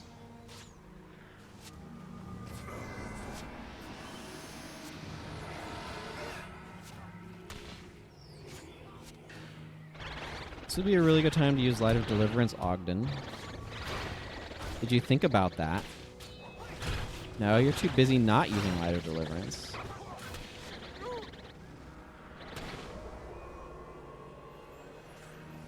I don't know how the AI makes its decisions sometimes.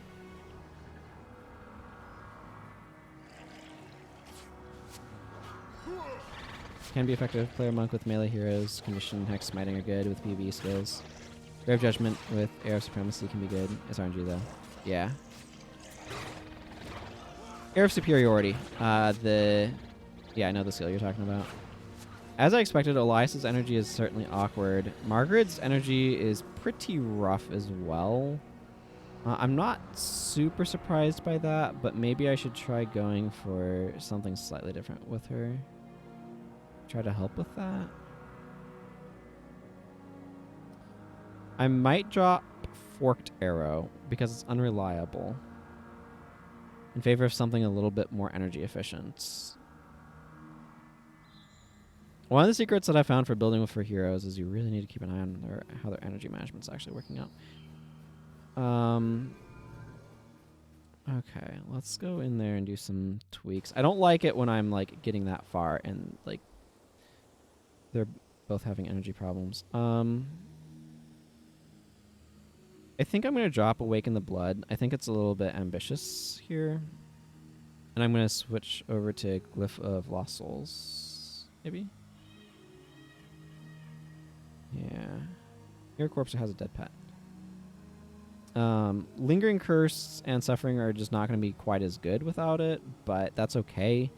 You can just make your hero actually have a Curse rune, and then that'll be fine.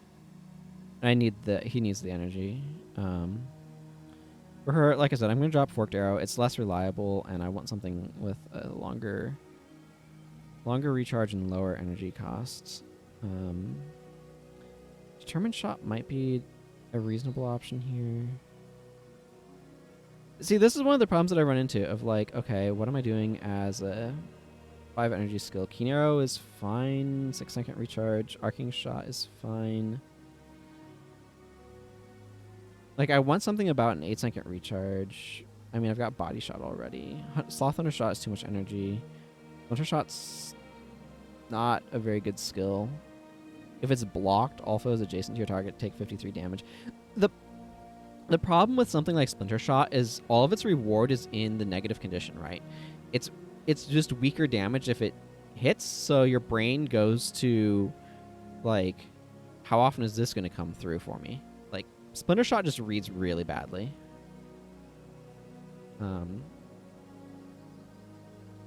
Yeah, that's that. It just reads really, really badly. I can see running... I think I'm going to go with Arcing Shot. It's a little bit more damage in and of itself. The slightly lower accuracy is kind of a bummer, but I don't know. Determined Shot's all right, too. I don't really want Hunter Shot. 21 seconds of bleeding is just not that exciting to me. What's the recharge on Marauders again? Here it is. 6 seconds. I don't want to use it, though. It's 10 energy. Like, Smiting... It's not that Smiting doesn't have a few useful things in it. It's that it doesn't have enough things for one bar. Like, just making pure Smiting... you're kind of, like... You can kind of... Or there's, like, a Smiting bar if you're doing that, right? Reversal of Damage, Smite Hex, Smite Condition, Holy Wrath, Castigation, Signet, Zealot's Fire, and Smiter's Boon. Like, that's a bar. You're never going to want to use Judge's Intervention. It's just not very good. It's very specific things that want to use Retribution. And Spear of Light, Smite, and Banish are all just really weak skills. Bane Sickness is also pretty medium. And so is Symbol of Wrath and Kieran's Wrath. So there's a lot of like skills that just don't do much in here. You can work a few things in. Soulstone Strike, and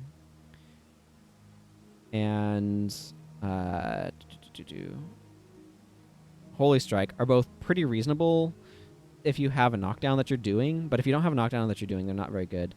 Defender's Zeal is not a very good skill. Balthazar's Pendulum is not a very good skill. Balthazar's Spirit is fine for certain builds, but it's a bit hit or miss because you do need to be taking damage and stuff. So it's not something I would automatically bring. Balthazar's Aura is also decent, but the energy cost is very high, and the recharge is kind of long, which makes it rough. Signet of Rage is super gimmicky. Signet of Mystic Wrath can do kind of interesting stuff, but also like kind of gimmicky. One of the problems with like all of these Signets is they all have 20-second recharges, which means it just takes forever to use them again. These Scourgers I think are probably okay. I just don't tend to use them very much. When it comes to elites too, like I said, these are just not very good skills, just in general. Balthazar's Pendulum, Defender's Zeal, and Word of Censure. Word of Censure is just too energy hungry. If it was at 5 energy, it would be okay. Smiting is pretty bad for heroes, yeah. Signet of Judgment's an okay skill. It does decent damage in an AoE, and the reliable knockdown's good. It's not like amazing. Ray of Judgment's really cool and can do a lot of damage, but the recharge, like, I think this is probably one of the best Smiting Prayers elites, if not the best. I think Ray of Judgment's the best Smiting Prayer elite, but whether or not you want to use one is another question entirely. Shield of Judgment is a really, really, really powerful effect, but has the problem that it's, it would be a lot better if it was a shorter duration with a shorter recharge, a slightly lower energy, and a slightly lower energy cost. So that way it's just like Mark of Protection. It's the exact same situation where the skill effect is really good. It's just its uptime to duration ratio is scaled at a degree that's too long. So it makes it harder to like transfer targets when targets change. I mean, the holy damage is armor ignoring, and the burning is a lot of damage. It definitely is a lot better if you have good snares. I'll agree with that. But yeah, so it's one of those things where like I want Smiting Prayers to be really cool, but the other thing too is like Smiting Prayers is just kind of like locked away in the land of like not really knowing quite what its identity is. Because it's kind of like split between like punishing enemies for doing stuff to your allies with like smite hex, smite conditions, reversal of damage, things like that. And then just like I do holy damage things like Spear of Lightning, Balthazar's Aura to an extent, Smiting Wrath, Kieran's Wrath, Symbol of Wrath, Banish, and like punisher mechanics that really don't necessarily belong in Monk with Scourge Enchantment, Scourge Healing. Scourge Sacrifice, you can argue, does belong here as part of its like anti-necromancer package, but I don't know. It's kind of like a split focus identity, and that's not necessarily a bad thing, but it's like none of those parts feel like the better one for monks to have is the punish enemies for doing things to your allies, but that theme has like 4 or 5 skills in it. Maybe a few more than that if you can argue, but it's just not very strong feeling. So Margaret's energy is still rough even with that change.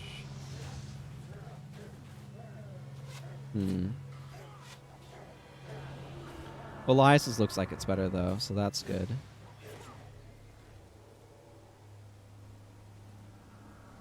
Let's see.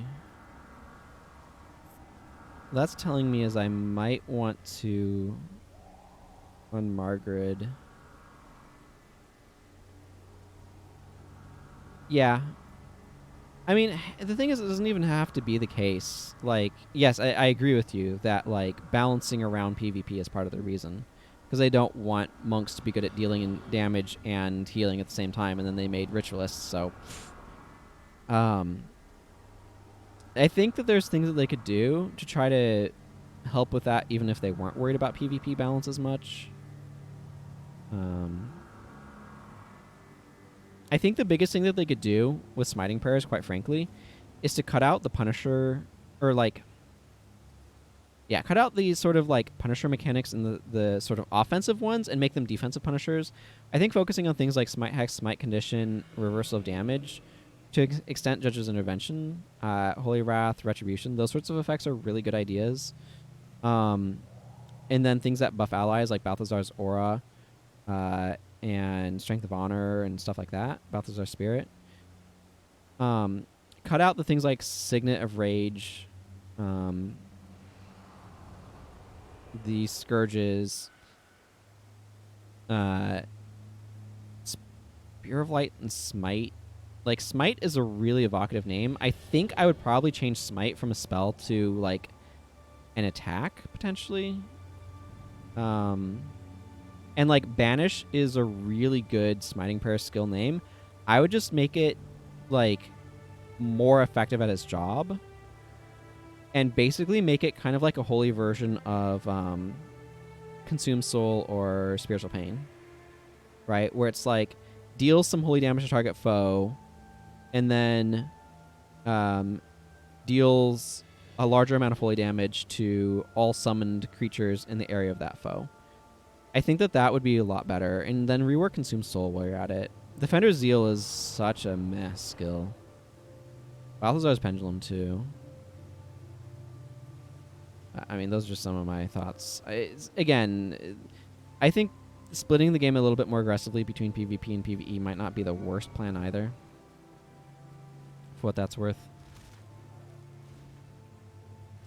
I think I probably should drop Natural Stride off of Margaret, maybe.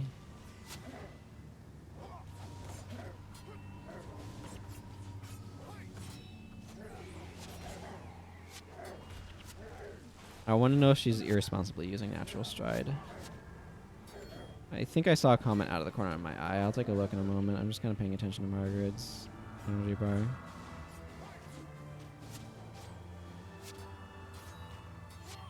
Yeah, that's the thing. Like, I like things in the vein of smite damage, or a reversal of damage, smite hex, and smite condition. I think those are really good directions to take smiting prayers. That fits into the idea of that monks help their allies, and rather than healing the damage like Cure Hex does, or Mend Condition, or Reversal of Fortune, they're hurting enemies that dealt that theoretically did the things to your allies. I think that direction is a much better direction to take smiting prayers. If I were redesigning the game, that's the general direction that I'd go with it, with smiting prayers, with a little bit of the I like a little bit of the like Holy Warrior sort of flavor in there with like Holy Strike and Symbol of Wrath that you could then want to go into as a melee attacker and kind of on the side. But a few of the hexes that activate enemy attack swing in that style would have fit a Righteous Monk motif. Yeah, absolutely. Something like Empathy could have fit in Smiting Prayers as well. It's just where are you distributing mechanics across professions? Because that sort of effect is in both Necromancer and Mesmer already. So that's something that you want to be a little bit careful of. But it absolutely would fit flavorfully. But yeah, I think I would focus on like, here's a few skills that are really great for like melee attackers. And then otherwise, it's like, here is stuff that punishes the enemy for having the audacity to go after your team.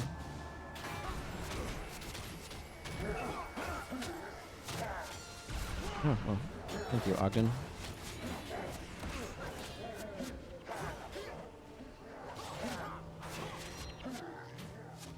Anton seems to be doing fine on energy, and I'm happy about that.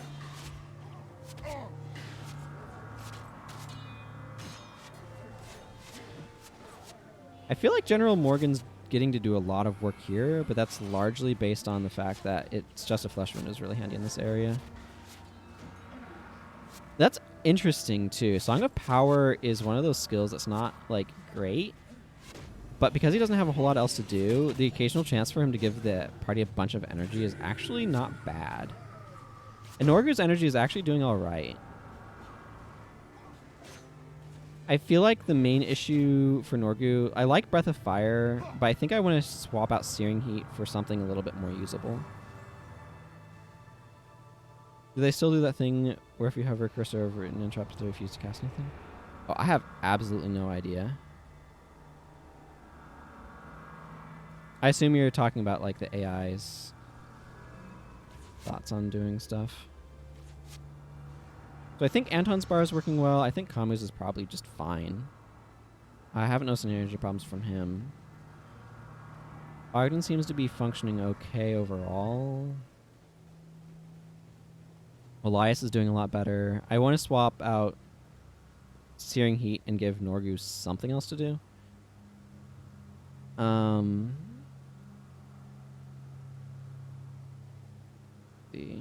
Elias, I think, has been fine. I'm going to try Fireball on Norgu, I think. Yeah. I don't know. Most of these I'm actually fairly happy with.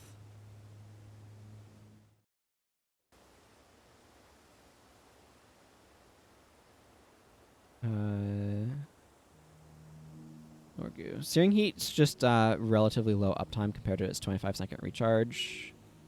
So while I think the effect is decent, that kind of ratio is not great, and give him a little bit more to do. So I'm kind of torn. I can give him Fireball, which is a slightly higher damage spell, or I can give him Phoenix, which is less damage but a bigger AoE and also has some healing attached to it. which will generally be happening because of Breath of Fire. And I'm not quite sure which I prefer. I think I kind of want to go with Phoenix for the larger AoE and triggering and the heal. Give him a little bit more utility on the skill that he's likely to be using a good bit of. We'll see how that looks. Slightly less damage. Most of the damage is coming from dropping a bunch of AoE on things. Seems fine to me.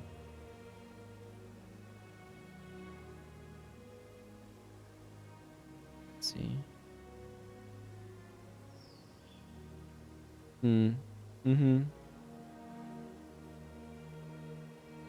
Yeah, here's the thing, is Scourge Healing makes more sense to me. Like, frankly, Scourge Healing, Scourge Enchantment, these two right here belong in Curses. So much so that there's an elite Curses, there's Soulbind is an elite curse that is Scourge Healing, and just explicitly says, oh, I don't work if you have a Monk Hex on somebody. So that way you can't stack them. Because, I guess. And then Scourge Sacrifice, I think, makes sense under Smiting Prayers. Like, this is a way of for monks to punish necromancers, and there's a little bit of inbuilt animosity between the two. So I think that makes sense under Smiting Prayers. But these two right here, these 100% belong in Curses. They do not belong in Smiting Prayers. I don't know why they're there. They don't make any sense to me. Okay, we'll see how his energy holds out. She looked like she's maybe doing a little bit better. But I think I'm going to swap her to Determined Shot just for the slightly longer recharge, so she's not... Like, most of her time should be spent on, like, dual shotting. So, energy is definitely a little bit tight for her. Despite her expertise. It's probably one of those things where it's not too big of a deal if you actually had some attributes invested, but...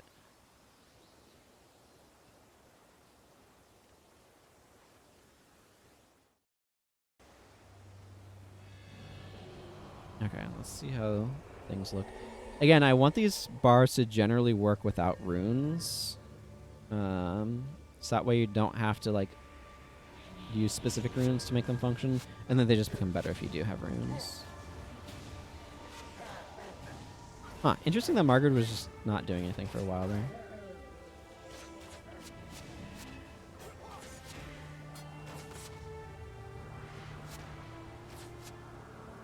Yeah, I think Norgu's energy will be fine with that change. Nothing like trying to use Signet of Lost Souls on an enemy only to have it no longer, or rendered kind of irrelevant.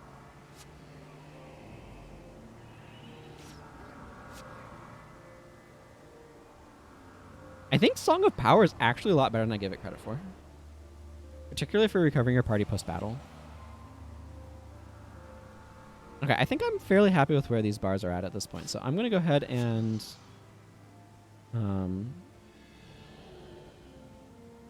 call this good, save these off, and then make another set. I have a really dumb idea for a monk bar that I want to do. Hang on. I want to look something up on the wiki, though. Enchantment. Let's see, related skills.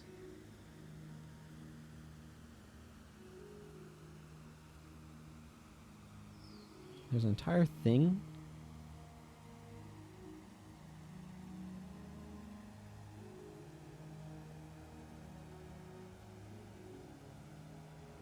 Oh yeah, Jaundiced Gaze.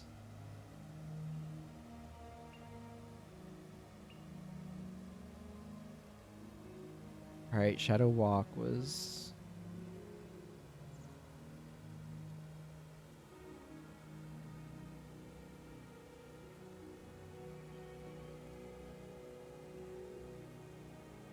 Yeah. Okay, that's kind of what I thought. Okay, I'm going to run some ads while I clear these out. Did Song of Power need a shout to work? Song of Power, it's a song, so it works until you use a skill and then it ends. So it's a chant for a while. Each ally within earshot gains a bunch of energy regeneration until they use a skill, and then it ends. Normally, I would consider it utter trash, and I still think it's kind of bad, but this bar is so wonky in terms of its rate of using things that I think it actually kind of isn't too bad of a in terms of costs to him. So it's a design that's inherently non-functional, though, and they should not have made it. Because giving a bunch of energy regen like that is questionable. Although, giving a bunch of energy regen like this is maybe less energy than some other stuff. Yeah, I mean, there's not a whole lot of reason why you would use it. Frankly, it should probably have just been allies gain some raw amount of energy when they use next time they use a skill. But if they did that, like 7 energy is equal to like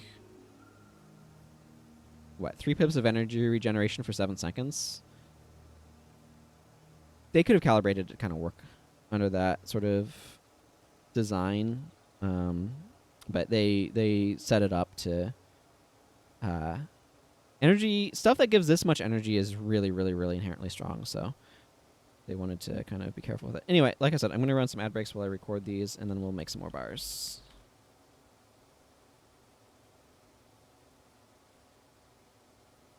Okay, Ogden.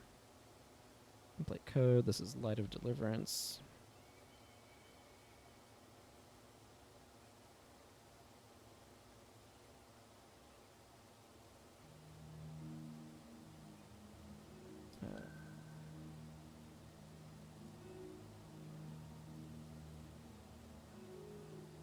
Amu is Vow of Strength.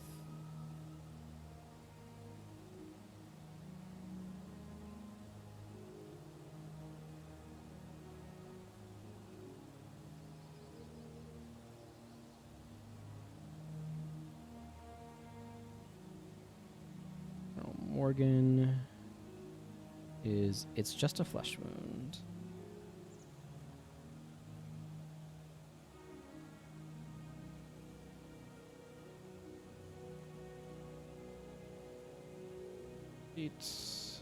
This is that.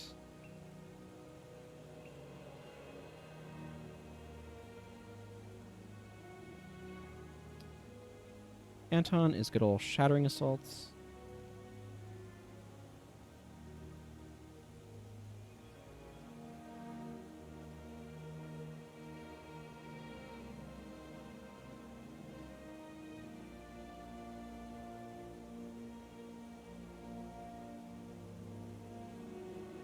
Margaret is Glass Arrows.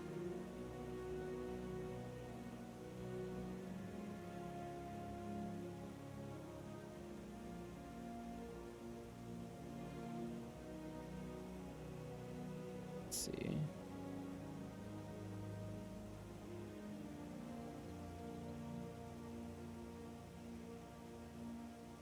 Elias is Lingering Curse.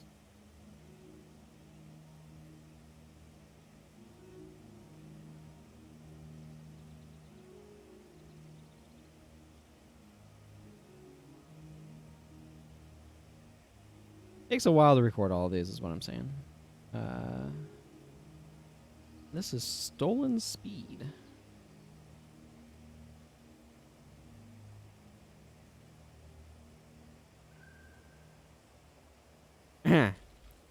Special type every elite in parentheses there, but I accidentally did not do that. I accidentally typed in Morgul.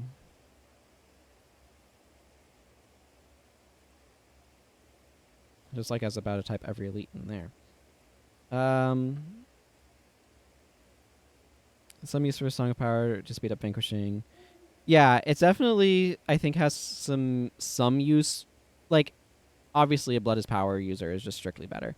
But I think it has some use kind of in between conflicts to some extent. Okay. Ogden, I'm going to grab. Now, is Talcora runed up? She has Healing Prayers rune. I might use her. What about Dunkoro? Dunkoro has Divine Favor rune. I have a really, really, really dumb idea for a monk bar that I'm going to inflict on Talcora. Oh. Interesting. involving daggers. It's really, really silly.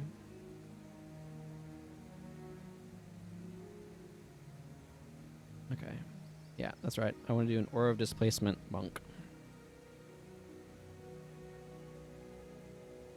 If I can find Aura of Displacement. There it is. Oh, you know what? I don't think I've done... No, I have done... No, I haven't done Trapper's Focus. Let's get a Trapper's Focus Margaret in here.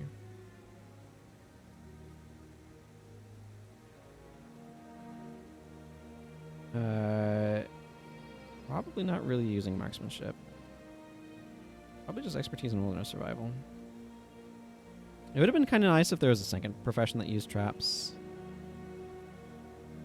But anyway. What do I want to use on Ogden for like actual like healer? You know, maybe it's time to put together some sort of air of enchantment bar. Air of enchantment. It's protection prayers. Amity is so garbage. I don't know what you're supposed to do with Amity. Maybe you do a bunch of degen. Is there a good way of doing AoE around you degen that doesn't involve inflicting damage?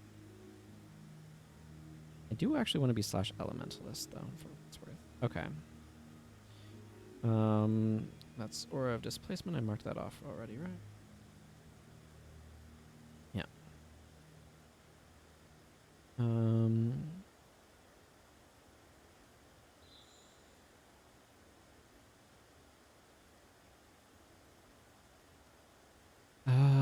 That's a really good question. Is there anything that I can think of that... Because you could do... Yeah, I don't know. That's a tough one. That's a really tough one. Transfer Order of Apostasy, Tainted Flesh. I haven't done Tainted Flesh yet.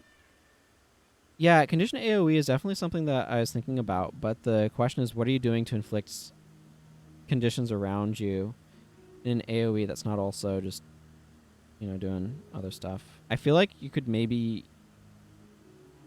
I don't know. I can see maybe putting it on a monk for just, like, healing purposes as well.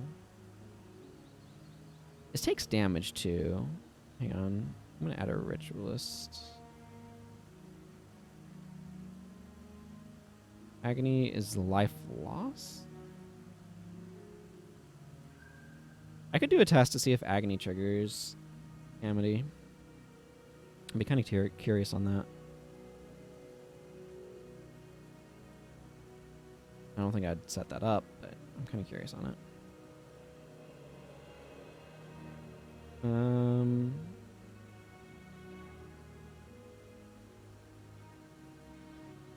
Golden Skull Strike might be a strike. Assassin's Promise. Mark of Insecurity. Shadow Prison.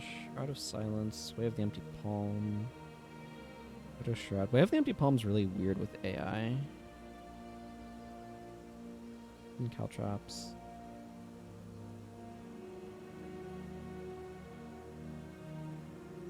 I don't know. I want to make some sort of Weapon of Fury bar.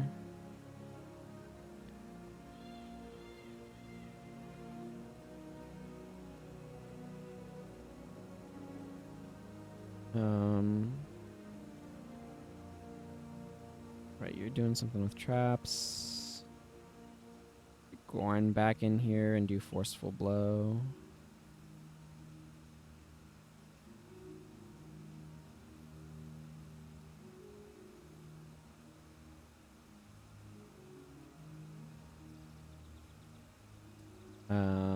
Let's see. And yeah, I mean, there's so many. Arcane Langor is just such a mana skill. You know what? Let's bite the bullet and do Keystone Signet.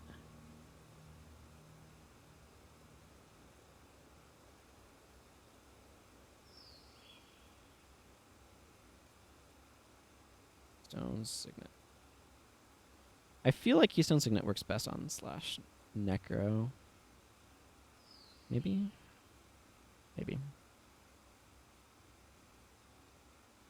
And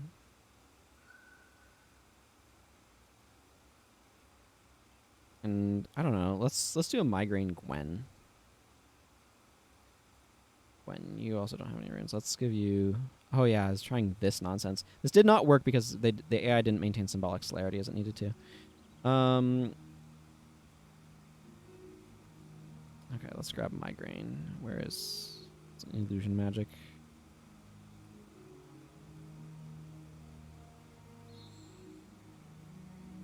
Okay. So, you're going to use this.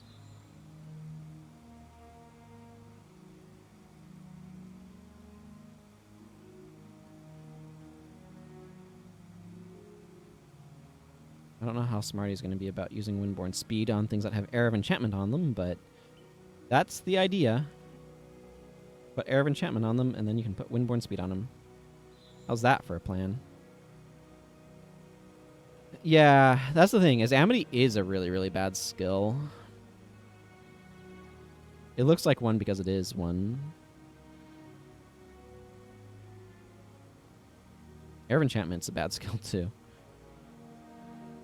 Like, okay, so this skill is a really bad design because it's either going to be really, like, broken or it's going to be worthless, because this is a sort of skill when for 8 seconds enchantments on target other ally cost 5 less energy, right? That means that if you're casting spells on that ally or enchantments on that ally, you're getting a big discount on them. So, but you're also locked into casting enchantments on that ally, so they had better be really good. And if they're not, it's kind of like, why are you spending time casting enchantments on that ally? This feels like a Blessed Aura bar, right? So Air of Enchantment is just like, I mean, it's a beautiful icon. I love the icon, but it's just like, in what situation is this skill going to be useful to use and not broken? Like, it's either going to be overpowered or it's going to be worthless. Like, there's no in between on a design like this, so they just need to completely rework that skill. Okay, this is going to be some real dumb mess. Need a little bit of Divine Favor.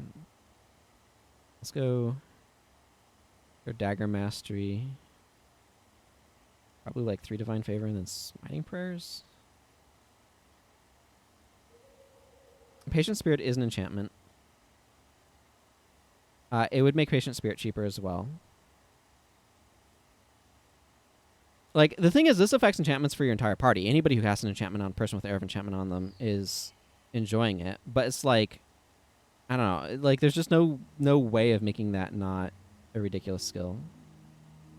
We're putting it on Contemplation of Purity here. Is that weird? Maybe. Balthazar's Spirit.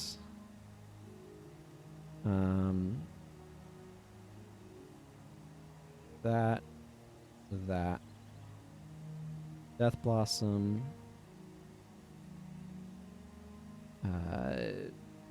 Golden Phoenix. Okay, I can drop Balthazar's Spirit quite a lot, actually. Smiting Prayers quite a lot.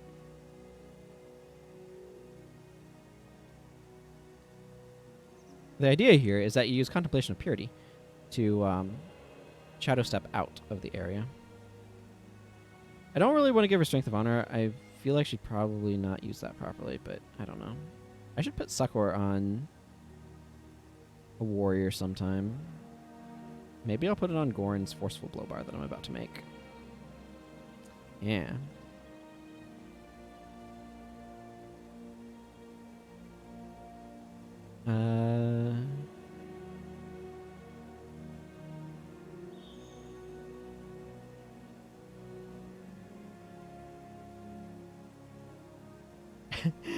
Oh man, this is really funny. I could put Blessed Signet on her, and then she'd recover energy for maintaining Aura of Displacement, which is really, really goofy.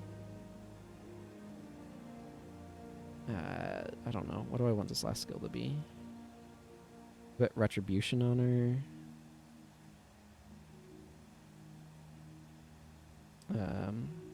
Strength of Honor is like the obvious choice. I don't know. I'll put Strength of Honor on her and see if she's smart about it or not.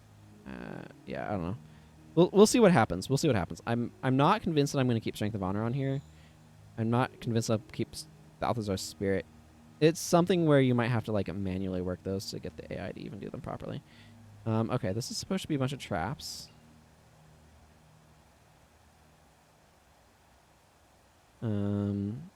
Your traps recharge 25% faster and activate 25% faster. Successfully ends if you hit with an attack. Yeah, I mean, that's fine. This is one of those things that's just going to be like, yep, this is what you're doing. You're doing traps. I feel like this could be fine. Flame Trap, of course, is a classic.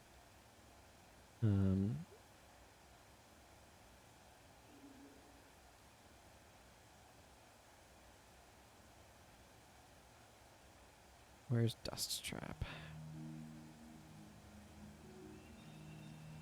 Of course, there's also, obnoxiously, Viper's Nest is a trap all the way up here in Beast Mastery.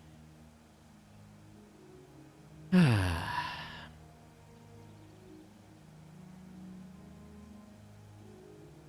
know, I'm just going to give her Healing Spring.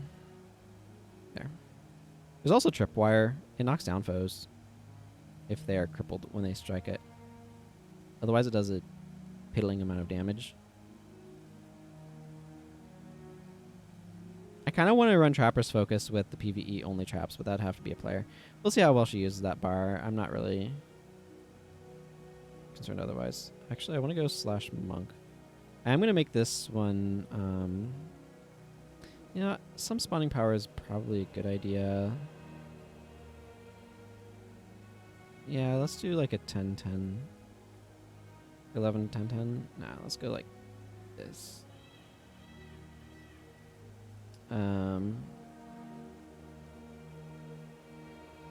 I want this to last a little bit longer.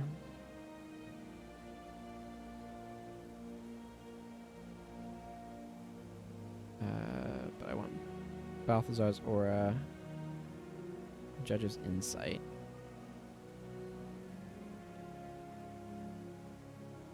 Zealot's Fire.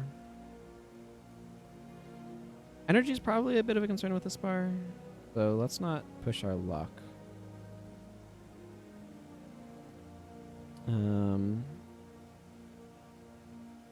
Let's actually slot in Agony, and that's the 30-second recharge. Destruction is 20? Maybe I want Destruction. Still dies after 30 seconds. I don't know. Let's go with Spirit Siphon and Agony. We'll see how this works.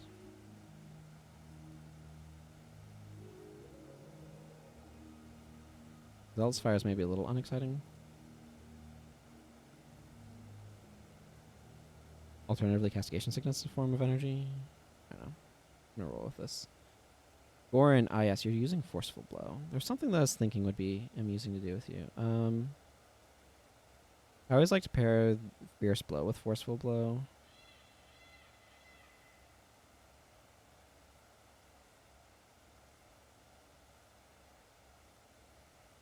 Little Crude Swing.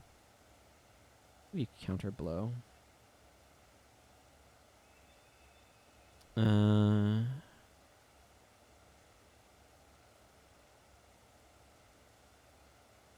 Maybe there was something in Smiting Prayers I was thinking about. Let's look. Was there? Was it this I was thinking of? Oh, no, it wasn't. It was this. Succor. Yeah.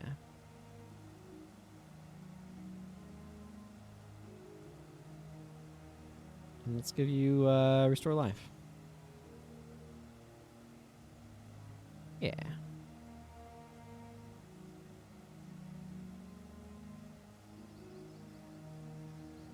And Rage Charge.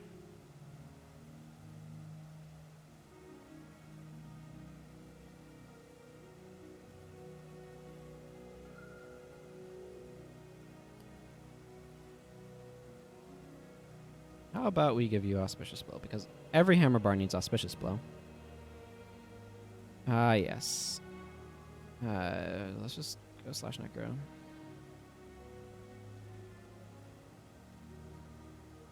Nothing like fast casting and inspiration magic. Inspiration magic gives me Mantra of Inscriptions, you see. This is one of those bars where I'm going to just see if he works it properly.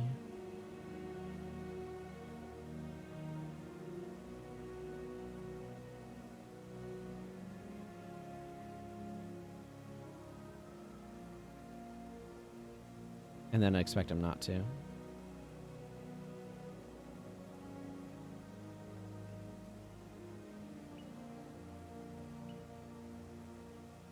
I don't know. We'll see. We'll see how this goes. I mean, it really needs to try to maintain symbolic celerity, and I don't know if the AI is smart enough to do that. That's the problem. Because the AI is frequently not smart enough to do that. Okay, I don't know about... I'm going to do this. No, not Domination Magic, Illusion Magic.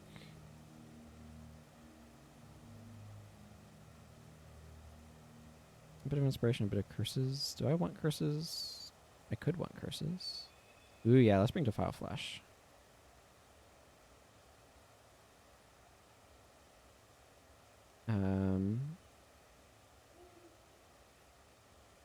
Migraine.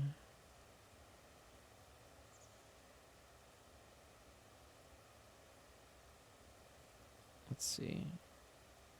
Power Drain, Resig.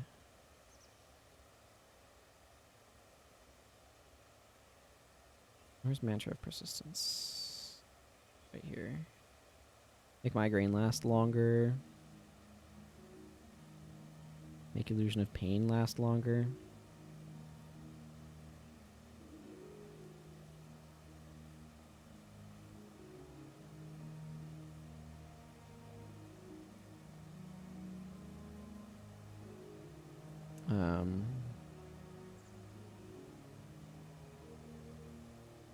Calculated Risk is also pretty good.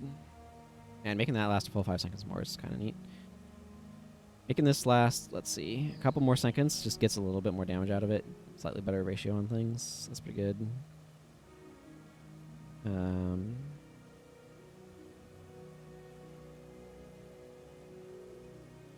it's all about kind of making a single target. Very unhappy. How about Drain Enchantment? That seems like a nice option. There, we'll go with that. For Gwen. Or Migraine Bar. Okay, well, I don't have a lot of confidence in some of these, but we'll see what comes of it.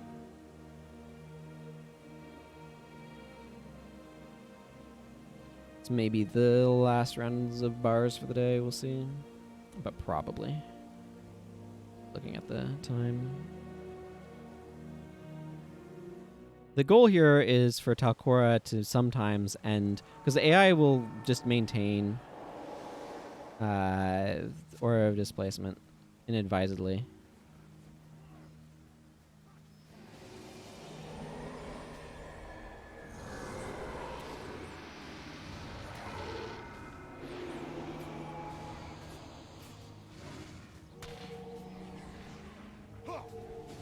Okay.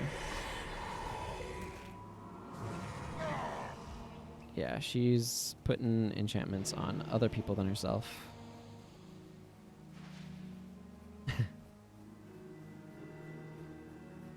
I mean, I like the idea of being an Aura of Displacement monk.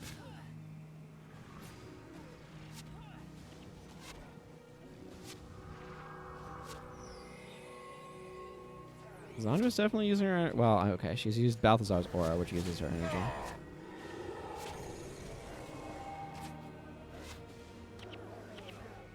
This is like the maintain enchantments stay for some reason. Who the heck is he? Oh, he's maintaining it on Zandra. Okay. That's nice of him.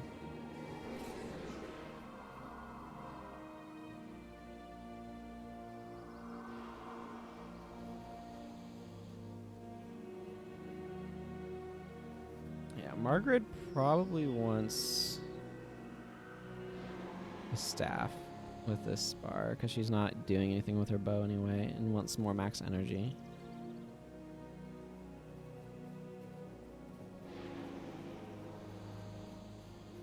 I don't think Talcora is doing at all what I wanted her to do, which is annoying. Yeah, she insists on putting her buffs on someone other than herself.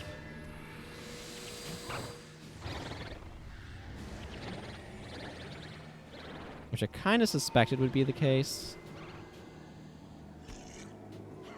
Oh, she actually put it on herself. Congratulations, Talcora. Congratulations.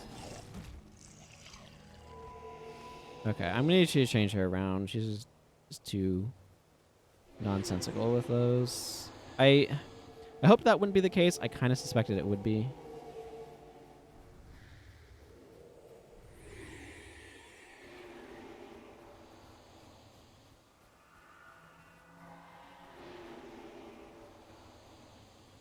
I need to look into some of the other characters, but first I need to try to fix Talcora if I can.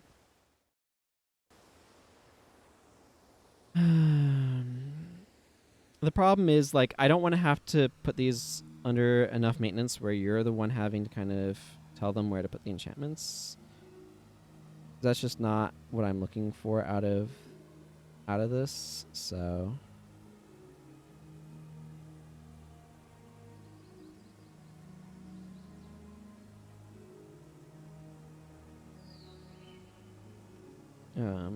yeah.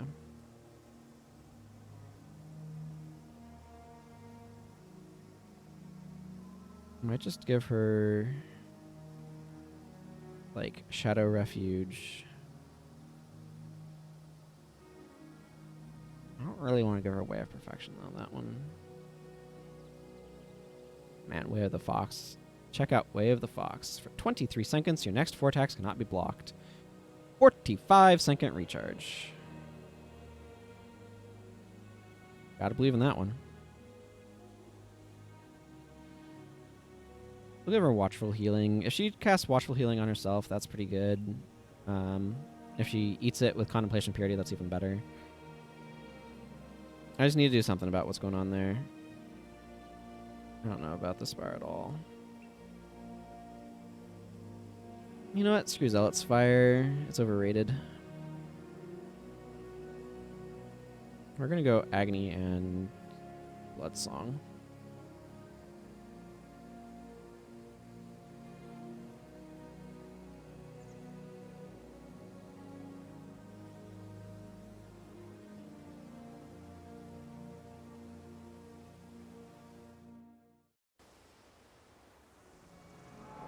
I don't even know how you're supposed to make Ogden, or how you're supposed to make Era of Enchantment work. It's just such a badly designed skill.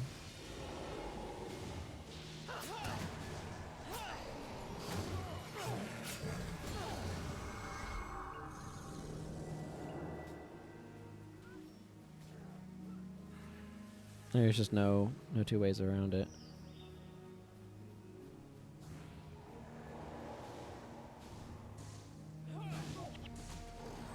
Where the heck did you Spear Siphon from?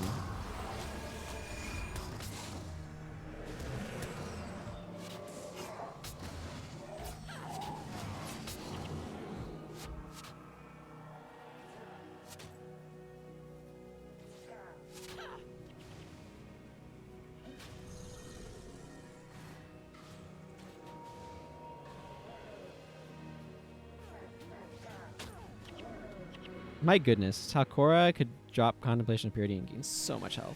Boom!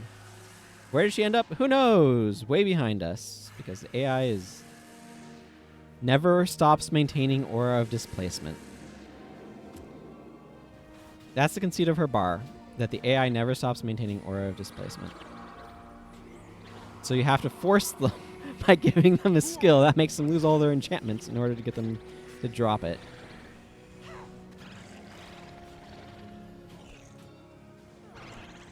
Yeah. I don't know. He's even putting Sucker on. Zandra, probably. He dropped it, so I don't know.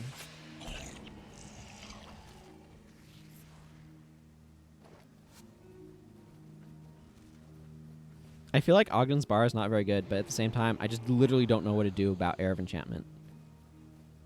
Like, for those who are maybe not, like, fully following along why I say this is a really badly designed skill, I just want to rant about it for a little bit longer.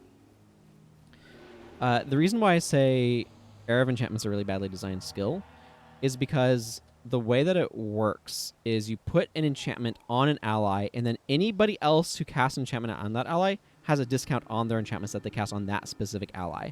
The problem with the design of this skill is that focusing all of your enchantments on a single target generally doesn't have much purpose, unless you're trying to do something ridiculous. So the way that this was used in PvP was you'd bring like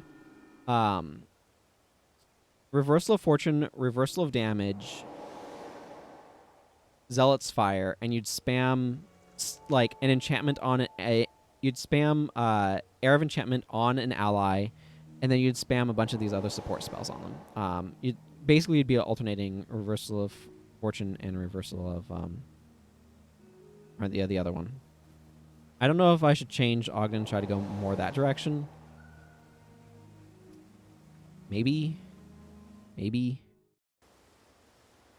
Yeah, you know what? Let's do that. Let's never mind this air magic. I mean, the air magic thing's cute, but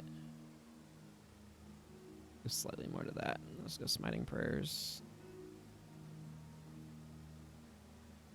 That's still good.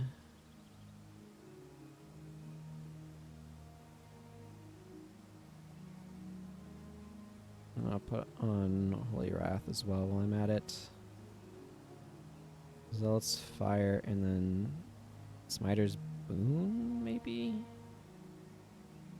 Is this a situation in which you use Smiter's Boon? 30% against your Smiting Prayers. Have double Divine Favor bonus? I think so. I mean, that just makes Reversal of Damage do some better healing. I don't know. I'll try this for him. It's just legitimately one of those things where it's just like there's no use case for Air of Enchantment that isn't trying to abuse Air of Enchantment, because as an energy management skill is too niche. So it's like you have to use it and then you can heal that person more efficiently with some of your enchantment spells. It's like, come on, that's ridiculous. So it's just the design is so bad. So you do something kind of like this. I think I actually have an Air of Smite. EW pre-builds. Like, this is how common it was, right? There's a friggin' pre-build from back in the day. That's an Air of Smite bar. So you can see it's maybe not quite the same one as what I've set up here, but these were never optimized for like, they were okay PvP builds. They were never meant to be like top tier, but because you needed to work towards something, I guess. But this was Reversal of Fortune, Guardian, Air of Enchantment, Zealot's Fire, Judge's Insight, Balthazar's Aura, Smite, Hex. So it's like, oh yeah, you put this on that person, and then you spam enchantments on them with Zealot's Fire up and do a bunch of AoE damage that way. Like, that's the goal. That's how these bars are supposed to work. Yeah, they did a 6, 11, 12 split. I want a little bit more Divine Favor, though. I want this to be a little bit more Healy oriented. It's just one of those things where it's like, what do you do about a design like this that's fundamentally impossible to balance? Because either it leads to a broken degenerate bar that makes it worth using, or it's just never worth using over any other elite. Like, I don't know what you do about that. I think you just call it bad design and never make that again and move on with life. I think that's what you do.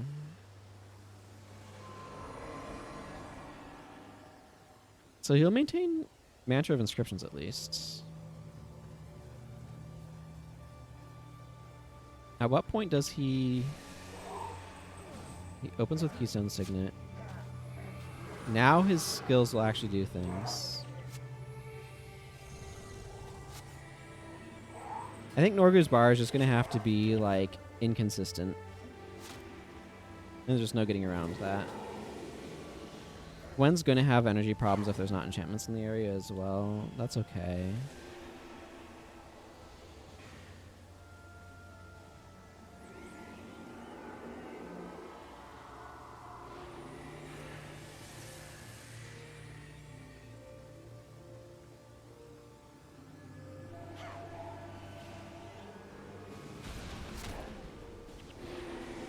Oh man, my healing breeze on myself is cheaper.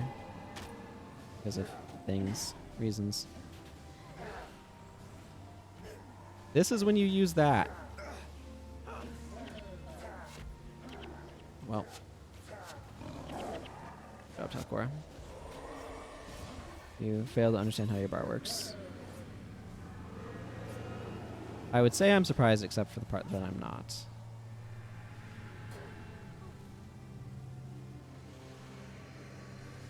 There she goes. It's a good way of slowly acquiring first squares. Incidentally.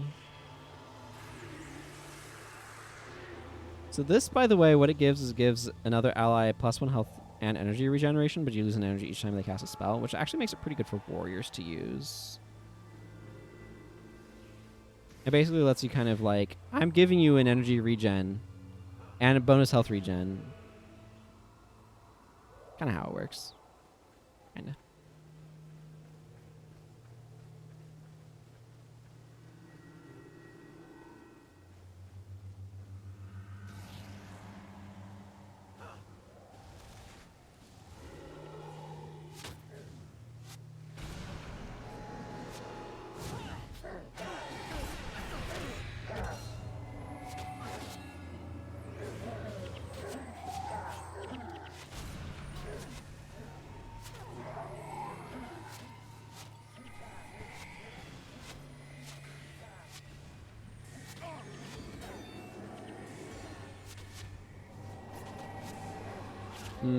Ogden has some serious energy troubles. I should see about giving him some slightly different something to help with that.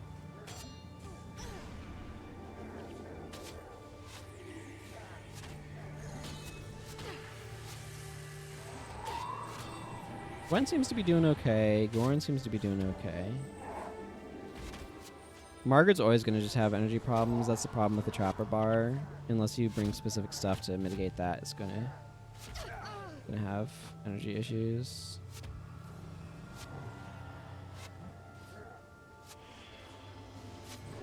I think I'm mostly happy with these. What's the energy cost of Mentor Persistence 5? Okay, good.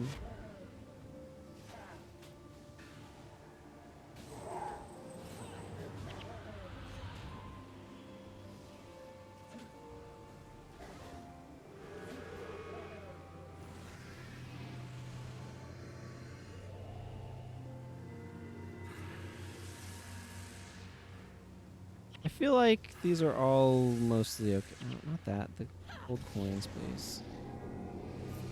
Thank you. I'm going to delete one of these swords. I don't need to be carrying this many swords around.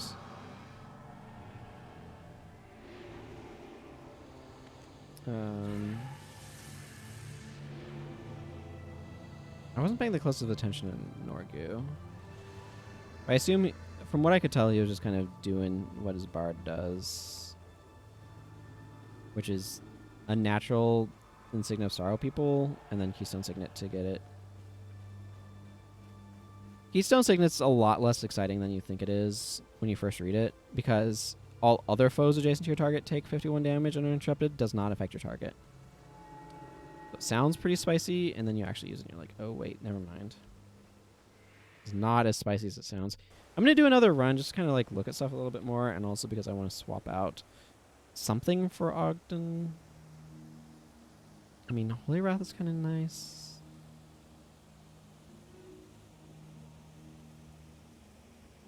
Let's see, the next 7 times target takes attack damage, it redirects up to 35 damage back to the source. You know, I'm going to just drop that in Smiter's Boon. I think Smiter's Boon is a little underwhelming. And I'm going to give him Castigation Signet. I kind of feel like giving him Scourge Enchantment just out of amusement factor, but I don't think I'm going to.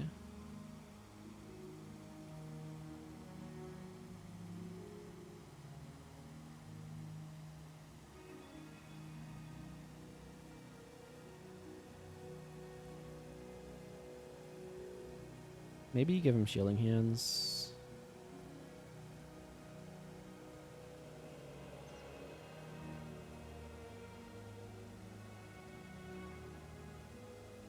Yeah, let's do that.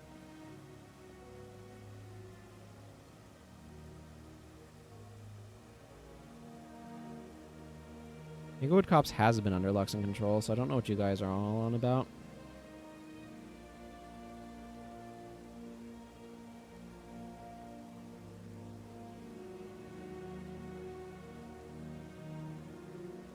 Got too much tanned hide. I'm gonna just salvage a couple things so I can have room to pick up some stuff if I get anything. Ooh, highly salvageable. That's not really what I was hoping for when you said highly salvageable. Hammer.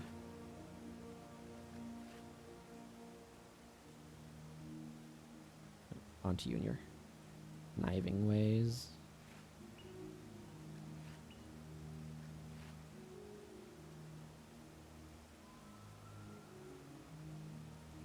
I'm gonna just sell a little bit of this junk. Then I'm gonna step back out there again, give a little bit more of a look.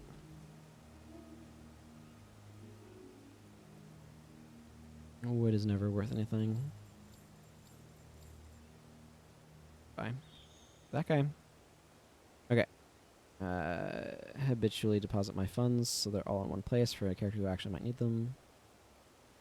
Let's see if those tweaks up Ogden's energy. Ogden's energy was just terrible. He's not really about... I mean, he kind of is about doing damage. He's weird.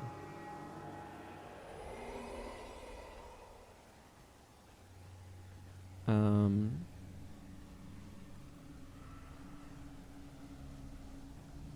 I think... So Margaret's planting traps in our back line.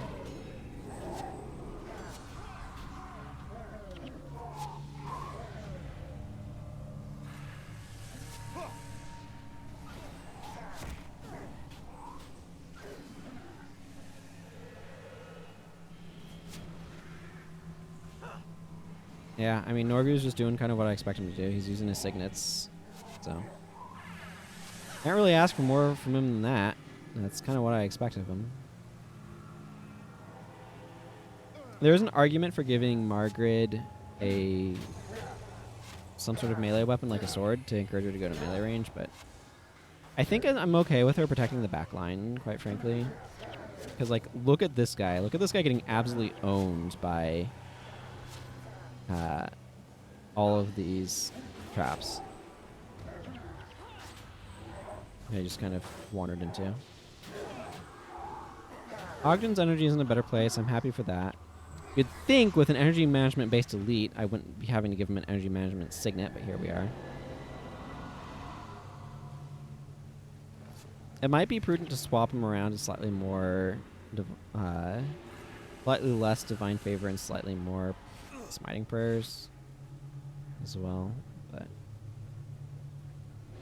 and Goran's helping people out with energy every now and then, so that's cool.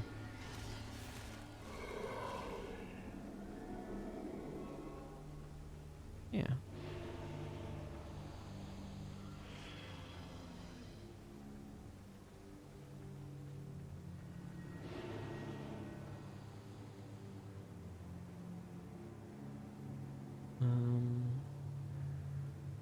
What was the...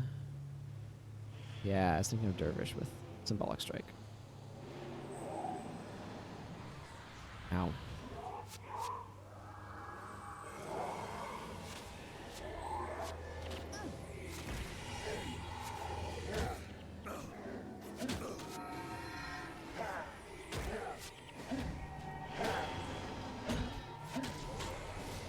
Yeah, Takora's energy definitely is getting rough.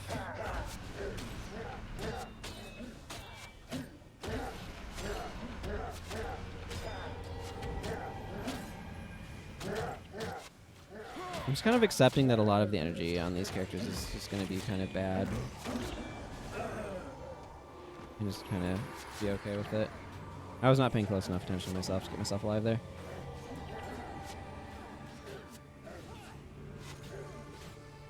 Probably Stalkor is not more aggressive about using Contemplation of Purity. She did just use it, though, at least on her own. I think I'm mostly okay with these bars and how they're coming together.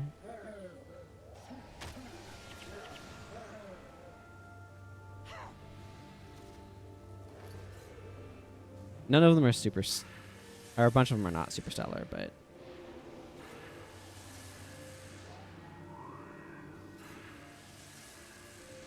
I'm gonna call them good. I think what I'm gonna do here is I have a couple of like ideas. I'm gonna run a short or I'm gonna run an ad break, get these things recorded. I have a couple of like additional bar seed ideas, like things that I want to try out that I want to at least get started. So maybe we'll do like a small round 2 of builds or something.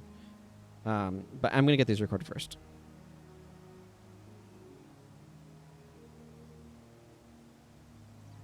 Oh yeah, I do want to swap a Divine Favor to a Smiting Purse here on this one, though.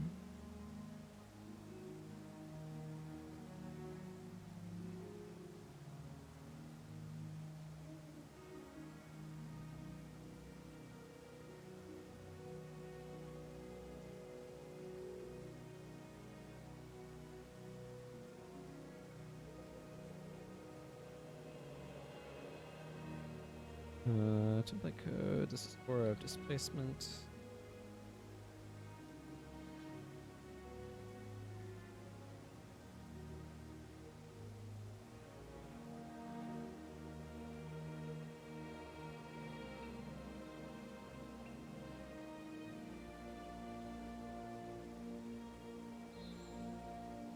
Viper's Focus.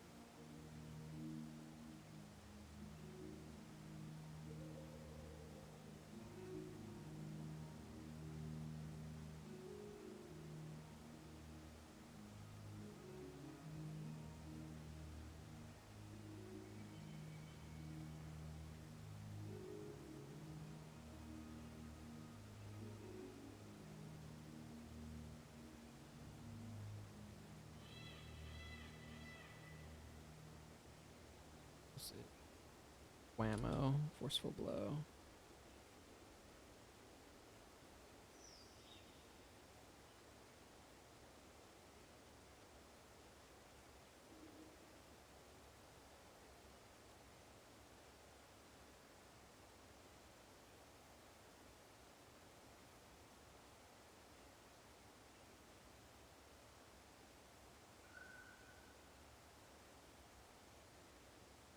And then...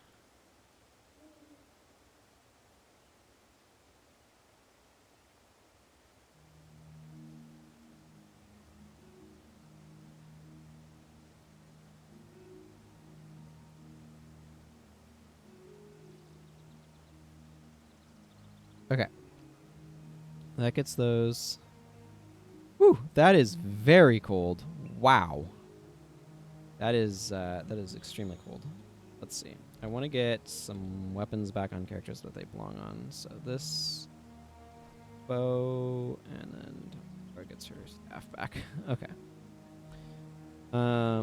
So I had a couple of like base ideas that I wanted to. Key is the button that brings us up. I want to grab Anton, and I want to grab Kamu. Okay, so I don't know what elites are necessarily going to go with. But I kind of like the idea of...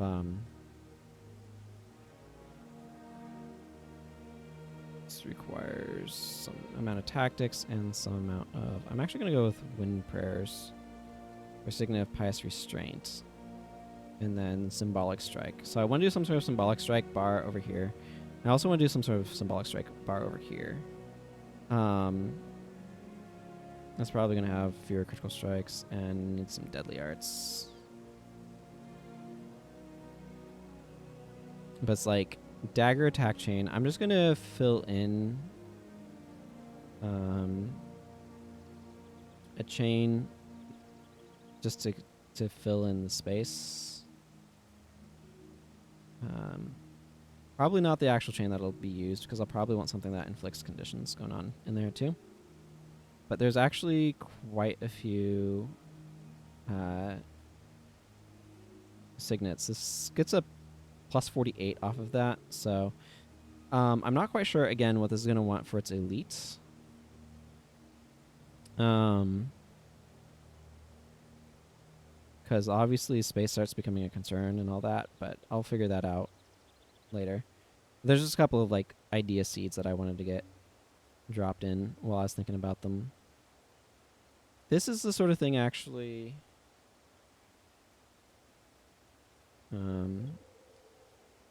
let's see. Assassin is missing. Mobius Strike, Golden Skull Strike, Assassin's Promise, Shadow Prison, Mark of Insecurity, Way of the Empty Palm. Way of the Empty Palm is Deadly Arts. See, the problem with this is like really brutal. All of your non-assassin skills are disabled for 10 seconds. Like, does it really have to be that extreme? And this disables all of your spells for 15 seconds. And then for 2 seconds, target touched foe cannot cast spells. Like, really? That seems a bit ridiculous as well. Like, this, the base of this is actually pretty good. This is something that, I'm not quite sure what I would do to fit in an elite skill.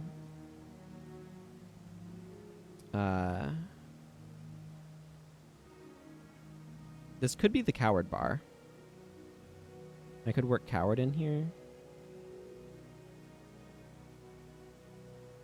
Obviously, I kind of want to keep all of these signets, though. It's the sort of thing where I could see this being good with, like, Palm Strike, but I've already made a Palm Strike bar. So if I were to, like, Palm Strike the lead. Actually, this could be, like, I haven't done Golden Skull Strike yet. I might just make this bar now.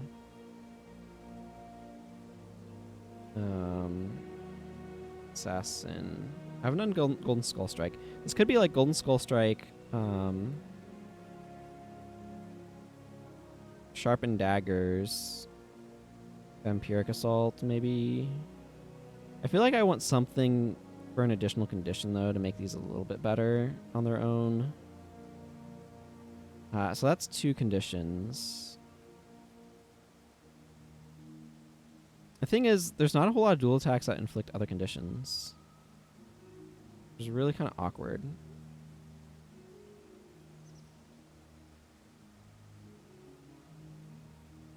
And ideally, you'd be, if you're trying to do the symbolic strike thing, you'd be going slightly different in your route.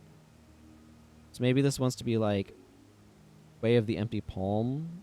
But if this is Way of the Empty Palm, what am I doing? Like, am I doing Golden Phoenix into something? Like, that doesn't seem good either. It's also possible that this wants to just be fewer signets and,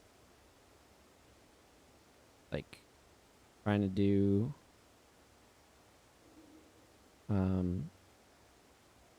just a normal chain, and instead of having 4 signets to get 48 damage off of this, like, again, ideally what you're doing with this bar is you're probably doing just the Jagged, Fox Fangs, Death Blossom, and not needing an elite, right? This is basically a bar that doesn't need an elite in it.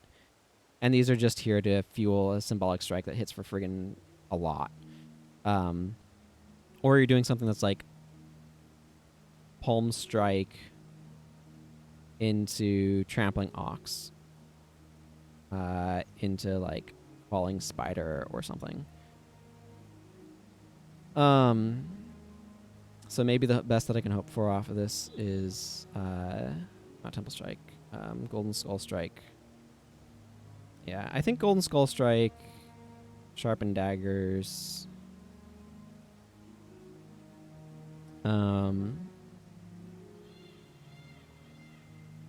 Something is probably my best bet for this.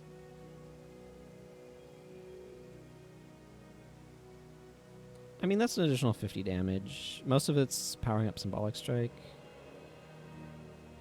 I don't know. I might try this for the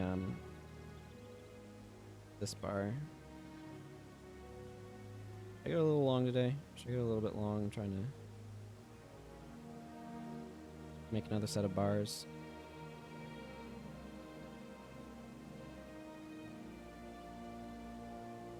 Yeah, Golden Skull Strike. And then Kamu is going to be a tactics something or another. Mysticism benefits you with enchantments. What if we go somewhat more minimal enchantments, though?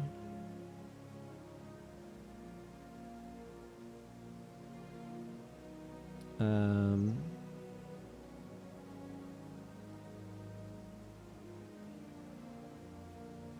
know. We're going something in Wind Prayers and something in tactics. It's like, what if we're like basically not using mysticism? Doing something like this.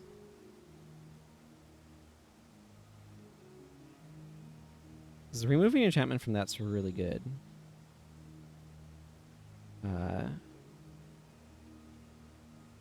Like really good, but then what's available under tactics that I'd want to use?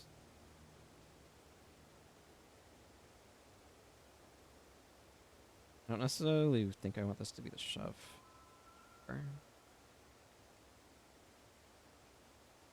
Maybe Auspicious Parry?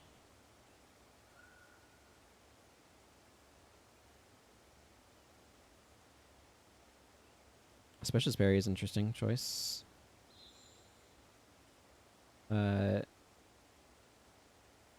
Thrill of Victory.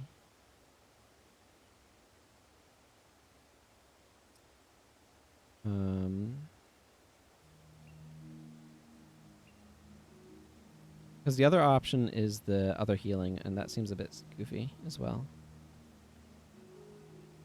If I had to do this, though, what enchantment would I want to bring to have be taken down? Brent's Fingers, maybe? That seems not unreasonable. I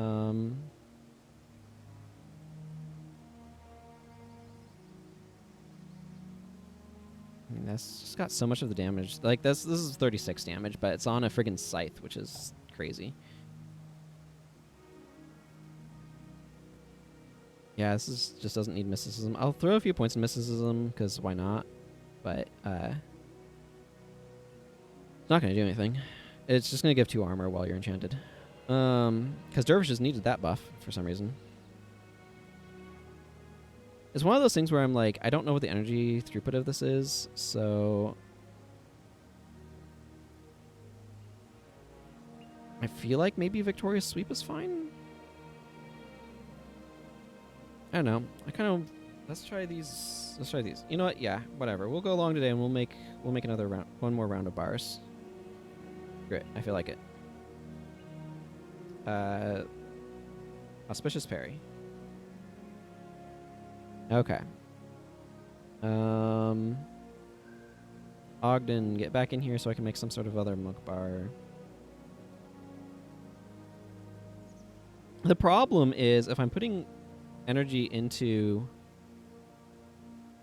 Oh man, I still haven't done Ray of Judgment. Like Ray of Judgment or whatever, it's like I'm not putting that energy into things that help keep my team alive, so...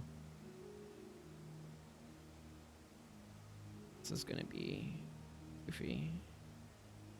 We're going to go Shield of Judgment here, for anybody who's wondering what I'm doing. Shield of Judgment.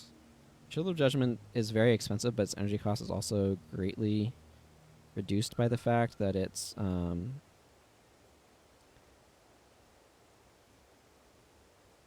see, I want Gift of Health.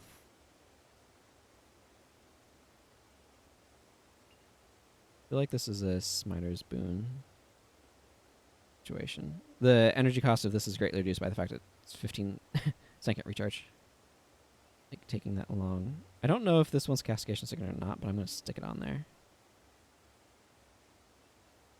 I was thinking about Glyph of Lesser Energy, but then I decided that was unimportant.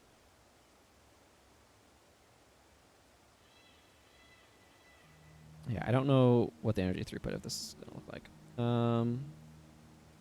Right, did I mark Shield of Judgment? Yes, okay, I did. I see I haven't done Mist Form yet. Let's do a Mist Form bar.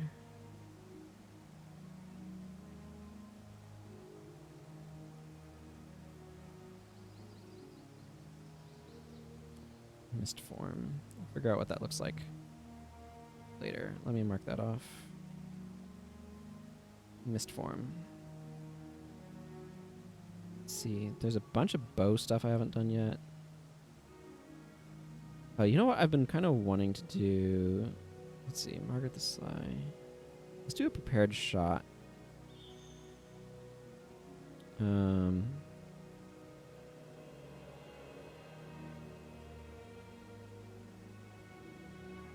This is going to be Attribute Nightmare. If I wanted to do.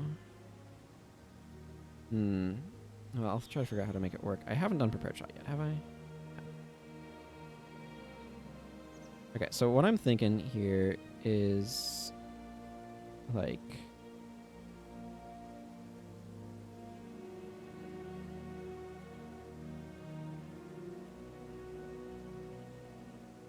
something awkward like this. Conjured Flame, prepared shot, and kindle arrows, which makes your arrows deal fire damage, you see.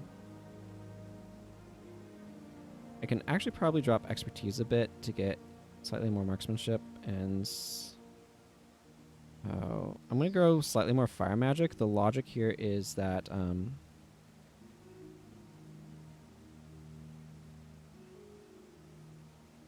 runes can boost up some of the ranger stuff.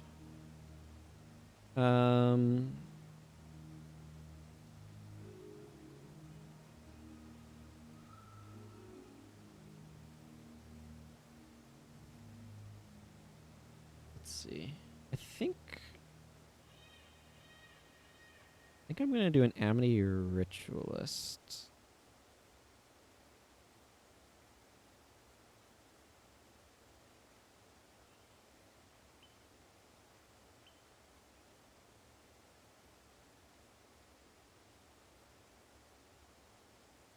Yeah, and then Protection Prayer.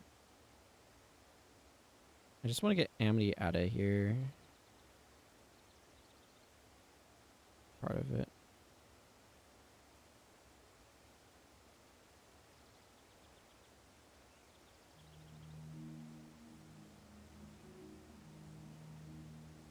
Okay.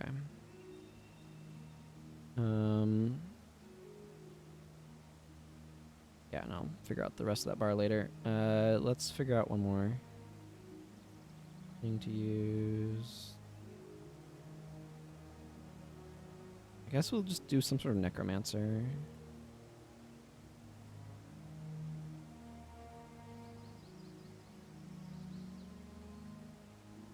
Cultist Fervor? Yeah, let's figure out what the heck I'm doing with Cultist Fervor.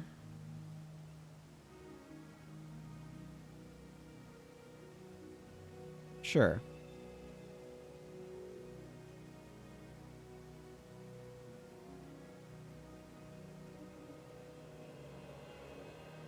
This is the last set of builds for the day, because I'm going long, because I had some ideas. This is an interesting one, by the way. It's an offhand attack that always works, but if you're under the effects of enchantment, it also inflicts dazed.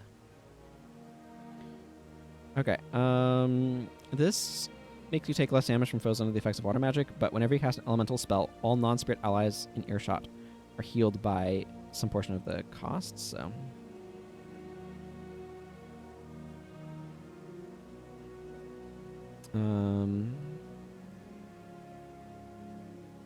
Go heavy into water. I kind of want to go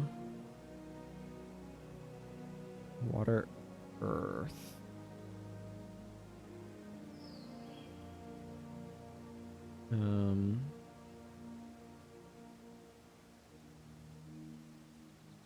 weird. See, this is the fundamental problem. I can't really do that. I want to do that, but I can't.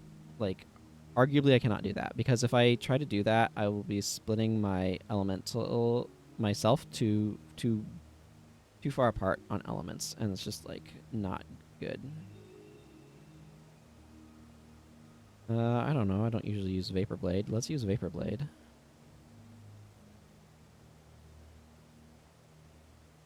Let's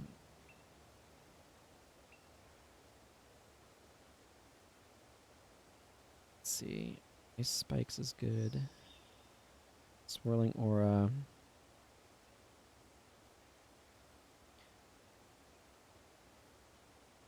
Ice Spikes. Being a little bit conservative on my energy usage here.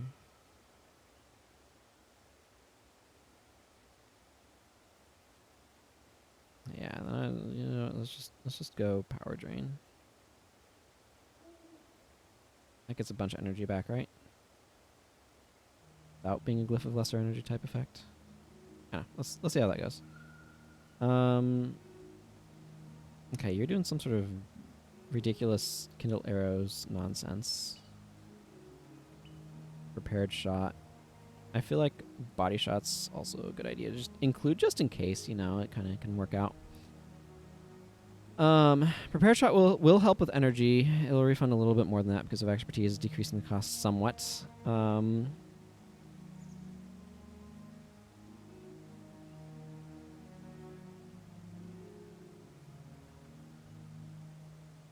And I'm going to go something like this. I feel like energy is probably going to be a little bit wonky on this bar. We'll see how it actually looks in practice. Yeah, we're going Amity here. I kind of want...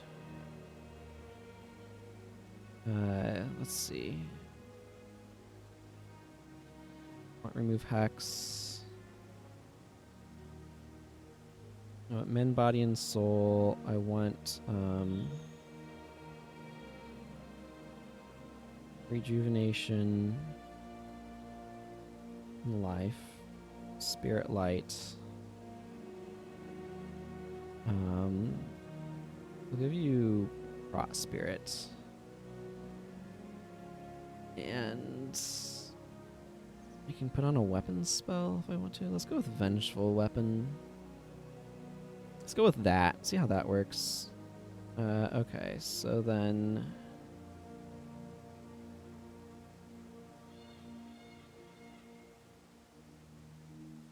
up to Olias for me to figure out what the heck I'm doing with that.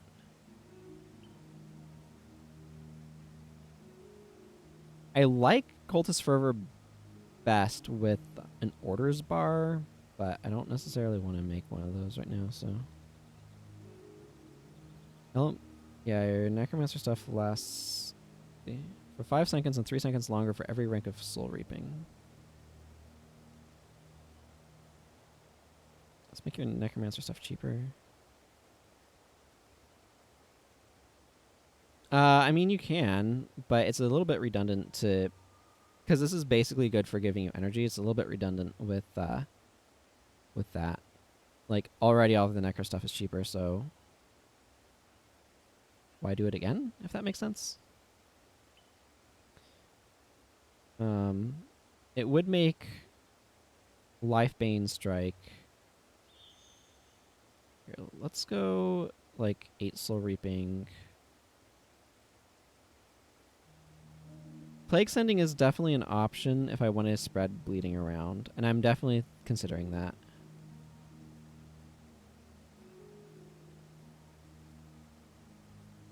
Let's see, I think I'm going to go Awaken the Blood here. Lifebane Strike, Shadow Strike, Strip Enchantment...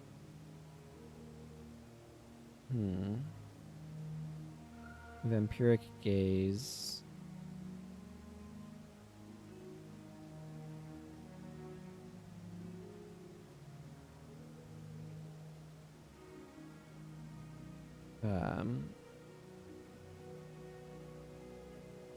I could alternatively do like Blood Drinker. See, and then Plague Sending can just fit in here if I want it. Or do I do like Price of Failure?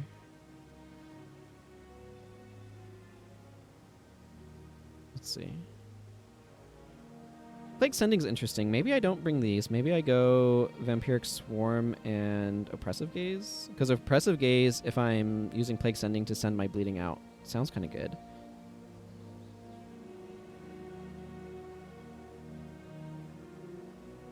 Is 3 seconds less recharge worth losing 15?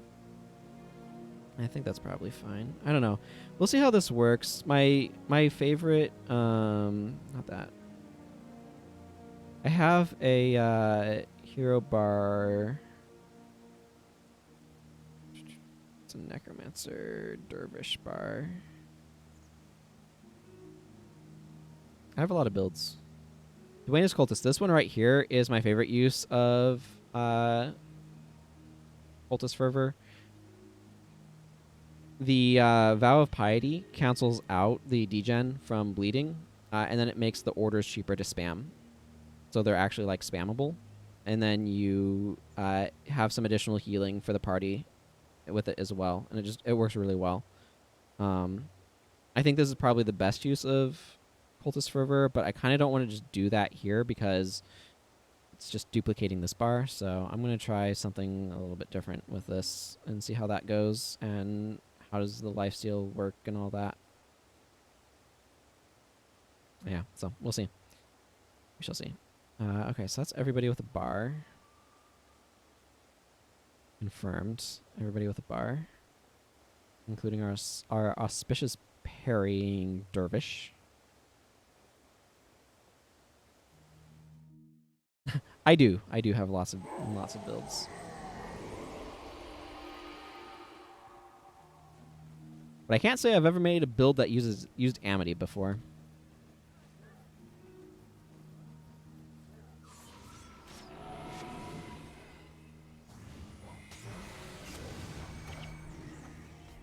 Oh, that thing died.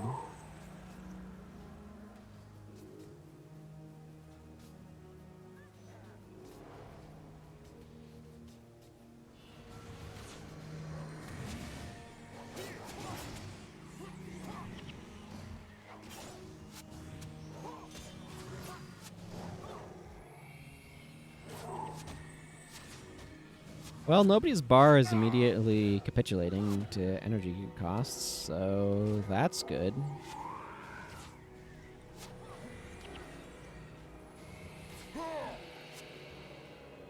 I don't expect Zandra to use Amity very often. She's probably going to be the one with the roughest energy costs between these two being somewhat expensive and then Prot Spirit being kind of expensive. But the spirits don't come up a ton. I probably should drop Prot Spirit on her for something else, though. Realistically.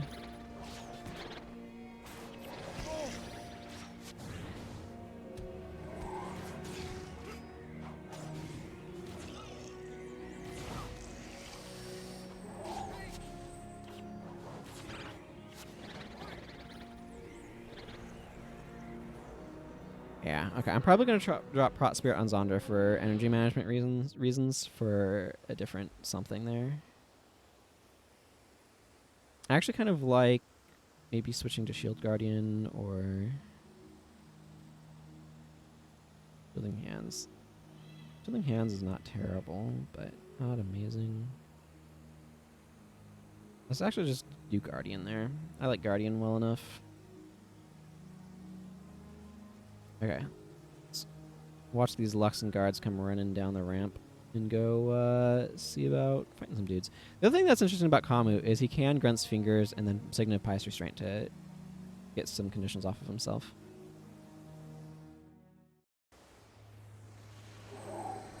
I don't know how much he's going to do that, but he absolutely can.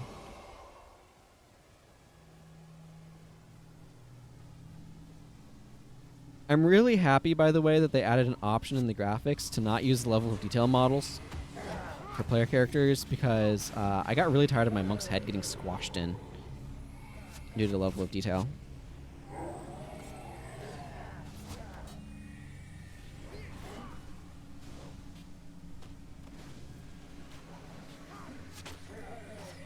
That was really annoying.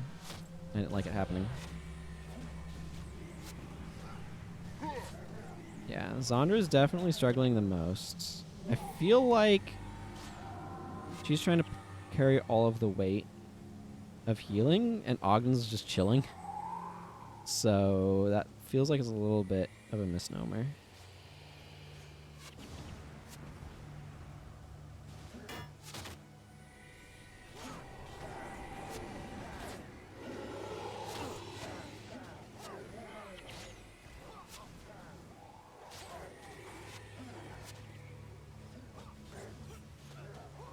Yeah, there goes Shield of Judgment. Oh man, watching them, Shield of Judgment's absolutely brutal here as well. So that's pretty great.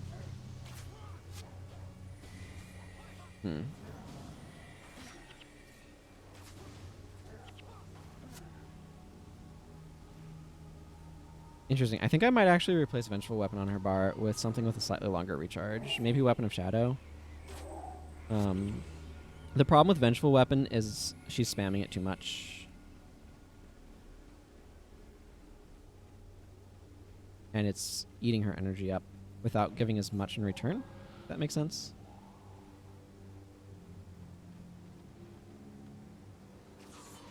Recharge management, like the recharge for energy costs and stuff, is actually really important when trying to make hero bars.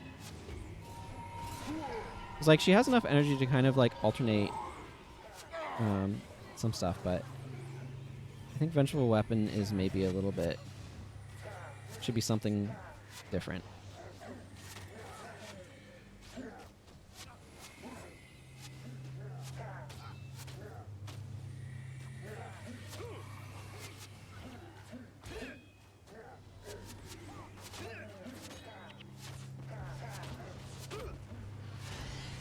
Elias is just keeping everybody bleeding right now.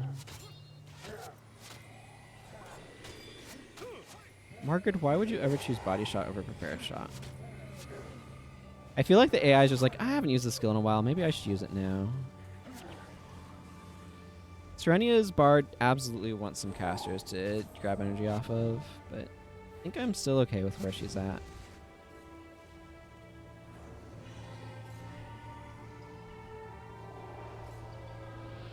The bar that I'm most concerned about right now is Zandra, so I'm going to go see about addressing that.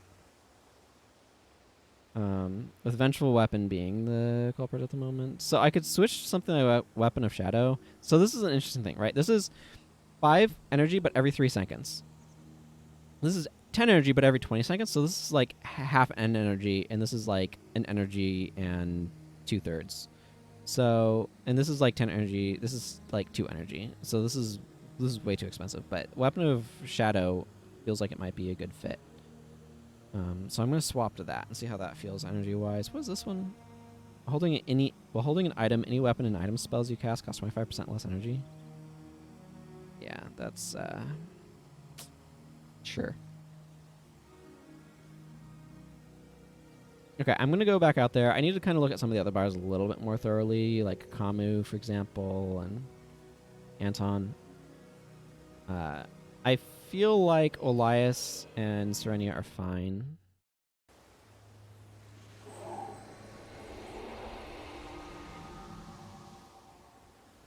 And Margaret seems to be doing okay. Her bar is actually one that you theoretically would run like dual shot on in order to try to get more damage. I might try swapping arcing shot for dual shot. Energy is definitely a big concern that I have with her, though. I feel like Kamu is doing fine. I feel like Anton is doing fine as well.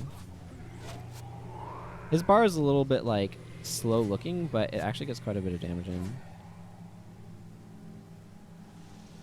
Zandra's energy looks like it's doing a little bit better. Part of the problem is she's running a couple of spirits that kind of drain her energy a good bit.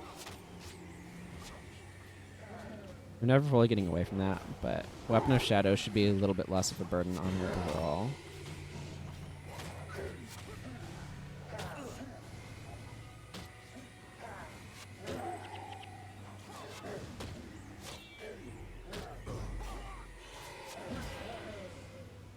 She did cast Amity.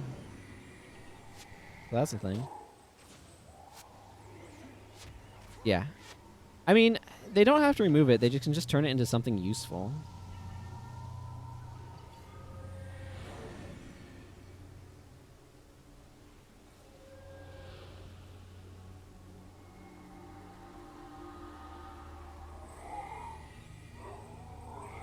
That's the big thing, is it's just not a useful effect. And they shouldn't make these effects. Can't attack is not a good effect.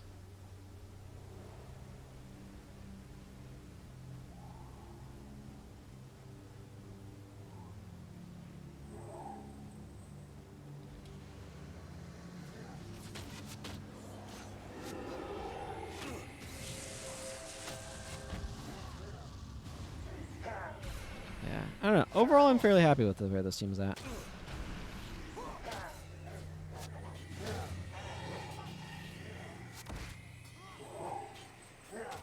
Kamu's using a Significant Bias Restraint. Anton's sniping people. I know, right? I don't know why they never did anything with it. I don't feel like monks should really have hexes in particular, but that's another discussion as well. Okay, yeah, I do feel like it's probably a little bit harder on her energy. No, it's actually probably fairly comparable. But I want dual shot here, because I feel like dual shot makes sense with this sort of thing. That's just adding 28 damage, I guess. I don't think it's great, but I feel like it's the sort of thing that you do when you're trying to do a build like this that's going over 4 attributes, but, you know. Ruler, survival, expertise, marksmanship, and fire magic.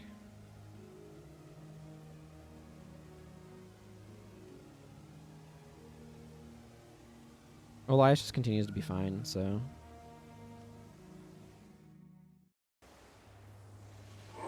This is actually a question, though. So, Elias, I'm looking... let's see, this is 68. This is 63. This is 5 energy, 2 second cast time. They both have an 8 second recharge. I feel like Blood Drinker might be the superior option to Vampiric Gaze, because it's 5 more. But the cast time difference is actually kind of important to me. So, I don't know.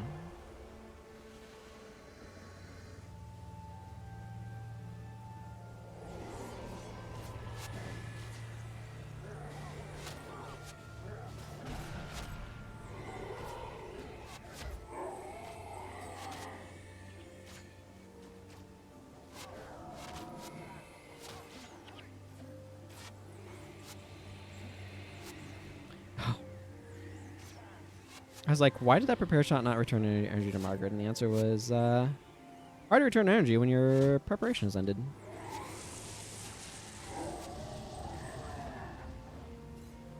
That is the answer to that quandary. Okay, I think I'm fairly happy with where this team's at, so I'm going to go ahead and call things here then for the day. I've gone over by about 45 minutes compared to what my ending time is supposed to be. But I'm happy to make another set of bars. Let's actually look at some stats. As I grab my phone over here so I can look at some stats. So this was 43 bars today. That's almost 15% of the elite skills in the game. There'll be 88 remaining. So I might just try to get these done next week and not bother, because my next scheduled Guild Wars stream is going to be Tuesday of next week, so I might not bother trying to do anything else and just try to get the remaining builds done. If I get 44 done a day, which I just about did today, so if I can get 44 done each day, I should be able to finish out this whole project next week, which would be really exciting. So I think I might do that. But yeah, the next stream will be on Saturday. That's the next scheduled stream. I'm not 100% sure what I'm going to be playing yet. I'm looking at a couple of different games. I want to do some playthroughs of stuff in my backlog. So I'm looking at Divinity Original Sin, Dragon's Dogma, Dark Arisen, and Lord of the Rings: War in the North. So I'm going to be doing some testing and stuff this week. If you want, I'm potentially thinking about asking viewers what they would be interested in seeing there. If you want to have some input on that, you can go to my Discord. I think that's where I'm probably going to do any sort of discussion about that. Still need to like test setup and all that sort of thing with them, but that's kind of the direction I'm leaning for Saturday.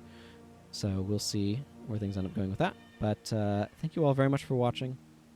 I am excited about making builds with y'all. I'll get these recorded after I end the stream here. But yeah, I think that kind of wraps it up. If you want to know when I go live next, you can follow down below. Or up above, wherever they stick the follow button. You can follow the channel. And I also notify on my Discord, which I just linked. So I think that wraps things up. So thank you all very much for watching. Until next time, everyone. Take care. Goodbye.